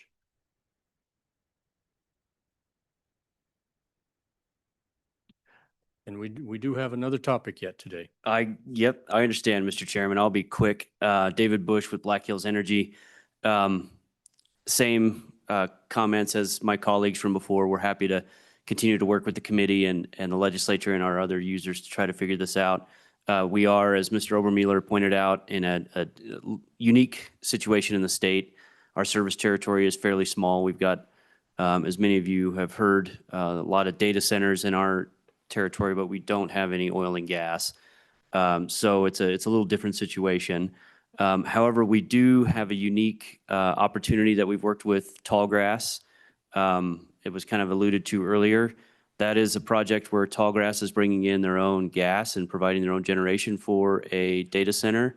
And they're working with us on a power purchase agreement for that, the grid interconnect, all the stuff that's been brought up. So the point of that all is there are viable and unique solutions that can be done under current statute. It just takes everyone coming to the table and talking through that and working through those problems.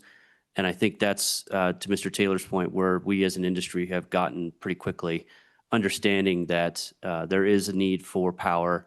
There is a need for power in Wyoming for our customers. There's also a need for power that would go to customers in other states.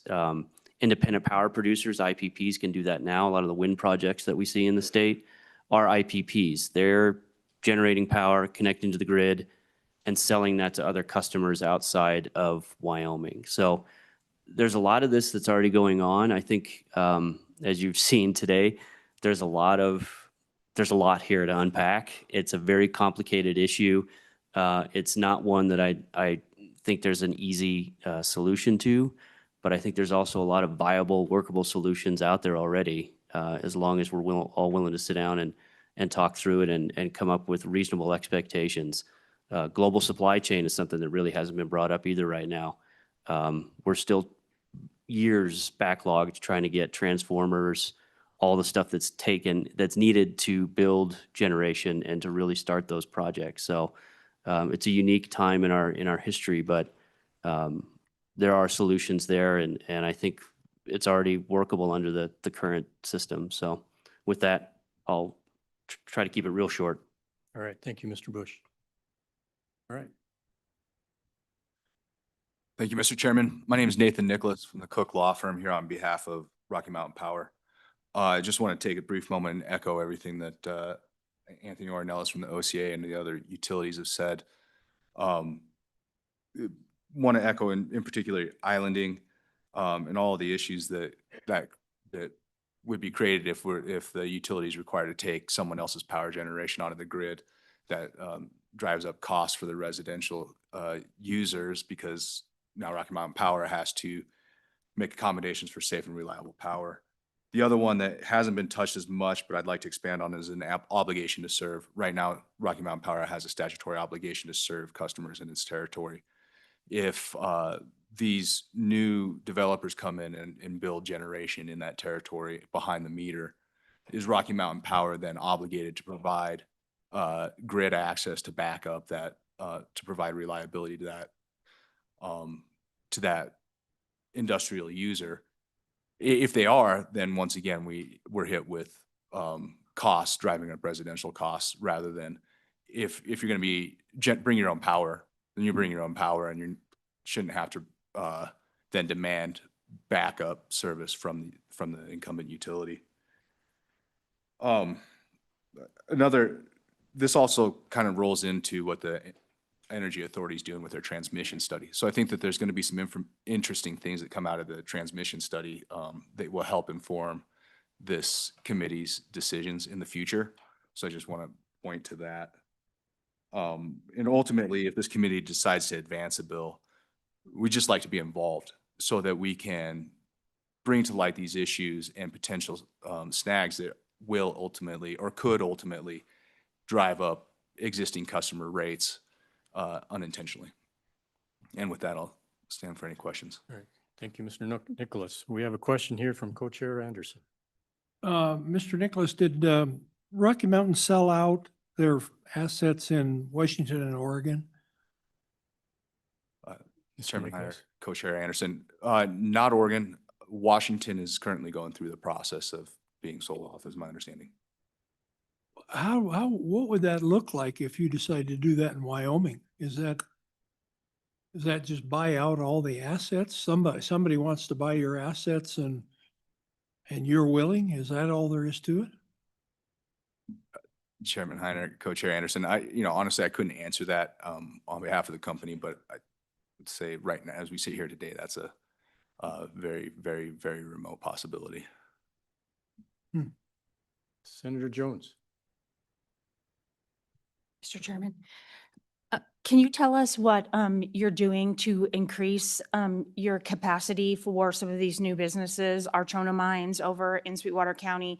And I'm told we have missed out on at least one carbon capture company and probably numerous other ones that I'm not aware of, and what you're doing to increase that. And also with you selling out those other properties, what does that do for the stipulation on how much green energy that you had to provide and some of those things on the compact that you had? Mr. Nicholas. Chairman Heiner, Senator Jones, to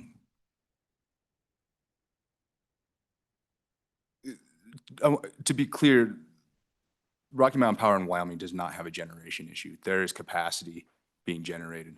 The issue comes down to transmission and the grid and getting power to the locations where development is occurring. Want to point out some issues, because this energy gold rush that we're going through right now hasn't just impacted the utilities, it's impacted the entire supply chain. We're looking at 12 years to get a turbine right now. Transformers have gone from 32 weeks to 200 weeks. So we're looking at 4 years to get a transformer. Meter packages are at 1.5 years right now. And breakers have gone from 27 weeks to 277 weeks, 5.5 years to get breakers to expand the grid. So the utilities and Rocky Mountain Power aren't the only ones feeling the crunch right now. So when we're talking about these long lead times, it's not just the utilities being able to build it, it's well, it is the utilities being able to build it, but it comes all the way down from the supply chain. So it's a national problem, all the way from manufacturing to construction to the job site. So it's a problem that needs resolution. And I think the Rocky Mountain Power is willing to work on that with you all and with the stakeholders to figure that problem out. Did that answer all your questions? No, the part about the green energy that some of those other states were requesting or requiring. Mr. Chairman, Senator Jones, that's one of the reasons why Washington was divested. My understanding was that the policies on the West Coast is incongruous with Pacific Core and Rocky Mountain's business model. So while I believe the company's tried to do its best to isolate the impact that the green policies have had from the West Coast on Wyoming customers, this is just another step to try and eliminate that impact. Okay, thank you, Mr. Nicholas. Appreciate your testimony. Are there any others that would like to provide testimony on this topic? Anybody? We have Representative Knapp has his hand up. Is that for Mr. Nicholas? Yes, please, Mr. Chairman. I'm sorry, I missed that. So I just had a question on new demand. What percentage of that would you say is the data center AI gold rush having an impact on? What percentage would you say new customer demand is? Chairman Heiner, Representative Knapp, I can't answer that right now, but I'd be happy to get those numbers and send them to you. Okay, and then just two other questions with that, if I could follow up, Mr. Chairman. Yes. Number one is they're obviously, you mentioned the supply chain. Data centers are subject to that same consequence, I think, right now, where components are just not available for a lot of them to proceed forward. What is the typical contract that a data center would want from a power company? How far out are they willing to contract?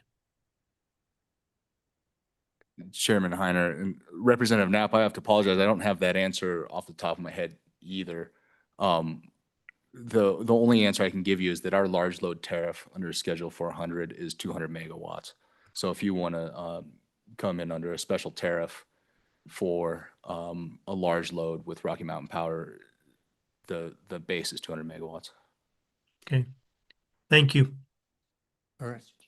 Yes, Senator Jones. Mr. Chairman, sorry, a follow-up to his question. Does Rocky Mountain Power service any data centers in Wyoming? Chairman Heiner, Senator Jones, we do not, no. All right. All right, thank you very much again. Any other public comments, public testimony? Going once, going twice, nobody online? All right, we'll close public testimony. Committee, what's your pleasure? Go to the next subject. We got committee directives on this one before we move on. Do we want any bill drafts? Do we want anything done? No. Representative Lawley. Just for sake of discussion, the suggestion about on statute 37-101 definitions, but I think if I could conceptually add to that, some of this discussion that makes it clear related to new or expanded projects, like we have a Trichotrona mine expanding, a large expansion. And I'm trying to think of, there's a few other things that were mentioned that, again, because I think what I'm looking for here is at least beginning to put a placeholder at some kind of backstop, some kind of a fail-safe. But there are a lot of other issues, but we really haven't had the time to flesh all those out. I want to have the time to, but we need something to talk around. We need something to even really talk about it next meeting. We kind of need a bill draft, I think, to have that on our agenda. So I would move for that with, again, Brian, just some of those conceptual ideas incorporated in Okay. there. All right, do we have a second? Second. Second by Senator Jones. Any discussion? Chris Knapp. 2 hands up. Yes, I got 2 hands there. Yeah, Mr. Chairman, we're kind of in a flux in a little bit here. I know we'll be hearing some of this in corporations as well. Hopefully we'll have the transmission study at that time to review and ask questions about.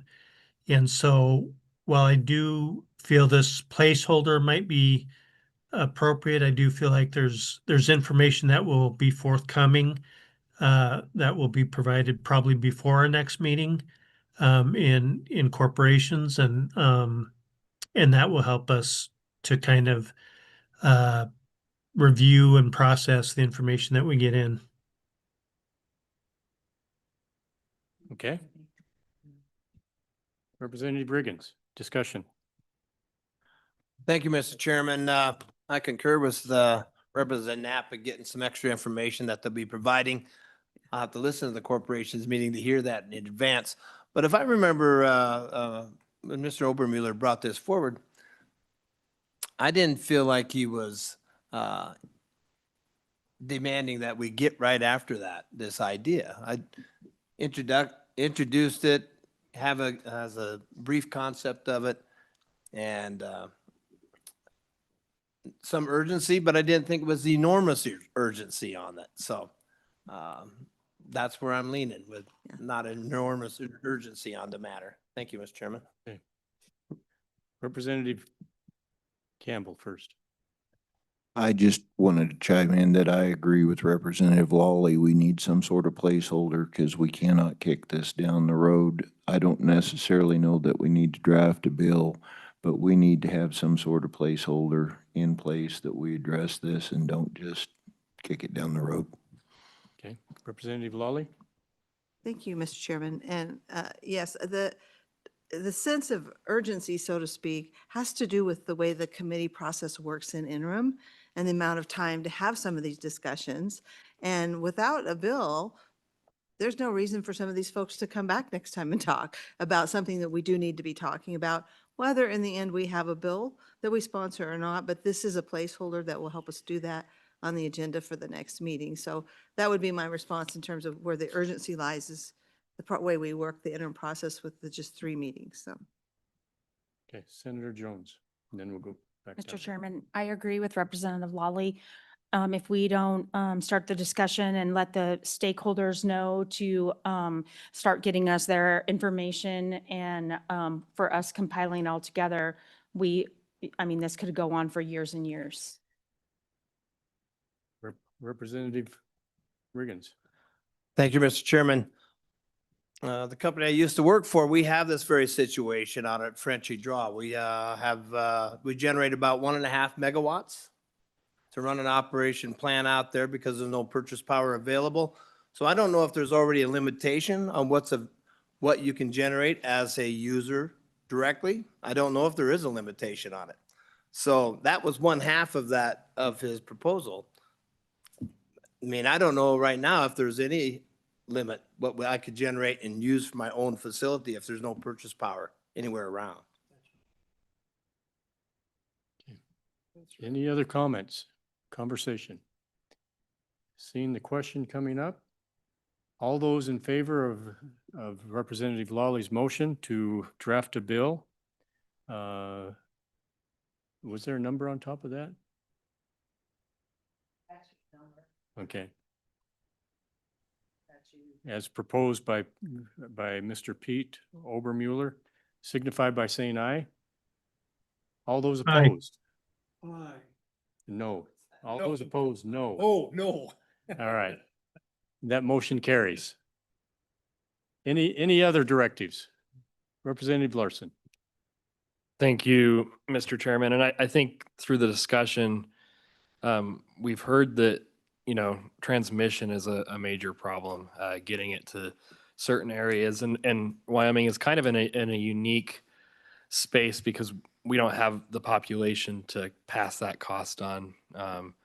across a huge base of customers. So when you have a power line that needs to be installed that would really, help our industry, that cost could be passed on to a smaller portion than like if you're in Utah where you have a huge base of customers. So I do think that this committee also needs to look at how can the state provide, some sort of financing for large load power transmission for these projects. Because I think that could really ease up the burden if we could finance over a longer period of time.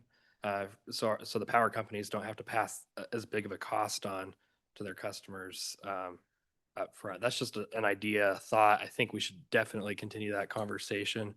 And I don't know, I don't have any sort of language or draft in front of me, but I think that's part of the interim process, is to kind of at least get something conceptual down on paper that LSO could put forward, and then we can tweak it and see where that goes. So with that, I think I'll make a motion to draft a bill that sets up a energy transmission loan program. And I don't know what else Brian would need from me to have that, conceptually put in place, but that's kind of where I want to start. So. All right, do I have a second? Seconded by Co-Chair Anderson. Any conversation? All right, all those in favor of Representative Larson's motion to set up a draft bill for energy transmission fund, signify by saying aye. Aye. All those opposed, signify by saying nay. Nay. All right, so I'm gonna rule that failed. Does anyone want a division? Division. Okay, all those in favor, please raise your hands. 1, 2, 3, 4, 5, 6. All those opposed, please raise your hand. 1, 2, 3, 4, 5. So that that passed. All right. Okay, any other? Yes, Representative Lawley. Thank you, Mr. Chairman. I want to revisit something from yesterday. We did not act on a request that was put before us by Mr. Bell from the Campbell County. I don't recall who he worked for, but we had talked about exemptions to the Industrial Siting Act. Again, he provided a paper with us, but it's Wyoming Statute 3512-119 exemptions, and adding in exemptions concerning processing constructed with a permitted area for existing coal and trona mines. So that we have that. We talked about it, but we ended that time rather quickly yesterday afternoon, and we never actually considered this particular part of the industrial siting amendment recommendation. Okay, we have a motion. Do we have a second? Seconded by Senator Cooper. Any discussion? All right, all those in favor of Representative Lawley's motion for exemptions to the Industrial Siting Council signify by saying aye. Aye. Aye. All those opposed signify by saying nay. Nay. That was profound. All right, all those in favor, please raise your hand. 1, 2, 3, 4, 5, 6. That motion passes. All right, any other motions? Yes, Representative Larson. Thank you, Mr. Chairman. I'd like to make a motion that we draft a bill to address that reporting requirement for the Department of Revenue. On HB 128. Yep. Yes, good job. Okay, so HB 128, fix that oversight that the reporting would be directed to the department or to the Minerals Committee and Revenue or Appropriations? Appropriation. I think, Mr. Chairman, I may have misspoke. It'd probably be most appropriate for this committee and joint revenue. Revenue, yes, okay. And I second that motion. Any discussion? All those in favor, please signify by saying aye. Any Aye. opposed? All right. Any other motions? Any other motions before we move to our favorite topic? Any other motions? Okay, we're going to move on to curling stones. This is something that our Senate was very interested in. Wait. This is really going to be fun. Hey, come on. I'm going to have my friend Dean Borrow bring a curling stone up and put it right up here so you know what you're looking at. Oh, you're going to set it over there? Well, I got one for up here. Okay. Yeah, all right. All right, there we go. We got 2 curling stones. Now we just need some ice. Yeah. Okay.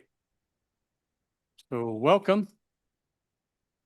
Sorry we're late. That's okay, Mr. Chairman, we're ready to go. Joanne True, I'm actually going to just turn it over to the great folks at the survey and our state geologist. Thank you, Ms. True. Yeah, good afternoon, all. Mr. Chairman, members of the committee, my name is Rainey Lenz. I am the interim state geologist and director of the Geological Survey. You asked me here today to discuss curling stones and address, a very specific geologic question in Wyoming, which is, if Wyoming has quarryable rock that could be made into Olympic grade curling stones. And I'll tell you right now, I don't have that answer. But I think that the question itself is really the key, and it's representative of a much larger question with a much larger solution. The question provides a use case and a challenge to our geological infrastructure. So the bigger question is going to be more along the lines of, where can we find granite countertop material in Wyoming? Where can we find limestone aggregate? How pure is that limestone? Where is there copper and what's the grade? Is it associated with any additional critical minerals? Essentially, where are Wyoming's geological resources located? And what associated information do we have on these resources? So to answer a question like this, we at the survey, we rely on a very systematic, data-driven process. We don't just walk out into the field and hope to stumble upon the right outcrop. Finding a material that can withstand impact on ice or has suitable qualities for a countertop requires us to filter for rock type and for some very specific information like grain sizes and mineralogy. And so we do this with geologic maps, and maps that are ideally digital and at the appropriate scale. And so I brought a couple of non-digital geologic maps with me today. They're over on the side of the room. They're very large, so they're much bigger than this table. Feel free to look at them later. But these geologic maps, they're really the dense database behind our state's resources. So that's why I'm glad actually to see this question before this committee. My hope for you today is that, we can discuss the properties of curling stones if you'd like to. But I'd also ideally like to discuss the methodology behind how we solve a problem like this. And, its implications go far beyond curling stones. It's really, the foundational mapping is how we answer our economic questions in the state. So I gave you should all have handouts. And if you would like, it starts with some properties of curling stones. If you'd like me to go through that, I'm happy to. If not, I'm happy to move on. Do we get a demonstration of how to use a curling stone? It's too warm today. Okay. So let's go through it, what you have prepared. Excellent. All right. So some basics on curling stones. There are, right at the beginning, there's a couple of references that I think are very useful. Especially the first one, there's a geological paper on curling stones. Somebody must have done a master's thesis, I think, on this topic. And that's a very useful paper, of which I have a copy of that with me here today. So essentially, a curling stone is made of 2 different parts. There is the striking band, which is this part around the outside that hits the other curling stones. And this is the part that can be damaged by actual physical impacts. And then there is the running band on the bottom that's concave up. And that's the part that slides on the ice. And so it can be damaged by minerals sort of falling out of it. So you need the material that can, withstand impacts and also holds together.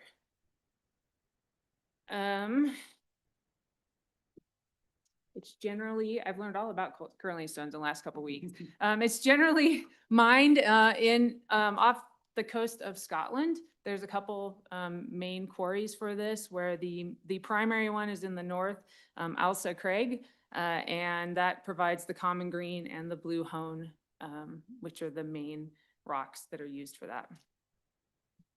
So in general, curling stones are a fine to a medium grained rock.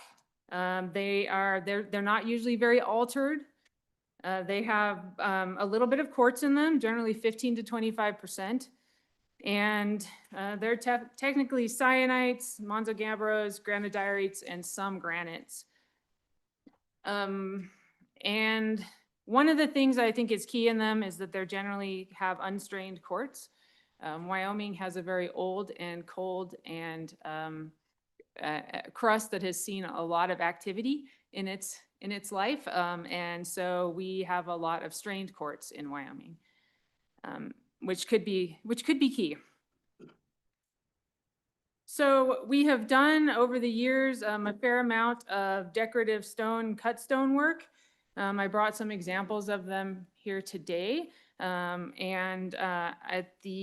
also summarized a little bit about the stone industry in just a couple of bullet points in the state, because I think, we could look at this as a bigger question of the cut stone, dimensional stone industry. And so I think one thing to think about is how, these stones are generally used for countertops, columns. We also have other types of stones, right? Like aggregate, construction, industrial stones that are used for things like building highways. This is very important to WYDOT. According to the U.S. Geological Survey, 2.3 million tons of dimension stone, valued at $460 million, was sold or used by the U.S. producers in 2025 alone. And then in terms of crushed stone, most of that has been limestone, valued at about $27 billion. So, it's a significant industry across the U.S. And there's certainly potential for that industry in Wyoming. But whether we're talking curling stones or we're talking cut stones, dimensional stones, aggregate, or critical minerals, precious metals, all of that is really defined by our geologic maps. That's how we know where that material is located. So if you look on page 4, this is a curated list of the publications that the survey has done in the past, 80 years that address this topic of cut stone, dimensional stones, and aggregate and construction material. And there's a couple of key references I'd like to point you to. One is this Harris 1991 Decorative Stones of Wyoming. That is a publication that looks like this. It was a legislatively mandated, I believe, study of decorative stones. These are some examples from that study. There's also one, Harris 2003 Decorative Stones of Southern Wyoming. That one is the one that describes the raven stone that I believe is what makes up the desks in one of the, I don't know if it's in the Senate or in the House. This is what I've been told, at least. I haven't seen it myself. Oh, okay. So that, that's the, that is the publication that describes that stone. So I guess my point is that we've definitely looked at dimensional stone and cut stone throughout the years. There's definitely the possibility of that being an industry in Wyoming. It has been from time to time, and it just, sort of depends on demand. But so if we turn to page 5, I would like to just take just a quick minute to discuss sort of how we get this material onto a geologic map and then out of a geologic map.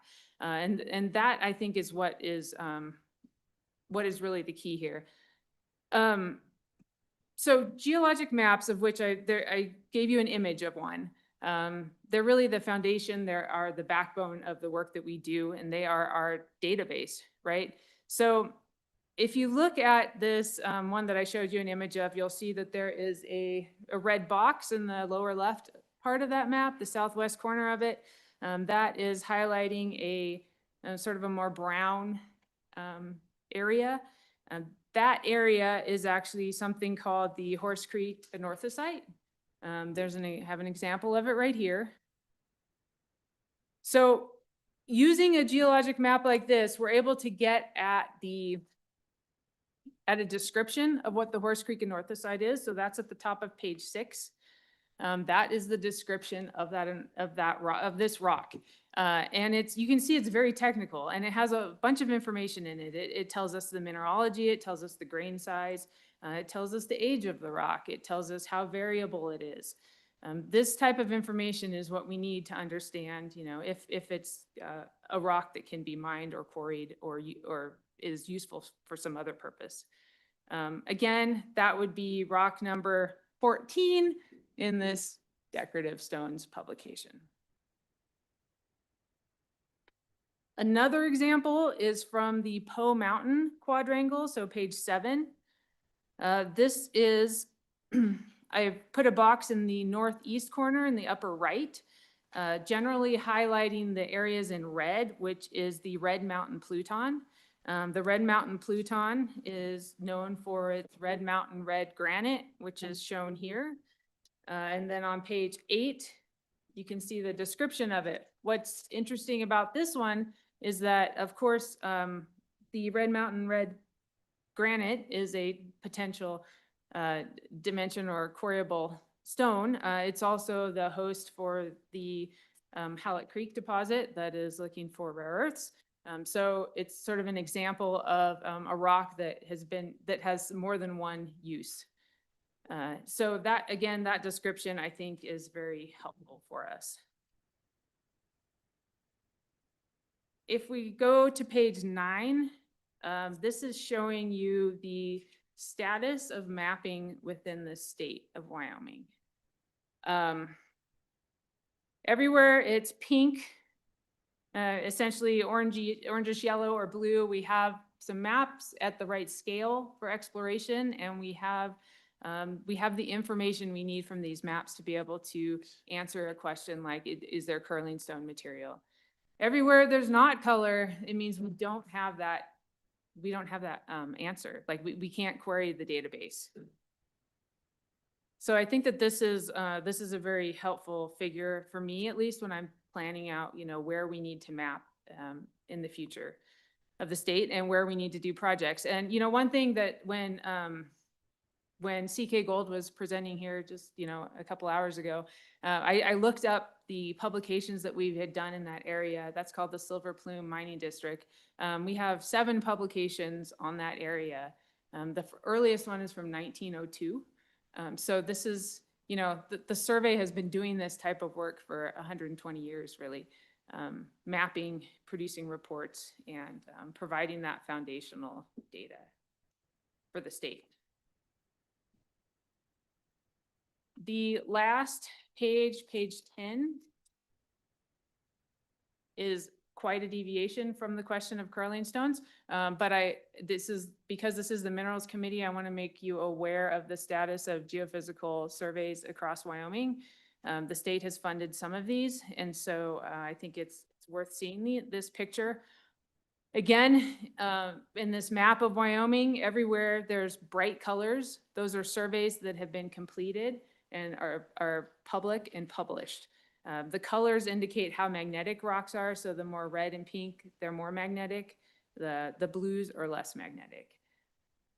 And this data is very high resolution. So when you're using it, you can really, zoom in and get to places that are of interest to you. The area in green, the Laramie Mountains, that survey is complete. We're just waiting for it to be released to the public. So that should come out soon. The area in blue, the Black Hills Bear Lodge survey, that one is not complete. The helicopters were called off. due to winter. They should be back this summer, and hopefully that data will come out in the coming year or so. And then finally, the area that's outlined in red is a different type of geophysical survey. That's an electromagnetic survey, and that one's in process and moving forward. So that is the status of geophysical surveys, and those geophysical surveys are very helpful for us when we do our geologic mapping. They help us, see a little bit more into the ground to make some other inferences, especially where we can't see below the dirt, we can't see under the sagebrush or the trees. So that's what I have for you today, and happy to take any questions. All right. Thank you, Ms. Lenz. Mr. Chairman, Chairman, Ms. Lenz, would we have to have 3 different rocks to make one of these, or could it be made out of one type of rock that we have? Mr. Chairman, Mr. Co-Chairman, that's a good question, and the answer is yes to both. So these 2 examples are just one type of rock. So it will work as one type of rock, but there are, it's my understanding at least that the Olympic grade ones usually have multiple rock types. So the rock types are selected for, for the striking band or the running band. Mr. Chairman. Senator Cooper. Thank you, Mr. Chairman. Director, as I look at the map here, there's a lot of the state that's not been surveyed. In fact, the bulk of it has not. How are you selecting your survey areas, and can you just kind of roughly give me a brief description of what we're doing with the, it's mostly radiomagnetic, I understand, is that correct? Or are we doing new processes now, or are we taking existing data from oil and gas wells and incorporating that into this? Or can you kind of explain the process for us? And then what will we do with these surveys as we expand? I mean, it's more than just about curling rocks. This is about a lot of other things. Mr. Chairman, Senator Cooper. So your question is complicated, and there's a lot of layers to it, right? So first, let's look at the geophysics part of it. The geophysical surveys there's 2 types of surveys, and they're run at the same time. There's a magnetic survey, and there's a radiometric survey. Thank you. So that is reading how radioactive the rocks naturally are at the surface. So we have those 2 surveys. Those really help us understand the different rock types that are associated with magnetic minerals. So like things like iron, there's often titanium associated with them, various things like that. So that really helps us see where there's structures in the crust, so see where there's faults that we might not know about. And these data are used by industry generally. They're also used to understand, say, the structure on the edges of a mountain range where we might have water recharge. So we understand our aquifers a little bit better. These data are but generally they're what industry takes, and then they can focus in a little bit better on it if they want to or need to. Senator. Thank you, Mr. Chairman. So obviously we're looking for a lot more than just granite here. Can we identify a lot of other minerals that are potentially commercial other than just granite or limestone, or what else are we looking for? Mr. Chairman, Senator, the point that I'd really like to get across is that in a geologic map, we have a description of a formation. So we have a description of, Red Mountain Red granite is what it's called in the cutstone industry, but it's the Red Mountain Pluton. So we have that description that has all the information that someone might need to then look deeper. So then they could, this is what they're looking for rare earths in the Hallett Creek deposit. But it could also have descriptions that there's copper in it, or that there's, gold or whatever. Not this one specifically, but in general. And so that is how we understand what is in what's in Wyoming, what our resources are. So we start with something like this, these geophysical surveys. We turn that, well, with a lot of other information, we turn it into these, geologic maps of which, the examples are on page, 5 and 7. Anyway, and then that information is then used by industry, it's used by landowners, it's used by everybody. So I think that one of the things that could benefit Wyoming pretty dramatically is, filling this in a little bit better. We only have 16% of the state mapped at this scale. We do have it mapped at a well, what we call a smaller scale, but they're larger maps. So that is helpful. We have a good first pass, but we don't have it mapped at the scale that's needed for exploration. Okay, follow up? How can we help you?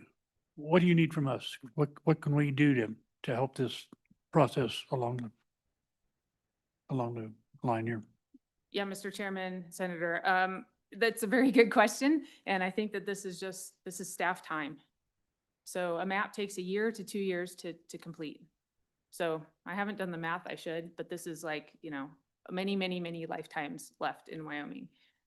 There are some states like Utah, it's their goal to map their entire state at this scale. They have a staff of 90.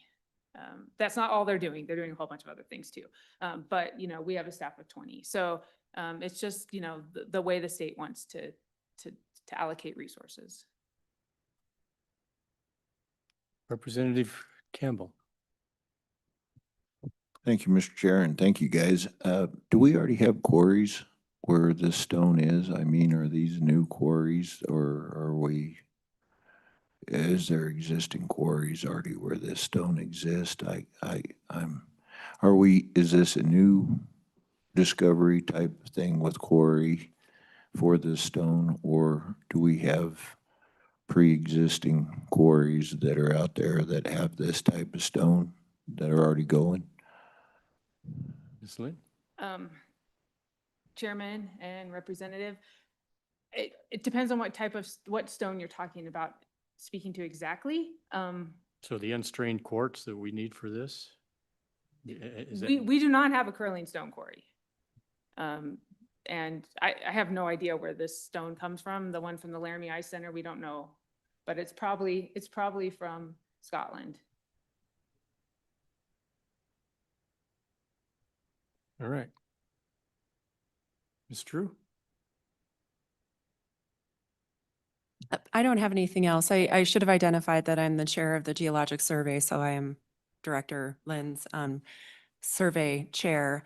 I do appreciate the time, and I think it's helpful just from, not to speak on behalf of the survey, but as a private citizen, just this is the home committee for the State Geologic Survey, and I think, I've been watching this all day and looking at the great work that's being done in the state by private industry, and I think it needs to be said that the survey provides information to both the legislature as well as to private industry about what resources here, and then it allows that information to be taken by industry to be developed. And I think it's just a critical thing to be reminded.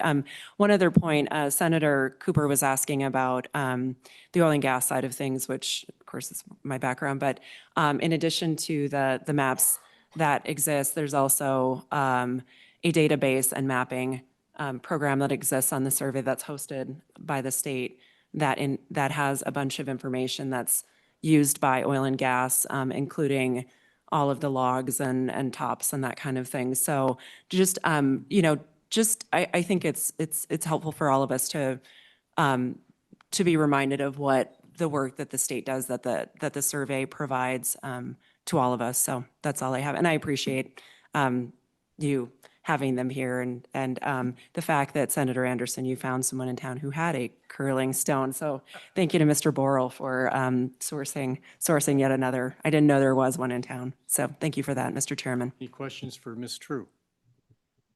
We have, yes, Ms. Lynn. Thank you, Mr. Chairman. I'm just realizing I didn't fully address one of the questions that you asked Senator Cooper about how we prioritize. And we do our best to prioritize in places that we think have the least amount of data and will need more data soon.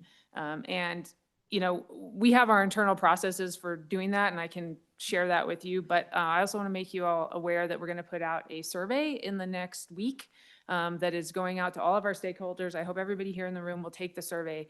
We want to know where people need and want more information in the state and how they use our information. So I hope that that will help us to prioritize in the future. So. All right, thank you. We have Senator Cale Case online. We'll take some time to hear from him.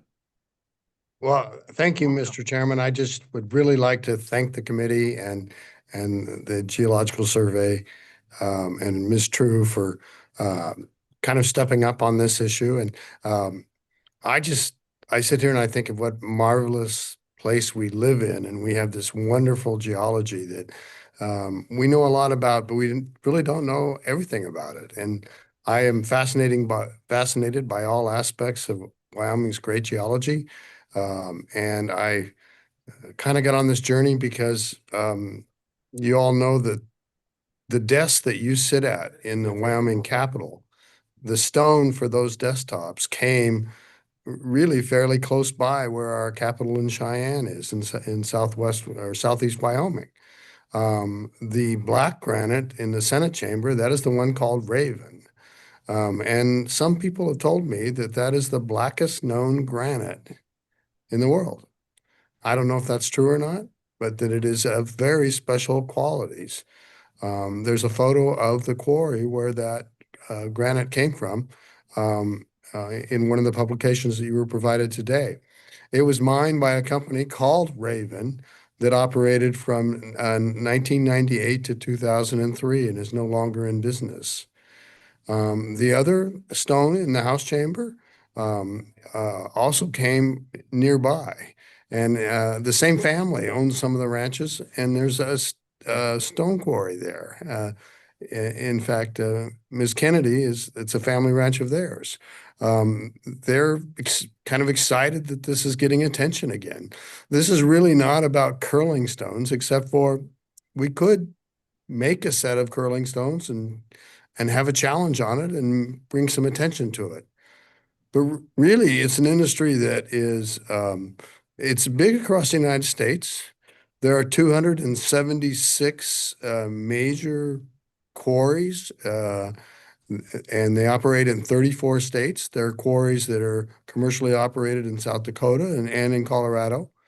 Wyoming has kind of passed through that. We have, we do have quarries for aggregate, like the granite that's used for the ballast on the railroad at Harriman. But this dimensional stone concept has kind of gone by the wayside in Wyoming. And I think it's a big lift to think that we could encourage someone to probably start up a company, open up a quarry, and begin to market. But on the other hand, there are 276 active firms that might be looking for a source of a new product line, for example. And I talked to the Wyoming Business Council, and for example, why couldn't the Wyoming Business Council approach these firms and suggest that maybe they like to reopen the quarry where the Raven granite came from and add that to their product line? Who knows what that would lead to? And so it's kind of an idea that if we don't pay attention to one of the magnificent features of Wyoming and then try to do something with it to the benefit of our Wyoming citizens and really, put some people to work, diversify our economy, all those things sound good to me. And I don't think it would really take a huge amount of effort to encourage the Business Council, for example, to market the existing rocks that we know about.